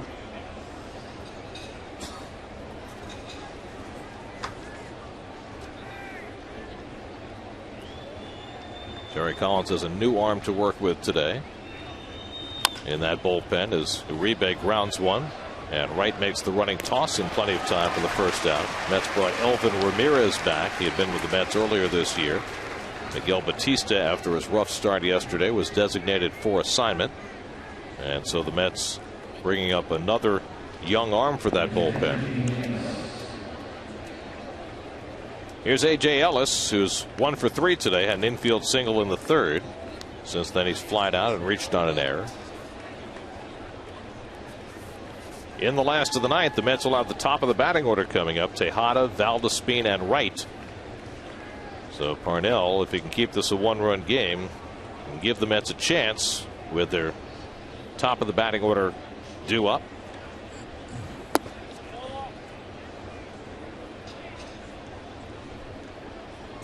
Been a rough series at the plate for Rubens so far. Yeah. Valdespin, on the other hand, has been quite the spark.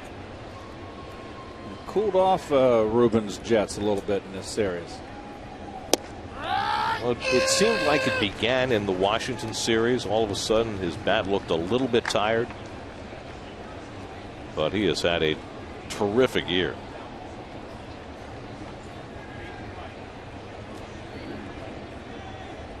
There's the curveball, and it misses 2-1. The Mets have begun a stretch. It began in Washington of 20 games in 20 days. And Terry Collins has said that sometime during that 20-game span, probably during this road trip coming up, that they'll try and sneak in days off for Tejada and Wright, who've been playing every day. 3-1 now to Ellis. Well, the Mets have made a habit over the last few years of starting out strong and fading in the second half, and it has begun to go that way after the All-Star break again this year.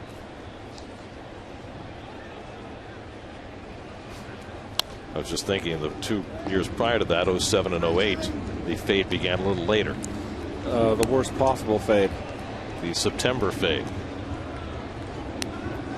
Well, I could think of a better word, but Terry Collins had this team out over its skis a little bit the first half of this year, playing well beyond what you would have expected. Skimmed to the right side, and Murphy can't get to it, and Ellis has his second hit of the game. So A.J. Ellis is aboard with one out. just through the infield. Not a bad pitch from Parnell. Just out of the reach of Murph. And I think he knows if he dives for it, it's going to be hard to get up in time with all the ground he had to cover. So and he figured his only chance was to grab it, spin, and throw. And he's out there in the outfield grass, too. So 1 out and 1 on. Here's James Loney, who hit into a fielder's choice in his only at bat. Well, the Tigers won again today. That's 5 straight for Detroit as they sweep that series from the White Sox, winning today 6-4. Behind Jacob Turner, who gets his first win. There's a curveball for a strike to Loney. Well, before the season began, we all thought that Jim Leyland's team might be the best in the American League, and they are playing like it now. Miguel Cabrera hit 2 home runs today. They're now 8 games over 500 after a terrible start.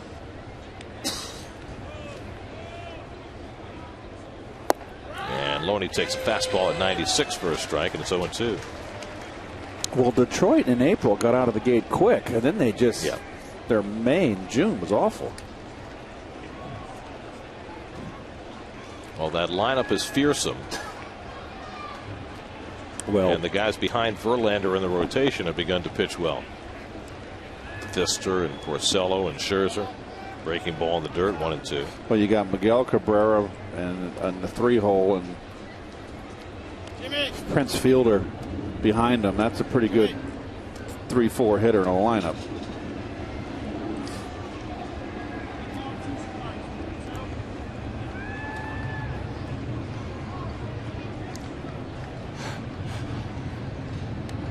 One and 2 to Loney. And that just missed. 2-2. Mets got 2/3 of an inning out of Burdack and a third out of Roush in the 8th inning as they worked out of John Neese's trouble. Now Parnell trying to negotiate the 9th. Tony Gwynn Jr. is the on-deck batter, getting ready to bat for the first time in the game. 2-2. And the curveball bounced to second. Should be a double play. Murphy has trouble getting out of the glove, but Tejada turns it over anyway. And the Mets turn the 4-6-3 to end the inning. Now the Mets will come up in the bottom of the 9th with the top of the batting order. That means a turn for David Wright as the Mets try and break this game in the bottom of the 9th, trailing 3-2.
Plus, Greg Mocker is always on the trail of something different. Weeknights at 5 and 10 on the Pix 11 News. Well, with Kenley Jansen apparently not available today, Javi Guerra will bid for his first save since the 1st of May. Well, Guerra had a little bit of a 2011. Had 47 appearances for the Dodgers. Missed a good chunk of the season, 30 games with right knee surgery. He's at 8 saves, but hasn't had a save since early May. He was the closer early in the year, saved 8 games and 11 tries, but then lost his job to Kenley Jansen. Then Guerra went on the DL in June, missed a month with a knee injury. More recently had to go home because his dad had a heart attack. He was home in Denton, Texas for that. Ruben Tejada takes outside ball 1. So it's Guerra asked to get the save after Jamie Wright pitched a scoreless 8th inning. Valdespin on deck, David Wright behind him. Guerra, the 5th Dodger pitcher of the afternoon. Tejada 0 for 4 on the day. And Ruben lines one, base hit. And the Mets have the tying run aboard. So Tejada's first hit of the afternoon comes leading off the ninth.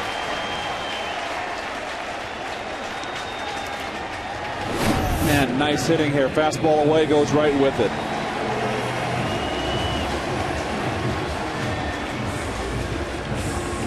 Well, let's see how the Mets handle this. Would you have Valdespin bunt as hot as he's been? I would not. Valdespin's 2 for 4 today. And he takes a long look down at Tim Teufel to see what's on. The Dodgers are going to play it for the bunt with Uribe well in at third base. Tying run at first and nobody out. Remember, Tejada does not have great speed. Valdespin in the batter's box has much, much better speed. That's now at 12 hits on the afternoon. And Valdespin asked to bunt, skips out of the way for ball 1. And that's how important Terry Collins feels that this game is for the Mets. And obviously, they do not want to get swept at home. Tell you what, though, the way Valdespin has fared in the 9th inning against closers, I think I'd let him swing the bat. If I get a count, a hit and run count, I'd let him hit and run. David Wright on deck. Let's see if he's still bunting here. Guerra tosses to first. Valdespin didn't give it away as Tejada dives back in. It's a 1-0 count here. It's a good put the hit and run on, a switcheroo on him. Although Guerra sometimes has trouble throwing strikes. 13 walks in 28 innings this year.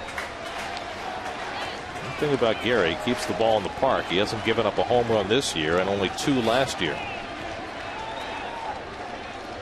And looking Tejada back and then throwing over. One thing about Ruben, he's not going to be stealing a base. You could play hit and run with it. But he's got only 1 steal all year.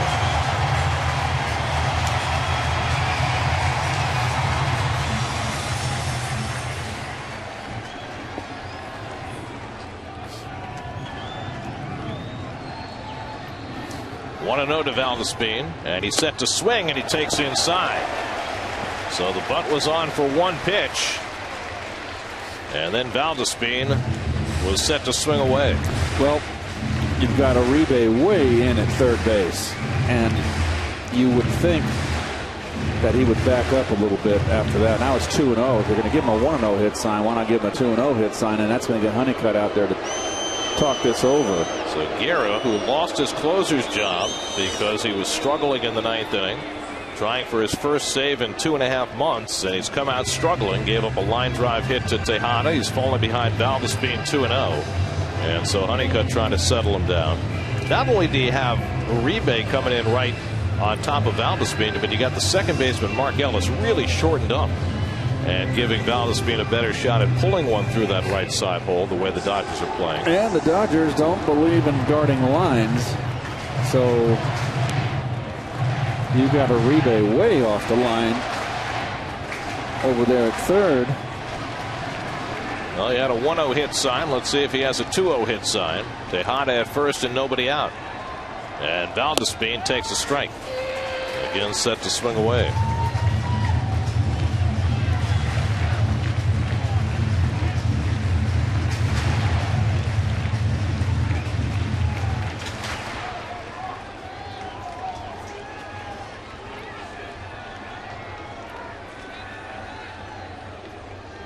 Now it's 2-1. Good hit and run count if you want to go that way, but instead they bunt. It's going to be a tough play for Guerra. He fires in time to get Valdespin, and down to second goes Tejada. 1-3 on the sacrifice, successfully accomplished by Valdespin to get the tying run into scoring position. Well, I like the idea that he gave him a couple pitches to swing, got ahead in the count, and Valdespin, we see enough of him. He can bunt. He's a very accomplished bunter. Well, he's got a bunt hit today and now a sacrifice bunt. And so now Wright comes up where a base hit could tie the game. So the question is, with David Wright representing the winning run, if you're the Dodgers, how carefully do you pitch him here? You want to put the, well, I don't ever like putting the go-ahead run or a tying run on base. So this is righty-righty. You got to go after him. This is part of the game. David's 1 for 4 on the day, singled back in the 5th. And he takes a fastball on the inside edge. 0-1. 95 miles an hour from Guerra. They're playing a slight shade in the outfield to right center for Wright, and I agree. Kemp shaded to the opposite field. Big gap in left center field for David. Ike Davis on deck, a red-hot Daniel Murphy behind him. Mets have trailed this entire series. And Wright has to jump back. Well, they're going to pound David in here.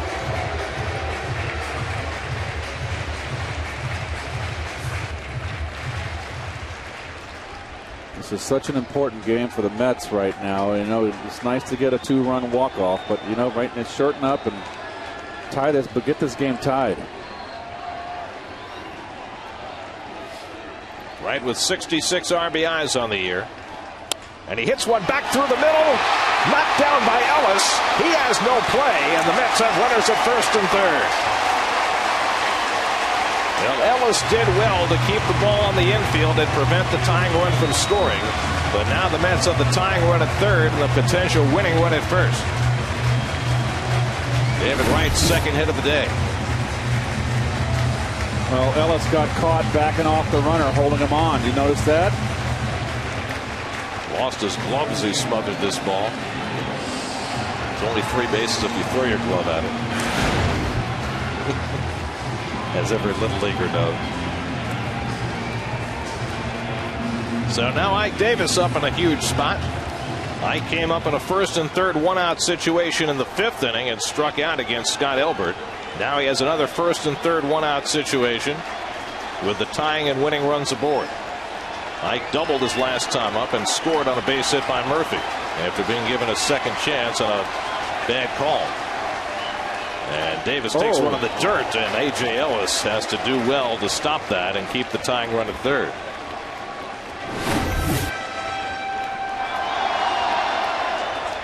Look at him change his glove right there. He was going to try to smother it, and he thought better, and that was the right move. Mark Ellis just came in from second base to try and be some counsel to Guerra, who clearly is a little bit rattled here in the ninth. Trying to get back in that closing situation after losing the job earlier this year. The red-hot Daniel Murphy on deck. And Davis takes a strike. 1-1. Don't understand how you can take a fastball when you got a pitcher out there that's obviously a little rattled. You're ahead 1-0. Last time up saw nothing but breaking balls from Sean Tollison. And on the last one, he doubled down the right field line. Fastball in. Popped it foul. 1-2.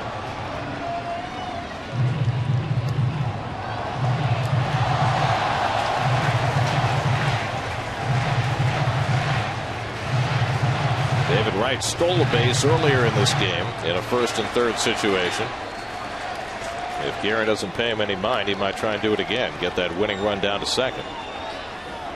Mike has not fared well with 2 strikes this year, but he's driven in 53 runs and at least trying to get that tying run in. Now he's down 1-2. Fastball in again. Too high. 2-2 to Davis with Murphy on deck.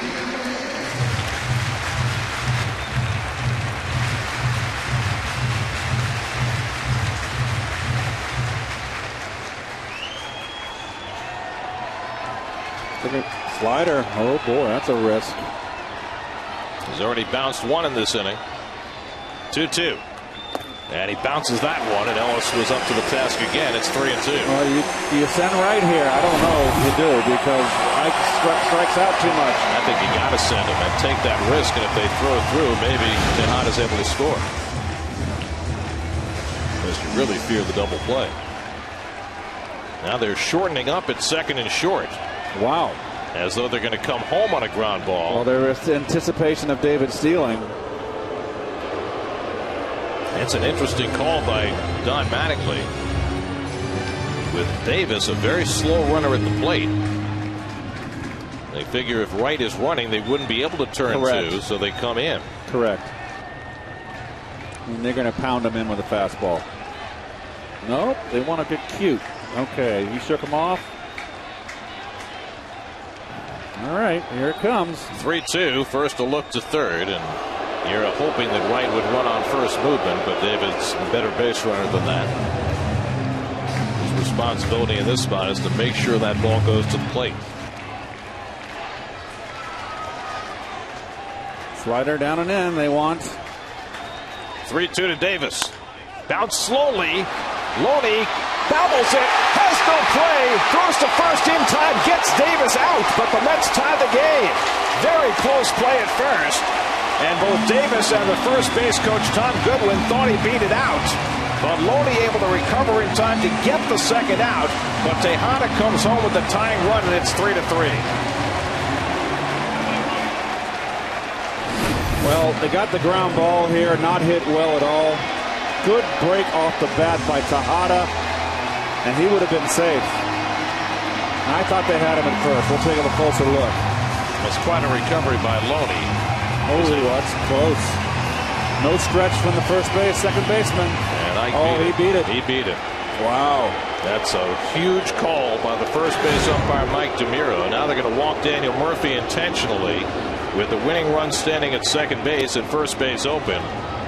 Murphy, who's 3 for 4 on the day and 8 for 10 in the series, will not get a chance to swing the bat. Instead, the game will be put in the hands of Lucas Duda.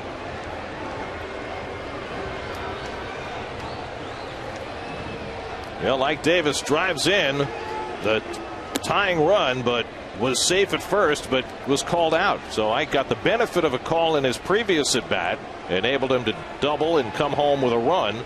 And this time he has a call go against him at first base.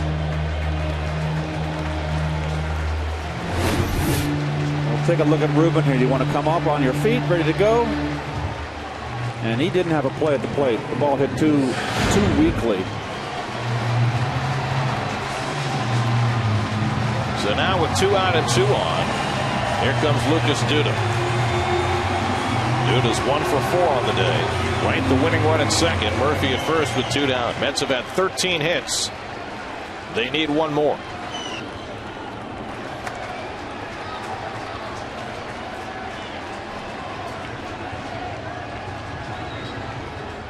And Duda takes a strike.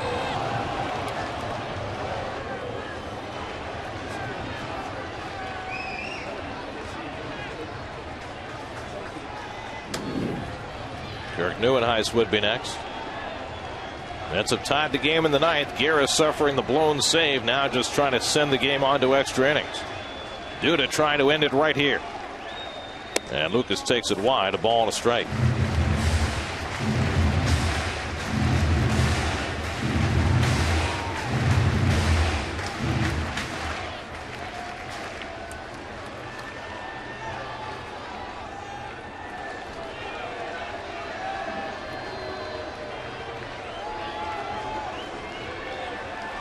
One to Duda, and Lucas grounds one to the second baseman. Mark Ellis makes the play, and we're going to extra innings at Citi Field. So the Mets get the game tied. The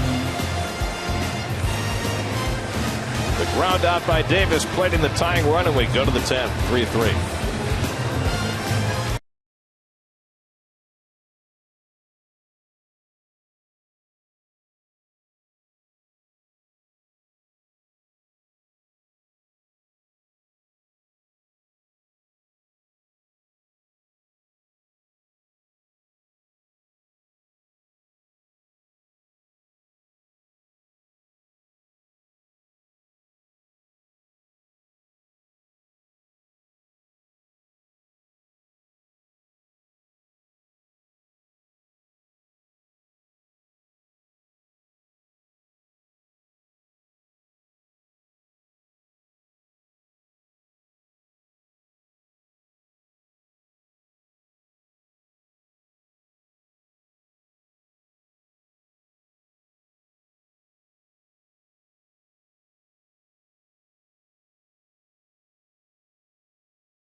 Toyota, you get a lot for less. Toyota.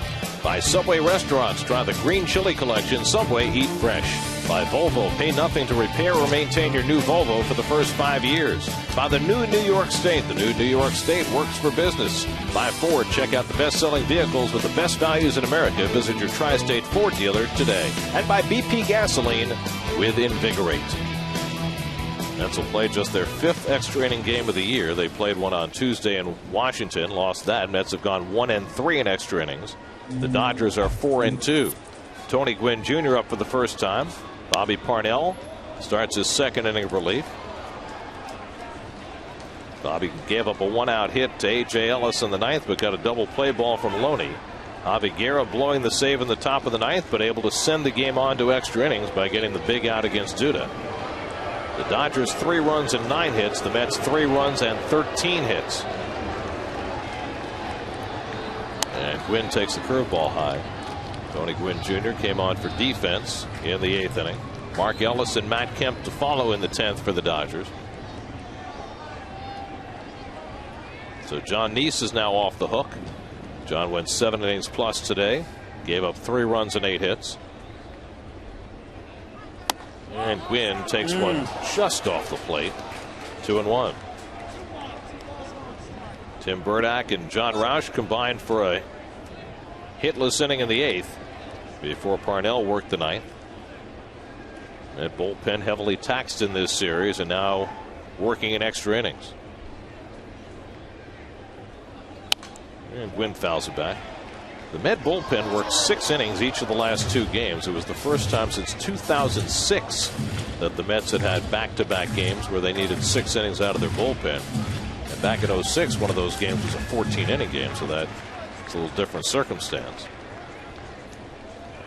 But the Mets had their starters knocked out early Friday and Saturday. Today they got 7 out of John Neese, and they tried to get more. John started the 8th inning, but gave up back-to-back hits and was pulled.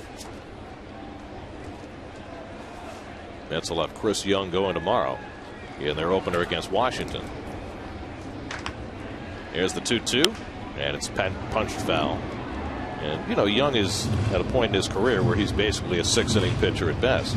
If you get a 7th out of him, that's great.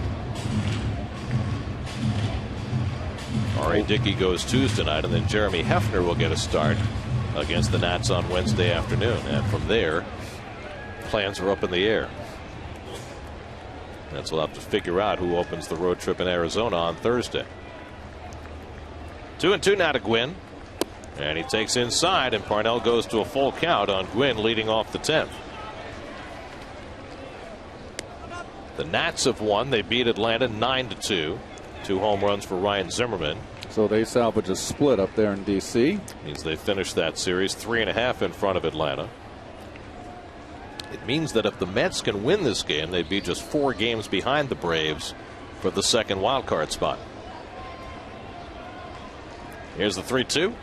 And Gwynn hits it out to center field. Neuenhuis right there. 1 out.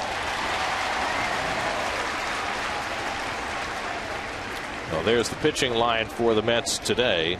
The biggest number there, no walks.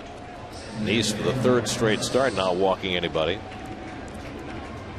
Burdack, Roush, and Parnell following suit. Well, Burdack came in and got 2 key outs in that 8th inning. And Roush closed the inning out with a nice 3rd. And Dodgers had 1st and 2nd, nobody out. Here's Mark Ellis, who's 2 for 4 today. Both his hits have gone off David Wright's glove. 1 to his right, 1 to his left.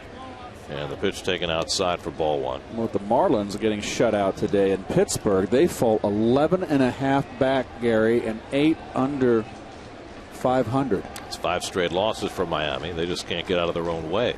Swing and a miss by Ellis, 1-1. I mean 7 under. I'm sorry, they're 7 under 500. 44 and 51. Josh Wall recently recalled up in the Dodger bullpen. He has not pitched in this series. And the curveball, and Ellis swings over at 1-2. Boy, that's a good pitch. You can do this every time, Bobby, with that fastball. You're going to have success. That's a good one.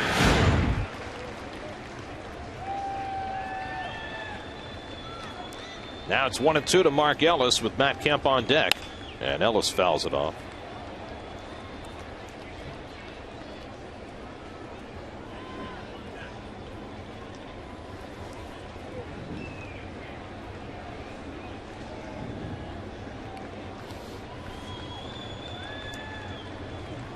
Breaking ball hit out to right, and Duda's right there. 2 out. So 2 fly ball outs for Parnell to start the 10th inning. Now he can face Matt Kemp with the bases empty. Parnell just really got a terrific breaking ball today. So let's see how he goes after Kemp, who's 2 for 4 today. Has singled twice. He also hit one to the wall in left center in the 6th inning. Of course, he's in scoring position when he's at the plate. 14 home runs on the year, despite missing a couple of months, including one in this series. And Parnell keeps it away from him. It's on the outside corner. 0-1.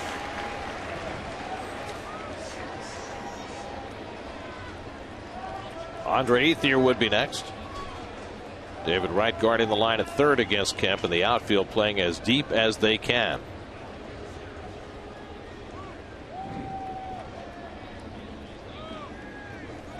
And that fastball just missed at 97 miles an hour.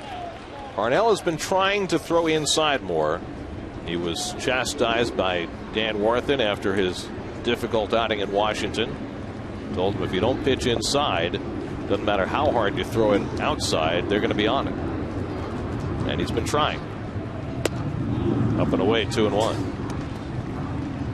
Game hasn't changed. I feel like I'm just repeating myself. If you don't let the hitters, worry about it being pitched inside, they're going to clobber you.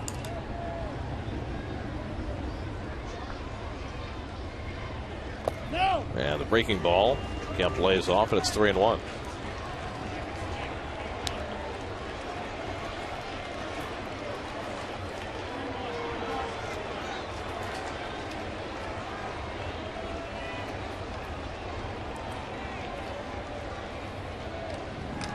Kemp hit a walk-off home run against the Phillies earlier this week.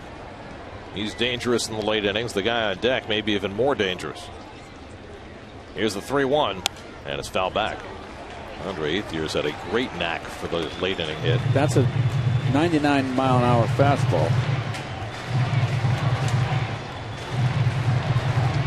He can do that. Yes, he can, and effortlessly too. His motion is just like he's just playing catch.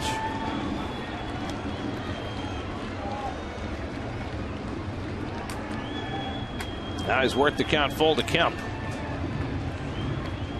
Here's the 3-2, and he punches one down to first. One hopper grab by Davis, and the side retired. So an impressive inning for Parnell. He gets the Dodgers 1-2-3. Now Neuenhuis will lead off in the bottom of the 10th in a 3-3 game.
Another long ball game. The Mets trying to pull one out in the bottom of the 10th inning and keep from going under 500 for the first time this year. 3-3 as we start the bottom of the 10th. Javi Guerra, who blew the save in the 9th, stays out there to face Nieuwenhuis, the pitcher's spot, and Nikias in the bottom of the 10th inning. Scott Hairston's out on deck to bat for Bobby Parnell, who turned in 2 scoreless innings in relief. And now the Mets hoping to get him a win. Nieuwenhuis 1 for 4 on the day. Tried to bunt his way on, leading off the bottom of the 8th, but bunted it right back to the pitcher and was thrown out. There's Hairston on deck. Nikias, who's in the 9 hole, is behind him, the pitcher in the 8 spot. Mets have 3 runs and 13 hits, but they've left a dozen on base today. And Nieuwenhuis rips one down the line, and he's got himself an extra base hit. Kirk heading for second as Ethier digs it out of the corner, and Nieuwenhuis pulls in at second base with a leadoff double. Well, Nieuwenhuis has been struggling, but that's his second hit of the day and his 12th double of the year. And the manager gives him a start today, and he rewards the judgment of the skipper. He's been sitting for quite some time. Sometimes it helps to get away from the game. You don't have to get up there and get at bats. You're in a rut. Interesting call now for Terry Collins. You got the pitcher spot due up, and he's sending up Scott Hairston to pinch hit. He has Ronnie Cedeno available, and Cedeno is a terrific bunter. So I'm a little surprised he's having Hairston bat in this spot, because there have been a couple of situations recently where Hairston was up, runner at second, nobody out, and he couldn't get the runner over to third because he's such a dead pull hitter. But I guess Terry just trying to win it right here with a base hit. I can't imagine he'll call on Hairston to bunt. Well, he played. I agree with you. Earlier in the game, the 9th inning, he played with Valdespin to bunt.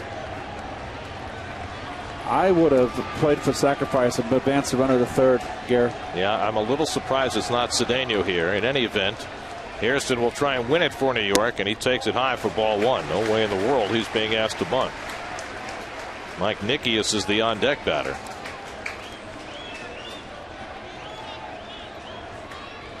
And I guess maybe the call is here that Nikias is such a weak hitter that you don't want to put the game in his hands, even if you were successful sacrificing. That might be the way Terry's figuring it. So let Hairston try and win it. Off the plate, and it's 2-0. Well, he flip-flopped the lineup, too, and put Nikias in the 9 hole. It would have been hitting in the 8th position. Right. Trying to stay away from him. Now, if Hairston can get on with a walk here, then you can ask Nikias to try and bunt the runners over, with Tejada behind him. Hairston hasn't had a sacrifice in 3 years. It's not his game. Nieuwenhuis with good speed at second and nobody out. 3-3 bottom of the 10th.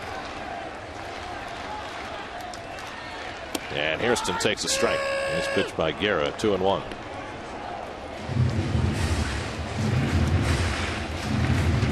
Mets have had 4 walk-off victories this year.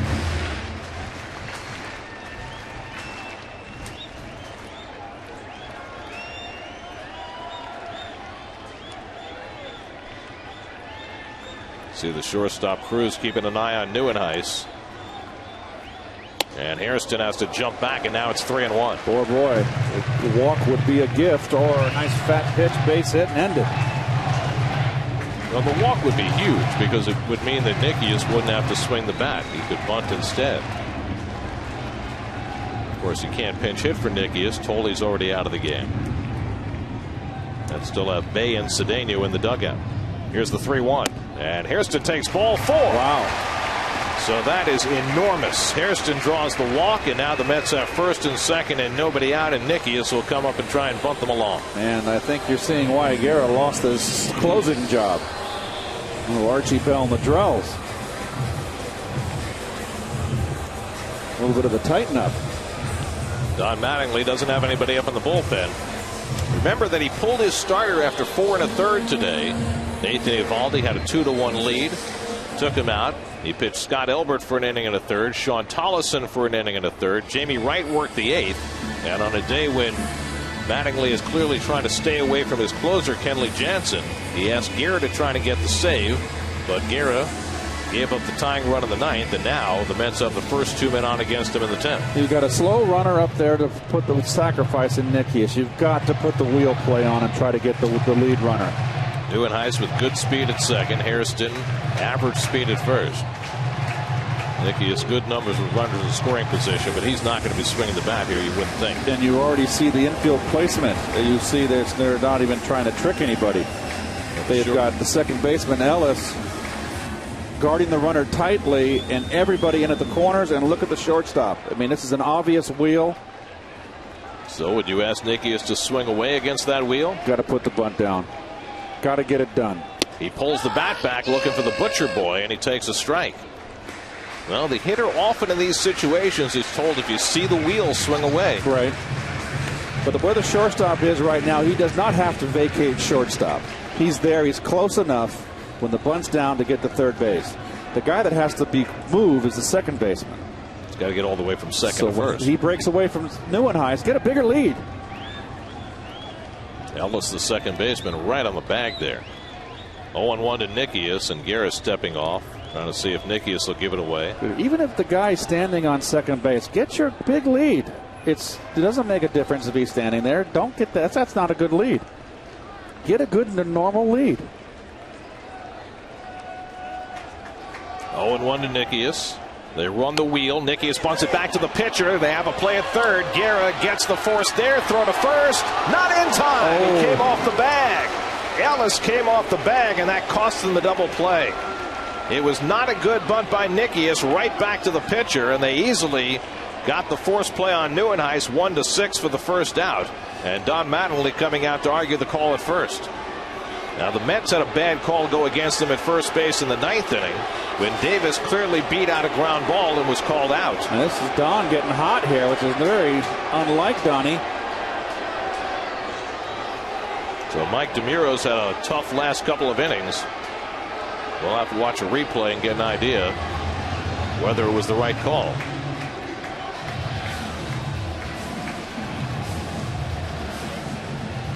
Mets will wind up with runners at first and second and one out with Tejada coming up after Nikias fails to advance the runners. We'll take a look at it here, and Guerra kind of boosted there. He double clutched, and that's the difference. Oh boy. Now the question is, was Ellis's foot on the bag when he caught this throw from Cruz? What do you think? Well, I'm going to look at it one more time. He's out.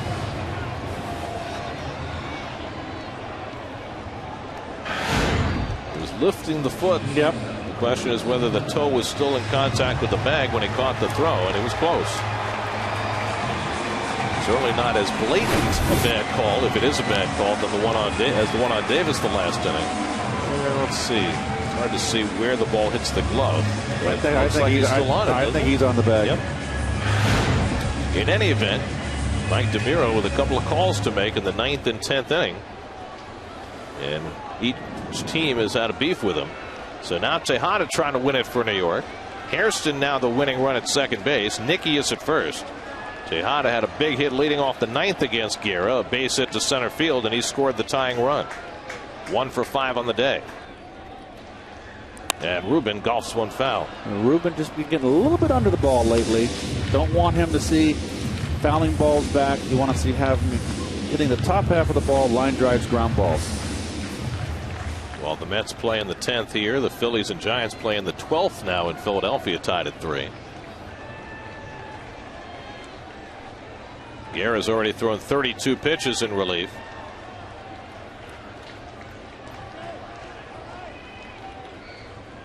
And Tejada lays off the slider, a ball and a strike. Ruben has one walk-off hit in his career. That came in September of 2010.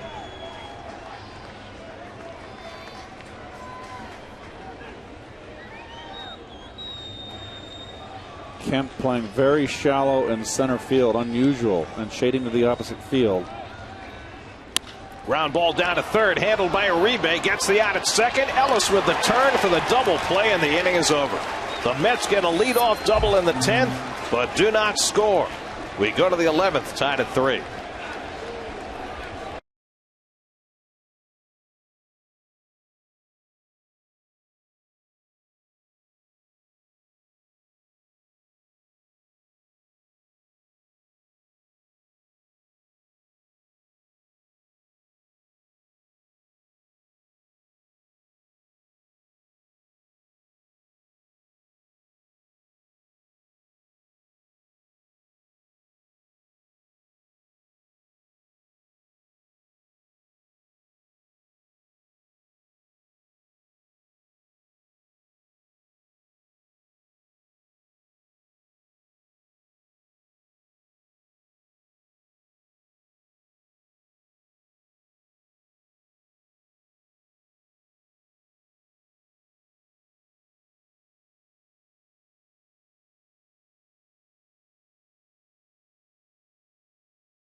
New York.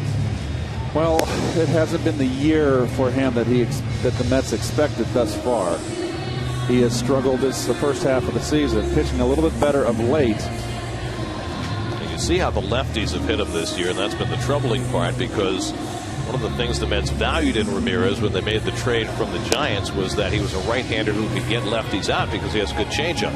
But the lefties have battered him this year, and he'll face a very good left-hand hitter, Andre Ethier, to lead off the 11th inning. And another left-hand hitter, Adam Kennedy, out on deck to pinch hit. Don Mattingly has 2 players left on his bench, Kennedy and his backup catcher, Matt Trainer. Mets have 2 players left on their bench, Jason Bay and Ronnie Cedeno. So each team has now used 4 relief pitchers in this game. Bobby Parnell worked 2 scoreless innings, allowed no runs, 1 hit. And now Ramirez makes his second appearance in the series. He worked 2 innings on Friday night. Gave up a run on 2 hits, struck out 3. Ethier's 1 for 4 tonight, singled in a run in the 6th inning. And he takes outside for ball 1.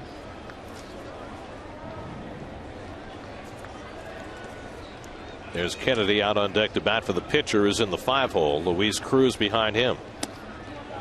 And it's up and away, 2-0. Mets now have 2 Ramirez's in their bullpen, with Elvin Ramirez being recalled today. And Ramon with a 2-0, and there's a strike. Ethier is 3 for 4 in his career against Ramon Ramirez. Of course, Ramon pitched the last couple of years in the Western Division, pitching for the Giants. And he falls behind Ethier 3-1.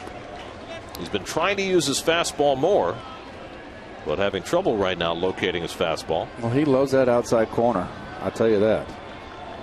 And Ethier takes ball 4. So Ramirez walks the first man he faces after the Mets have gone 10 innings without walking a batter.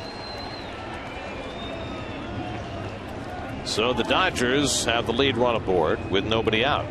And Adam Kennedy will come to the plate. We'll see if Mattingly asks him to bunt with right-hand hitters Cruz and Uribe behind him.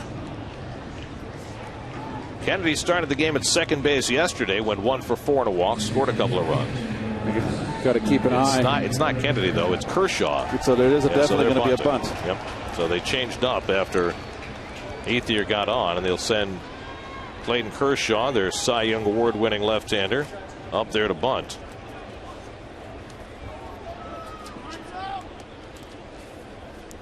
Kershaw has done a terrific job bunting this year. He's got 10 sacrifices on the season. Second in the National League, only to his teammate Chris Capuano. So Kershaw, the pinch hitter, and the Mets look for the bunt all the way. And Kershaw lays off, and it's ball 1. It's missing Kershaw in this series after he pitched a gem against them in Los Angeles, the only game the Dodgers won in that series. Luis Cruz is on deck. Juan Uribe behind him. A couple of right-hand hitters. Nobody up in the Mets bullpen. Murdoch, Roush, Parnell, and now Ramirez have worked in back of John Neese, who went 7 innings plus. The Dodger bullpen quiet as well, although they are batting for the pitcher here.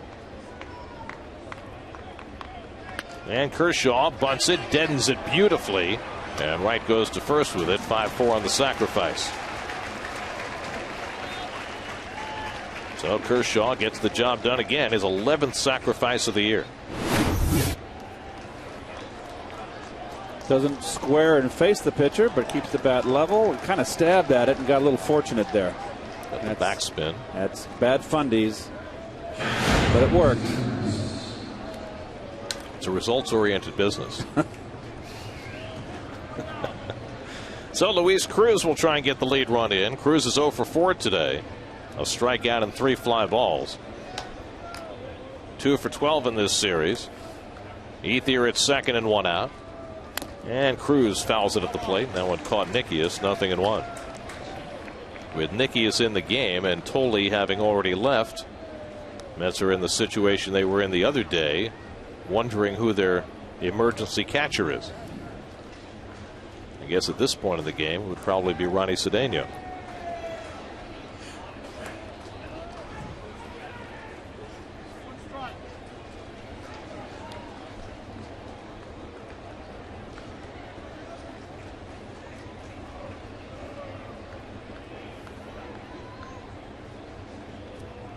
And Cruz fouls it back.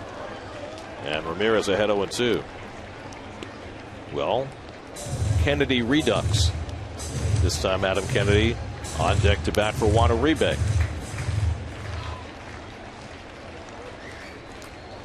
Josh Wall on the right, Ronald Belisario on the left. Probably Wall if the game's tied, Belisario if there's a save opportunity. Dodgers trying to get the lead here in the 11th. 0-2 now to Luis Cruz, and Ramirez takes a look at Ethier. Ethier, you'll remember, got a base hit against, or got a walk against Ramirez the other night, stole a base and scored a run. There's a fastball in for a call, strike 3. Cruz down looking for the second out.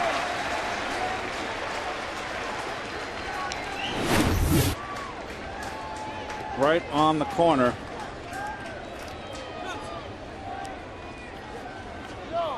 There you go. Go grab some pine. He thought it was a ball, and you can't be taking that pitch, particularly if you're a ping hitter like Cruz. Does that make him a golfer? So now Adam Kennedy will pinch it with the go-ahead run at second and 2 out. Kennedy 1 for 4 in this series. And the Mets are going to intentionally walk him and instead go after the right-hand hitter, A.J. Ellis. I agree. So Ellis, who has a couple of hits today, will get a chance to bat with 2 men on.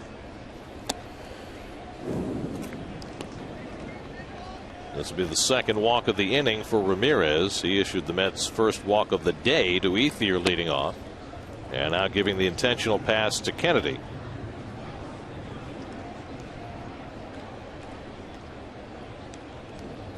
And there's ball 4. So the Dodgers have 2 men on.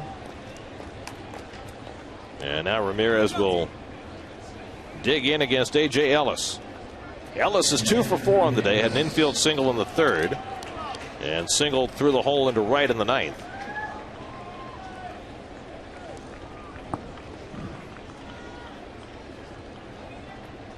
Ethier at second and Kennedy at first with 2 down. The Dodgers 3 runs and 9 hits. The Mets 3 runs and 14 hits. It's been a very frustrating afternoon for the Mets, who have never led in this series and fought uphill again today after falling behind in the 4th inning. Tied the game in the bottom of the 9th. And now Ramirez trying to keep it tied in the 11th.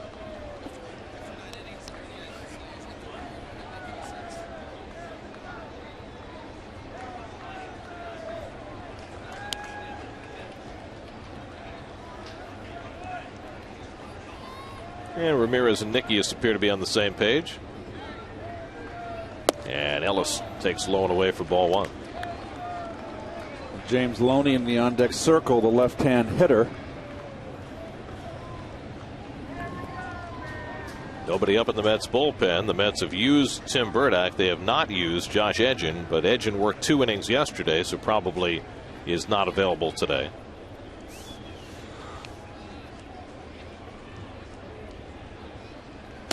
And the breaking ball misses. 2-0. So Ramirez living dangerously.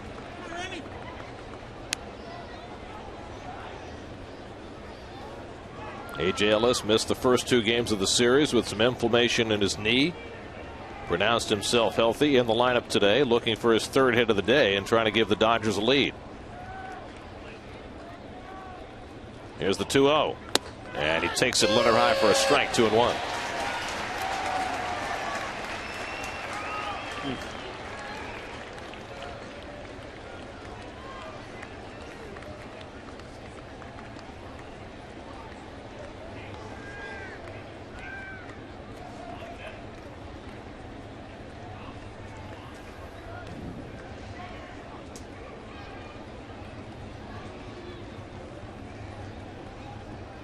And Ellis takes strike 2.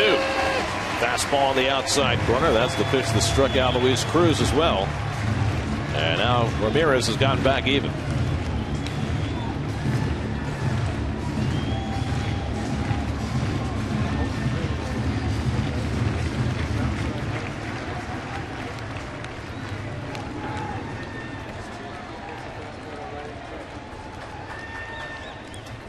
2 out, 2 on, 2-2 to A.J. Ellis. And a fly ball along the right field line. Cutting over is Murphy to call in foul ground. Side retired. Ramon Ramirez gets in and out of trouble in the 11th. Valdespin to lead off in the bottom.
Tied it in the 9th. Ruben Tejada got it started with a base hit. Jordany Valdespin a perfect bunt. David Wright a base hit. And then Ike Davis, this little dribbler, got the tying run in as Tejada scored to get the Mets even at 3. And that's where we are as we go to the bottom of the 11th. And for the Dodgers, 25-year-old Josh Wall comes in to make his major league debut. Well, 2005 second-round pick, hard thrower. But boy, this is going to be his debut here. He down in AAA, ERA over 5. Mets looking with Valdespin, Wright, and Davis coming up to salvage a win from this series. Wall saved 18 games at Albuquerque this year, but gave up 6 home runs in just 38 innings and a 5.68 ERA. Valdespin, Wright, and Davis trying to win it for New York at the bottom of the 11th. The shadows are definitely a factor here for the hitter, advantage pitcher. Ball's coming out of his hand into the shadows. Not a good thing. So Valdespin, who had a sacrifice in the 9th inning tying rally, 2 for 4 on the day. And looking to get it started or end it right here with Wright and Davis to follow. And Kennedy at third base really in tight to protect against the bunt. Adam Kennedy staying in at third after pinch hitting for Uribe. And Valdespin taking all the way, a call strike. Pitcher he's never seen before. So Josh Wall, welcome to the big leagues.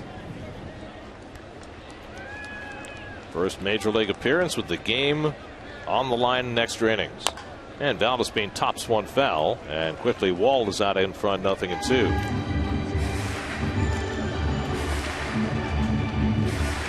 David Wright has a couple of hits today. He's on deck.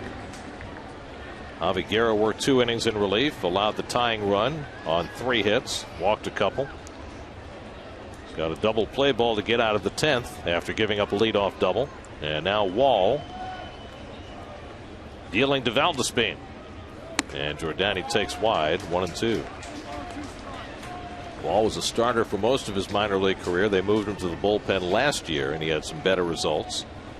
Well, he's always been a strikeout guy in the minors with a lot of walks. Now 7 years after being drafted out of high school in Louisiana, he's in the big leagues.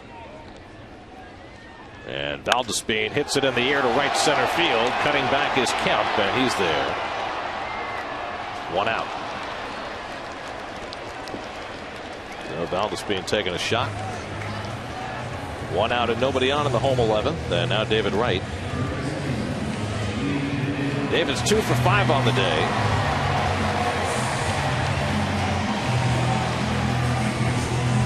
Had an infield hit in that 9th inning rally.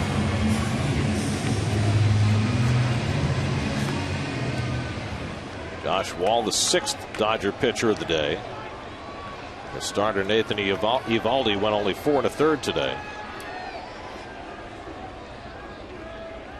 And now Wright lays off the slider, ball 1. When you've got the shadows as an issue, Keith, what's the toughest pitch? They're all tough because it's hard to pick up rotation. So you really just have to pretend like, Gary, your approach is you got 2 strikes, you got an 0-2 count on you, and you really got to bear down. So it is almost like you're feeling for the ball as Wright goes around on the slider. I don't know about that. That call there, you don't want to feel for the ball, but you're really just in an attack mode. Let's see. Not so. Yeah, yes, he did.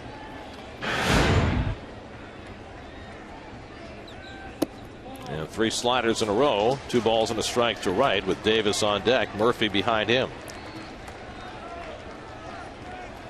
David's already had a walk-off hit this year.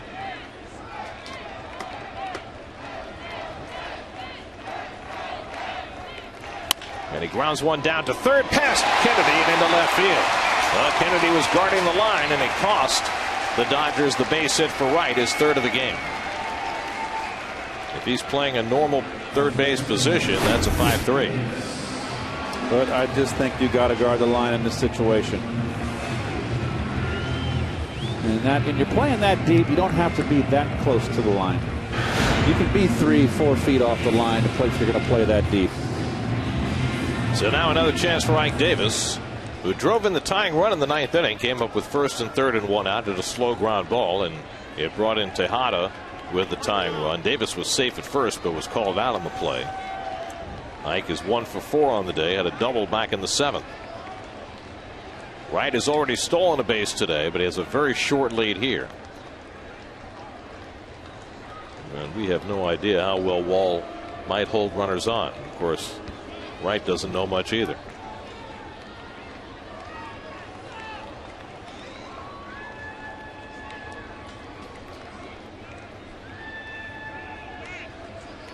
And Davis punches one foul.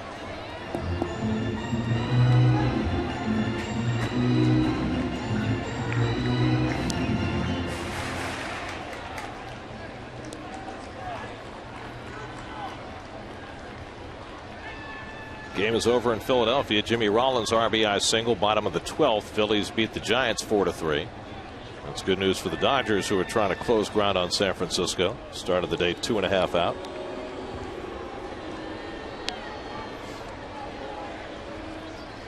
And the Mets are trying to keep pace with the Nationals, who won big today over the Braves. Trying to gain ground on the Braves. The Mets trailed by 5 going into the day for the second wild card. 0-1 to Ike Davis. And Wall not showing off much of a move. Well, I'll say one thing about the Dodgers pitching staff. They hold runners on.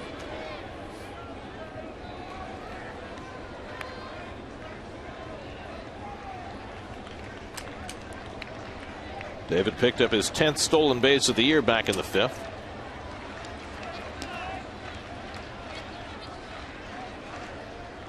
He's going.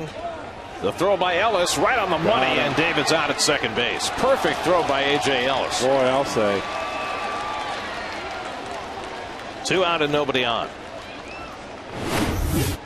Perfect throw. Fastball up. No wasted motion. Good pitch to throw with. And David clearly out. Well, Ellis's reputation has always been as a terrific defensive catcher. He's having a good offensive year this year, but he just made a strike throw to second base. So now 2 out and nobody on for Davis. 1-1 the count. And Ike breaks his bat, pops it up into right. And Ethier is there. And we'll move on to the 12th inning at Citi Field. After 11, Mets 3, Dodgers 3.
In the day. Were you living over in Staten No, Island? just we'd go down and take the ferry for fun and take it back. It's just a nice day out on the water. They have the little vending machines underneath. Really? Yeah. We go to the 12th inning. Ramon Ramirez facing James Loney as Ramirez works his second inning in relief. The Mets had 15 hits today, but they have stranded a Passel and had a few others erased. And so they find themselves in the 12th, which will match their longest game of the year. The Mets played a 12-inning game in Washington back on June 5th. That was a game to forget for the Mets, in which they let 3 late leads get away. Loney up for the 3rd time, and he takes a strike. Loney grounded into a fielder's choice in the 7th, hit into an inning-ending double play in the 9th. Tony Gwynn Jr. on deck, then Mark Ellis in the 12th inning. And Loney checks the swing and takes it wide, 2-1. Well, the Mets have an 8-man bullpen technically right now because they brought up Elvin Ramirez today and designated Miguel Batista for assignment. But you have to figure Josh Edgin isn't available today after going 2 innings yesterday. You also have to figure Jeremy Hefner is not available. He went 2 innings yesterday and is going to start on Wednesday as Loney lines a base into the left center field. Neuenhuis quickly over to get it. And he'll hold Loney to a leadoff single. So for the 2nd straight inning, the Dodgers have the leadoff man on against Ramon Ramirez. But Loney does not run well at all. Goes down and gets that ball down and away. And they do a good job out there, Neuenhuis, to cut it off and prevent the extra base hit. 7 times now in 12 innings, the Dodgers have had the leadoff man on. Twice they've brought him around to score. Now Gwynn is up and the Mets will look for the bunt. Gwynn flying to center field in his only at bat after coming on for defense in the 8th inning. And he bunts it. Oh. Fielded by Davis. Close play. Safe at first base. That ball didn't in the grass. Davis fielded it awkwardly and Gwynn beat it out. That is not a good play by Ike right there. And Terry Collins out to argue the call at first base. Mike DeMuro's gotten a lot of heat the last few innings. He blew a call on Davis in the 9th, probably blew a call that went in the Mets' favor in the 10th, and it looked like he might have blown this one as well. Well, we'll take a look. But Ike makes this play closer than it ever should have been. And he barehands it, and he's awkward, and he's still out. Sure looked that way. You never want to barehand a bunt like that, and it was out. Clearly out at first base. But it shouldn't have been this close. He's out. Murphy had his foot on the bag, ball on his glove, foot in the air. So that's 3 now that DeMuro has appeared to blow in the 9th, 10th, and 12th innings. Well, you're going to have another bunt situation here with your big boppers coming up behind Ellis. Let's see how the Mets play it right in. Davis in tight at the corners. I say wheel. Got to put the wheel on. That's not playing the wheel, apparently. Play it straight up. Mark Ellis pops up the bunt, and Ramirez catches it. He almost dropped it. He might have been better off dropping it. He might have had a double play. Well, that's true. I mean, they did not rule the infield fly rule, as they generally don't on a bunt. And if you let that drop, you could get forced plays at third and at second. Yep. So Ellis pops up the bunt. Oh, my word. Who wants to win this ball? Oh, jeez. Who wants to win the game? If the glove doesn't work, use the other hand. Of course, if you drop it on purpose, they'll call the batter out. Correct. But if you just back away and let it fall, or you bobble it like that and drop it not on purpose, they will not call the batter out. And then you could turn 2. But instead, Matt Kemp will come up with first and second and 1 out. And Dan Warthen will pay a visit to the mound to talk to Ramirez before he faces him. Well, the big 2 in the lineup, and nothing you can do. You have to pitch to him. Kemp and Ethier. Well, Kemp has never had much luck against Ramon Ramirez. He's 0 for 6 against him in his career. Ethier has done much better against him. 3 for 4, plus the walk that he drew in the 11th inning.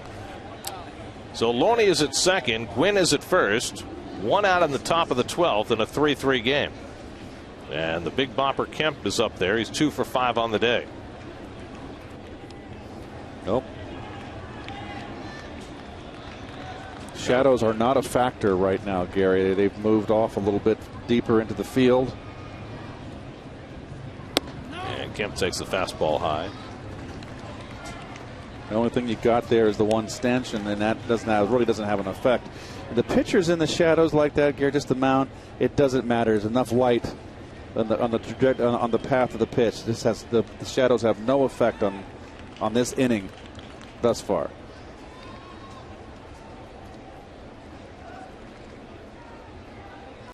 Kemp slices one down to Davis, gets the force play at second, no return. As Gwynn went in very hard and Tejada sidestepped him. So Gwynn is erased for the second out. And now the go-ahead run moves to third. 2 out and Ethier coming up. Oh, Ike off the line here. Ball hit right at him. He almost missed that one because he didn't get in front of it. Well, now you've got to walk Ethier intentionally. The pitcher spot is due up next, and the only guy left on the bench is the backup catcher, Matt Trainer. So even though it's first and third rather than second and third, is there any other call to make here, especially the way that Ethier has hit Ramirez? I don't want to deal with Ethier, period. End of story. So I would assume the Mets are going to intentionally walk him, and that's exactly what they'll do. As Nickies puts up 4 fingers. I can't believe that Ike played that ball that way. He just almost played it into an E3. I mean, we can see it again. I mean, he just olayed it. It was hit right at him, and he sidestepped it to play it off to the side. He's a left-handed thrower, so you want to keep your body in front. It's easy throw to second base. He snow-coned that ball. I wonder whether he had trouble seeing that ball because of the shadow, you think? Nope, he saw it. But he almost played that into a bases-loaded situation. So now the bases are loaded, and Matt Trainer comes up. Trainer started the first 2 games of the series, went 1 for 8. And he'll bat here with the bases loaded and 2 out against Ramirez, who has had trouble every step of the way in his 2 innings of work. Trainer getting some counsel from his manager, Don Mattingly, who knows all about hitting in big spots. Well, I got to believe Donnie's saying he's going to pitch, likes to pitch away. Well, Trainer's a guy who likes to hit the ball to right field. So Loney now at third, Kemp at second, and Ethier at first with 2 out. A leadoff hit by Loney, the key in this inning. Mets also the victims of yet another bad call by Mike DeMuro at first base, and he's made 3 of them in the last 4 innings. 2 in favor of the Dodgers and 1 in favor of the Mets. Mets got a break when Ellis popped up the bunt. They got the forced play when Kemp hit the ball down to Davis, and now the intentional walk loads up the bases. And Trainer, the last man left on Don Mattingly's bench, will come up to pinch hit.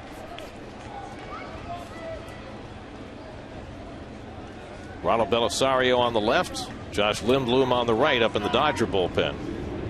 As Trainer is batting for the pitcher Josh Wall, who worked a scoreless inning in his big league debut. So here we go. Bases loaded, 2 down for Trainer. And he takes one in the dirt. Stopped nicely by Nickias, ball 1. Loney not a fast man at third base. And keep in mind, and we've seen this come into play before at Citi Field, it is a very short distance from home plate to the backstop. And if you throw a wild enough pitch, it'll come right back to the catcher. So Loney's got to be on his guard. And Trainer swinging at the fastball and missing, 1-1.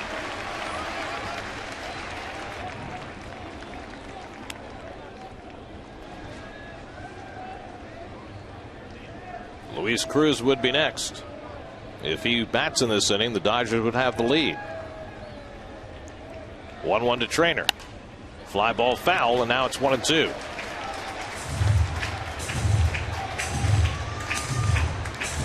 Better than 31,000 paid today at Citi Field. About half have stuck around. Game better than 4 hours old. This will be the longest game by time the Mets have played this season.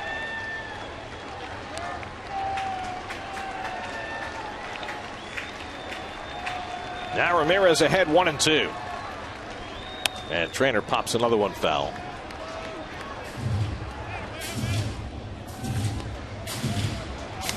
Oh, he's going after him with fastballs, Garrett. You know, the Mets have asked a lot of their bullpen in this series. 6 innings Friday night, 6 innings Saturday. This is the 5th inning for the bullpen this afternoon.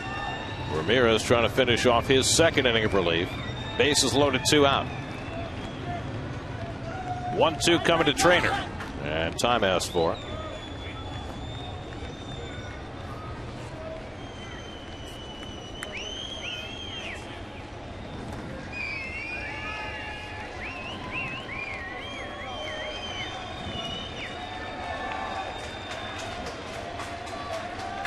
Here's the 1-2. Right back through the middle. A base hit for Trainer, and the Dodgers take the lead. Loney is in. Here comes Kemp. He scores. It's a 2-run single for the pinch hitter, Matt Trainer, and the Dodgers lead it 5-3 in the 12th. Well, Ramirez able to tiptoe through trouble in the 11th and got most of the job done in the 12th, but couldn't seal the deal, and Trainer gets the big hit for L.A. 1-2 fastball. Heading the count, 1-2. Another fastball away, right on it. And right back through the originator.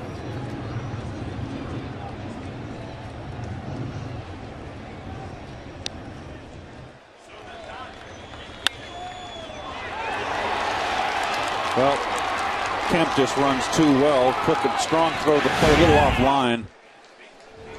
Now Luis Cruz swinging and missing at the first pitch fastball. Cruz is 0 for 5 today. So Ronald Belisario is up in the bullpen for the Dodgers, and he's going to get the save opportunity in the bottom of the 12th. Ground ball toward the hole. Right, can't knock it down. Base hit. Here comes Ethier to the plate. The throw coming in, not in time. And there are 3 runs home for the Dodgers in the 12th. It's now 6-3. Luis Cruz with his first hit of the day drives in the 3rd run of the inning. Wow, just all falling apart here. The Dodgers again, 2-out rallies. And Ramirez getting lit up again. Well, the Dodgers have had the leadoff man on all day, and it pays off in the 12th inning. Wright just could not knock it down, which is all you ask of an infielder with 2 out and a runner at second. Well, right and hitting the right spot, and this game all of a sudden is blown open. 6-3 LA. And now Adam Kennedy up for the second time. Drew an intentional walk as a pinch hitter in the 11th and then stayed in at third base.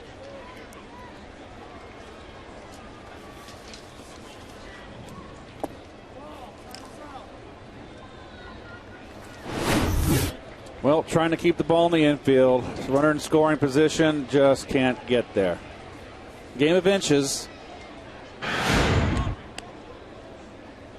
And the Mets are in really a spot where they're looking to get swept here and also drop another game behind the Nationals to 8.5 back and go under 500. Mets have not been under 500 all season. They began the year 4-0. They were at 500 at 8-8 and at 13-13, and now after losing 8 of their last 9 at 47-47. But if they lose today, they'll be under 500 for the first time all season. And when you play day games and extra inning games and a game you got to win, these are tough losses. If they don't pull it out, they're tough ones. Hit in the air to right. Getting turned around is Duda, and it goes over his head and all the way to the wall. Trainer is in to score. Cruz comes home. The Dodgers have a 5-run 12th inning as Duda got turned into a knot in right field. A 2-run double for Adam Kennedy makes it 8-3.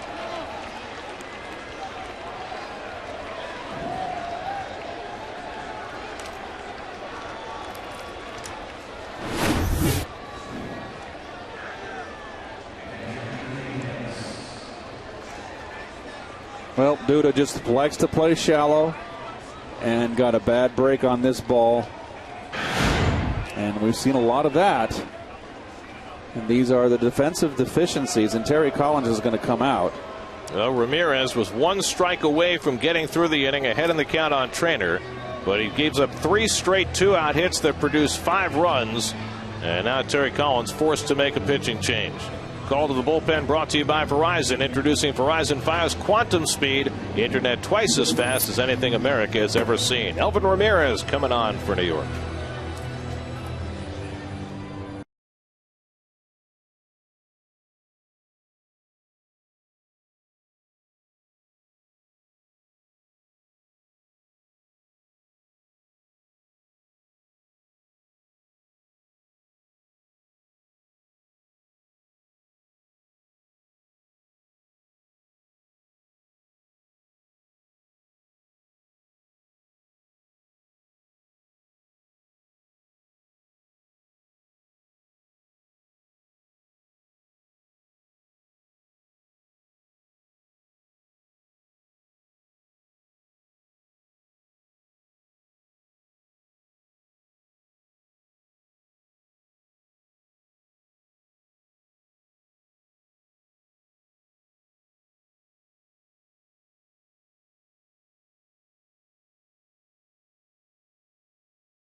Tries to get the final out here in the 12th with the doors already off this game.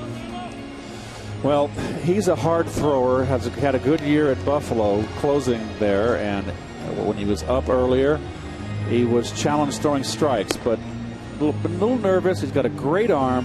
He's got tremendous potential, good split finger. So the 24-year-old will come in to face A.J. Ellis, who will be the 9th man up in the inning. The Dodgers have the bases loaded, 2 out, and the light-hitting catcher Matt Trainer up with a 1-2 count. Trainer singled up the middle to drive in 2, and then the roof caved in on Ramon Ramirez. Luis Cruz an RBI single, Adam Kennedy a 2-run double, and now it's 8-3 LA in the 12th. Ellis is 2 for 5 today, and he takes it wide from Elvin Ramirez, 1-0. Well, the Mets keep reaching down to Buffalo for pitchers, trying to find the right combination.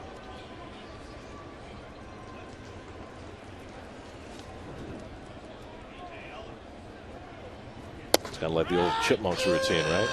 Josh, okay. Jeremy, okay. Elvin. Go ahead. Elvin. I want okay. Very good. That's what happens 4.5 hours into what looks like it'll be the Mets' 9th loss in their last 10 games. 2-0 now to Ellis. The 9th batter in the inning for the Dodgers. Elvin Ramirez working to a 1.99 ERA in the International League and Eastern League combined this year. Another 2-out rally here, too, for the Dodgers. 5 runs in this inning, all with 2 out. And now he's behind 3-1. James Loney, who started this whole mess, is out on deck. So Ronald Belisario was getting ready to pitch the bottom of the 12th in what would have been a save opportunity and no longer will be a save chance. And so Belisario is sat down. And they've got Josh Lindblom up instead in the Dodger bullpen. Shadows again moving across home plate. Now the 3-2 to Ellis, and that's ball 4. So Elvin Ramirez picks up where Ramon Ramirez left off, walks the first man to face him. And the Dodgers have batted around. So here's Loney, who singled to left center to start this 12th inning and came in to score the lead run on the base hit by Trainer.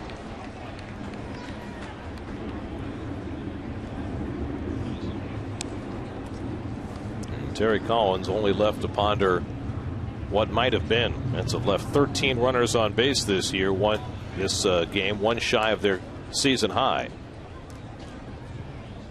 There have been 29 hits in this game. The Mets have 15. The Dodgers now 14. And Loney fouls it back.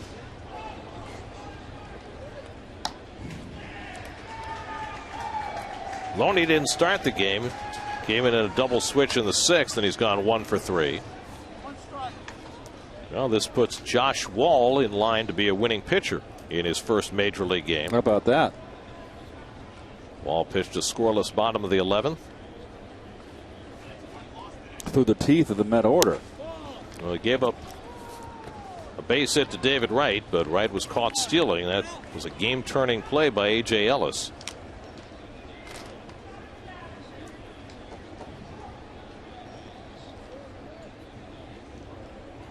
And remember how I said about half the crowd was left?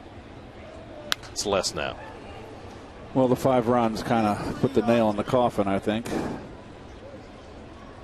Well, the Mets, we talked about it on Friday night before this series began, coming home to Citi Field, where they've enjoyed a lot of success this year, off a very difficult road trip to start the second half.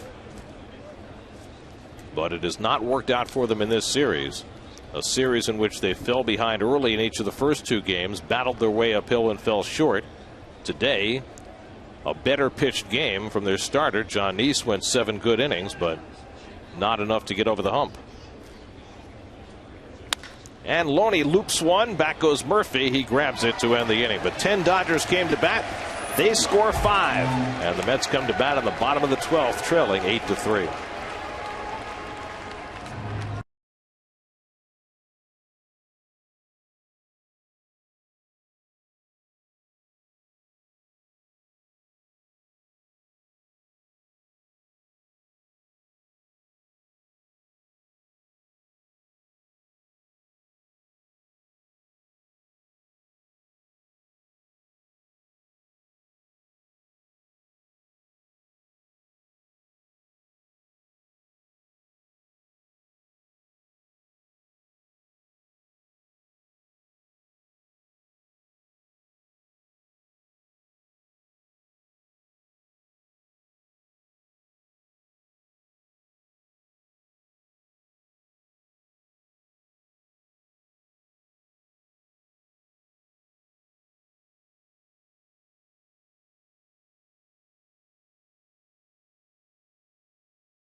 of the ninth inning after falling behind 3-1, only to see the Dodgers put up a 5 spot against Ramon Ramirez in the top of the 12th.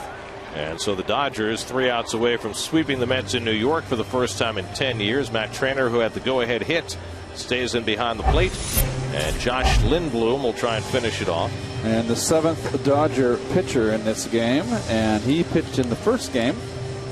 Came in to try to protect Aaron Harang's lead and did not fare well. He had 2 walks and a base hit, gave up a run. Daniel Murphy already has 3 hits today. He's had quite a series. And he takes a strike. Murphy 3 for 4 and an intentional walk in this game. 8 hits in 10 at-bats in the series. Pushing his batting average up to .304. Drove in a run with a bloop single in the 7th. And Murphy takes low and away. A ball and a strike. Duda and Nieuwenhuis to follow as the Mets try and manufacture a huge rally in the bottom of the 12th.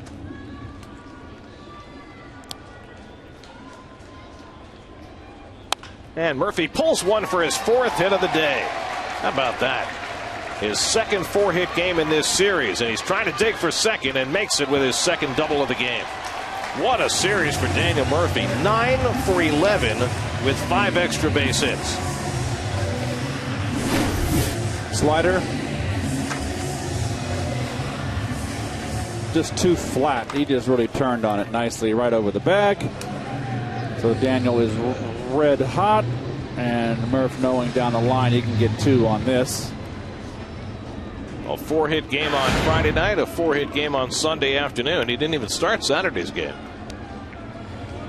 So now he's at second. Mets have their 16th hit of the game, but they've scored only 3 runs, leaving 13 runners on base.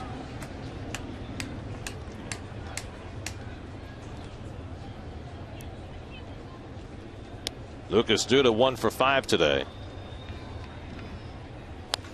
And he fouls back the fastball, 1-1. Lucas again, I just can't say it enough. He's just under everything. Kirk Nieuwenhuis in the on-deck circle. But Lucas is just got to try to get on top of the ball. He's been under everything.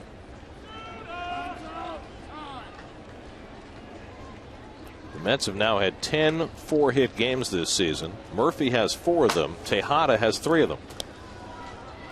Nobody else has more than 1. 2 balls and a strike to Duda with Kirk Nieuwenhuis on deck.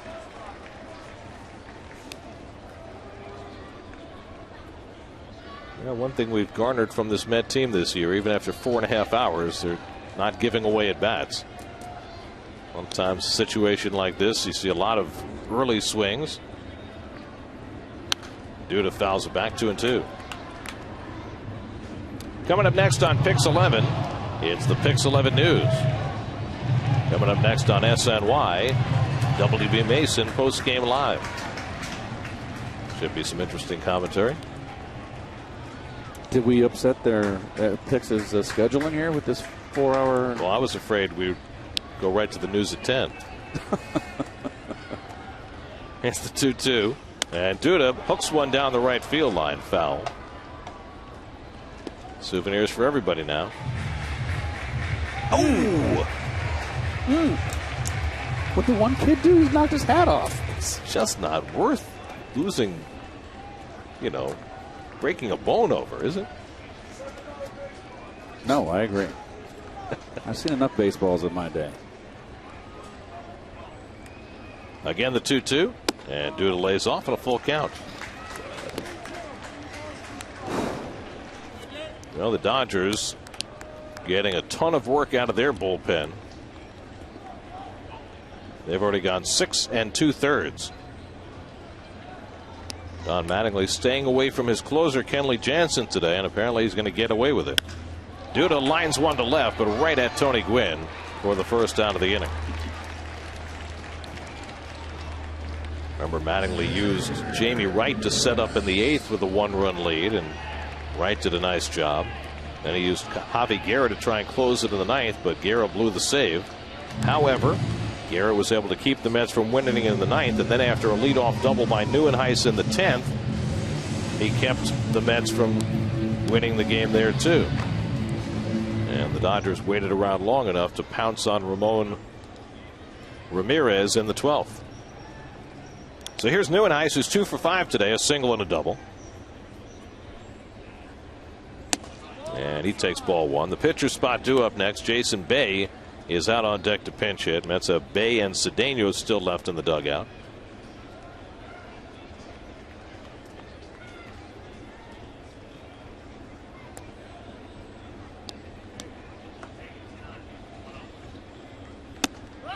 And there's a strike. 1-1 to Nieuwenhuis. Jason Kubel has another home run today for Arizona. He had 3 last night. He leads the league in RBIs. How many RBI in this game? 71 now. Jeez. 21 homers, 71 RBIs for Kubel. Breaking ball down. 2 balls and a strike to Nieuwenhuis.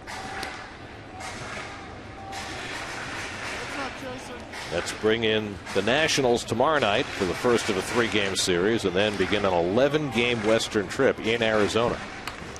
Play 4 with the Diamondbacks, 4 with the Giants, and 3 with the Padres.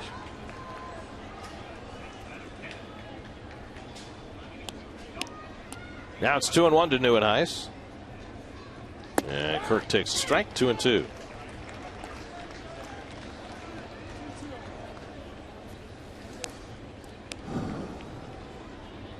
Well, it's the second straight start for John Neese in which his effort winds up being long forgotten. The game in Washington where the Mets let it get away in the 9th and 10th innings. And now this 12-inning affair.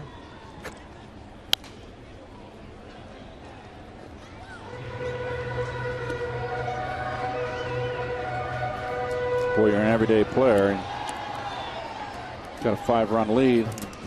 Got to get on an airplane after this game. It's like, let's go, throw strikes, let's get it in the clubhouse and get on to the next city. Let's get Superman out there. Super, yes. That would certainly be a step in the right direction. You can always use Superman's help. Or is that a gal? Either way. Swing and a miss, and Nieuwenhuis is out on strikes. And that's the second out of the inning.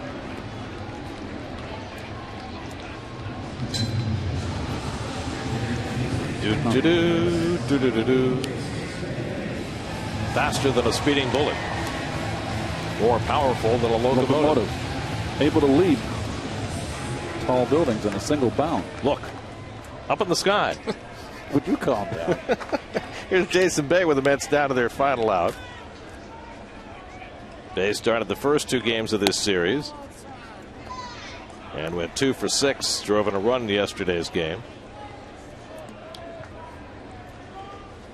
Josh Lindblom trying to put on the finishing touches of what has been the Mets' longest and most laborious game of the year. A ball and a strike to Bay.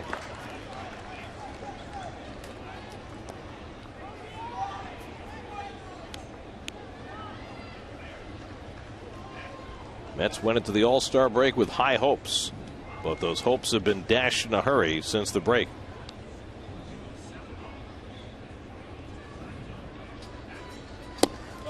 And Bay takes it wide, 2 balls and a strike.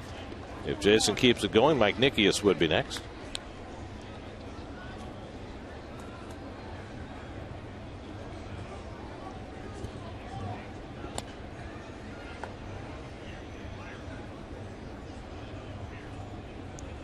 And now Bay takes the breaking ball for a strike. 2-2, and the Mets are down to their final strike.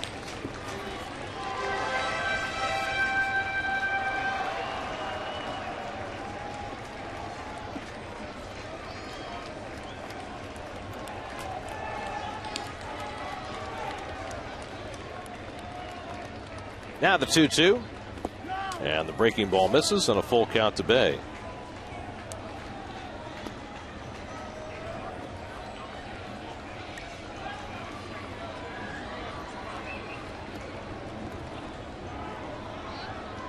Three hits today for David Wright, 4 hits for Daniel Murphy. 16 hits in all for the Mets, but not nearly enough. 3-2 to Bay. And a pop foul, and they'll do it again.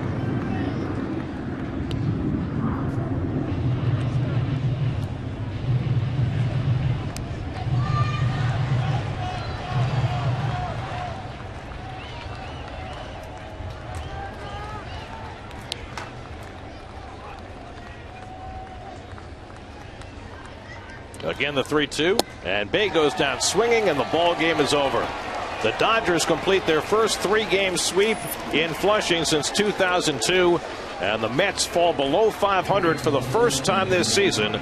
They've now lost 9 of their last 10 as the Dodgers score 5 in the 12th and beat the Mets 8-3. Well, a little bit of comeback here as they came back after losing 3 out of 4 at home to the Mets. Come in here and sweep the Mets, and a series where the Mets really fought back. They were losing in all 3 games and fought back. And this one in particular, they got it back to a tie. But Ramon Ramirez continues to struggle out of the bullpen for the Mets, and he gave up the 5 runs in the 12th inning where the Dodgers batted around, and there's the final score. And the Mets get under 500 for the first time of the season. Game summary brought to you by Volkswagen. Visit VWDealer.com. 8-3 the final. Dodgers win it in 12. More from Citi Field in just a moment.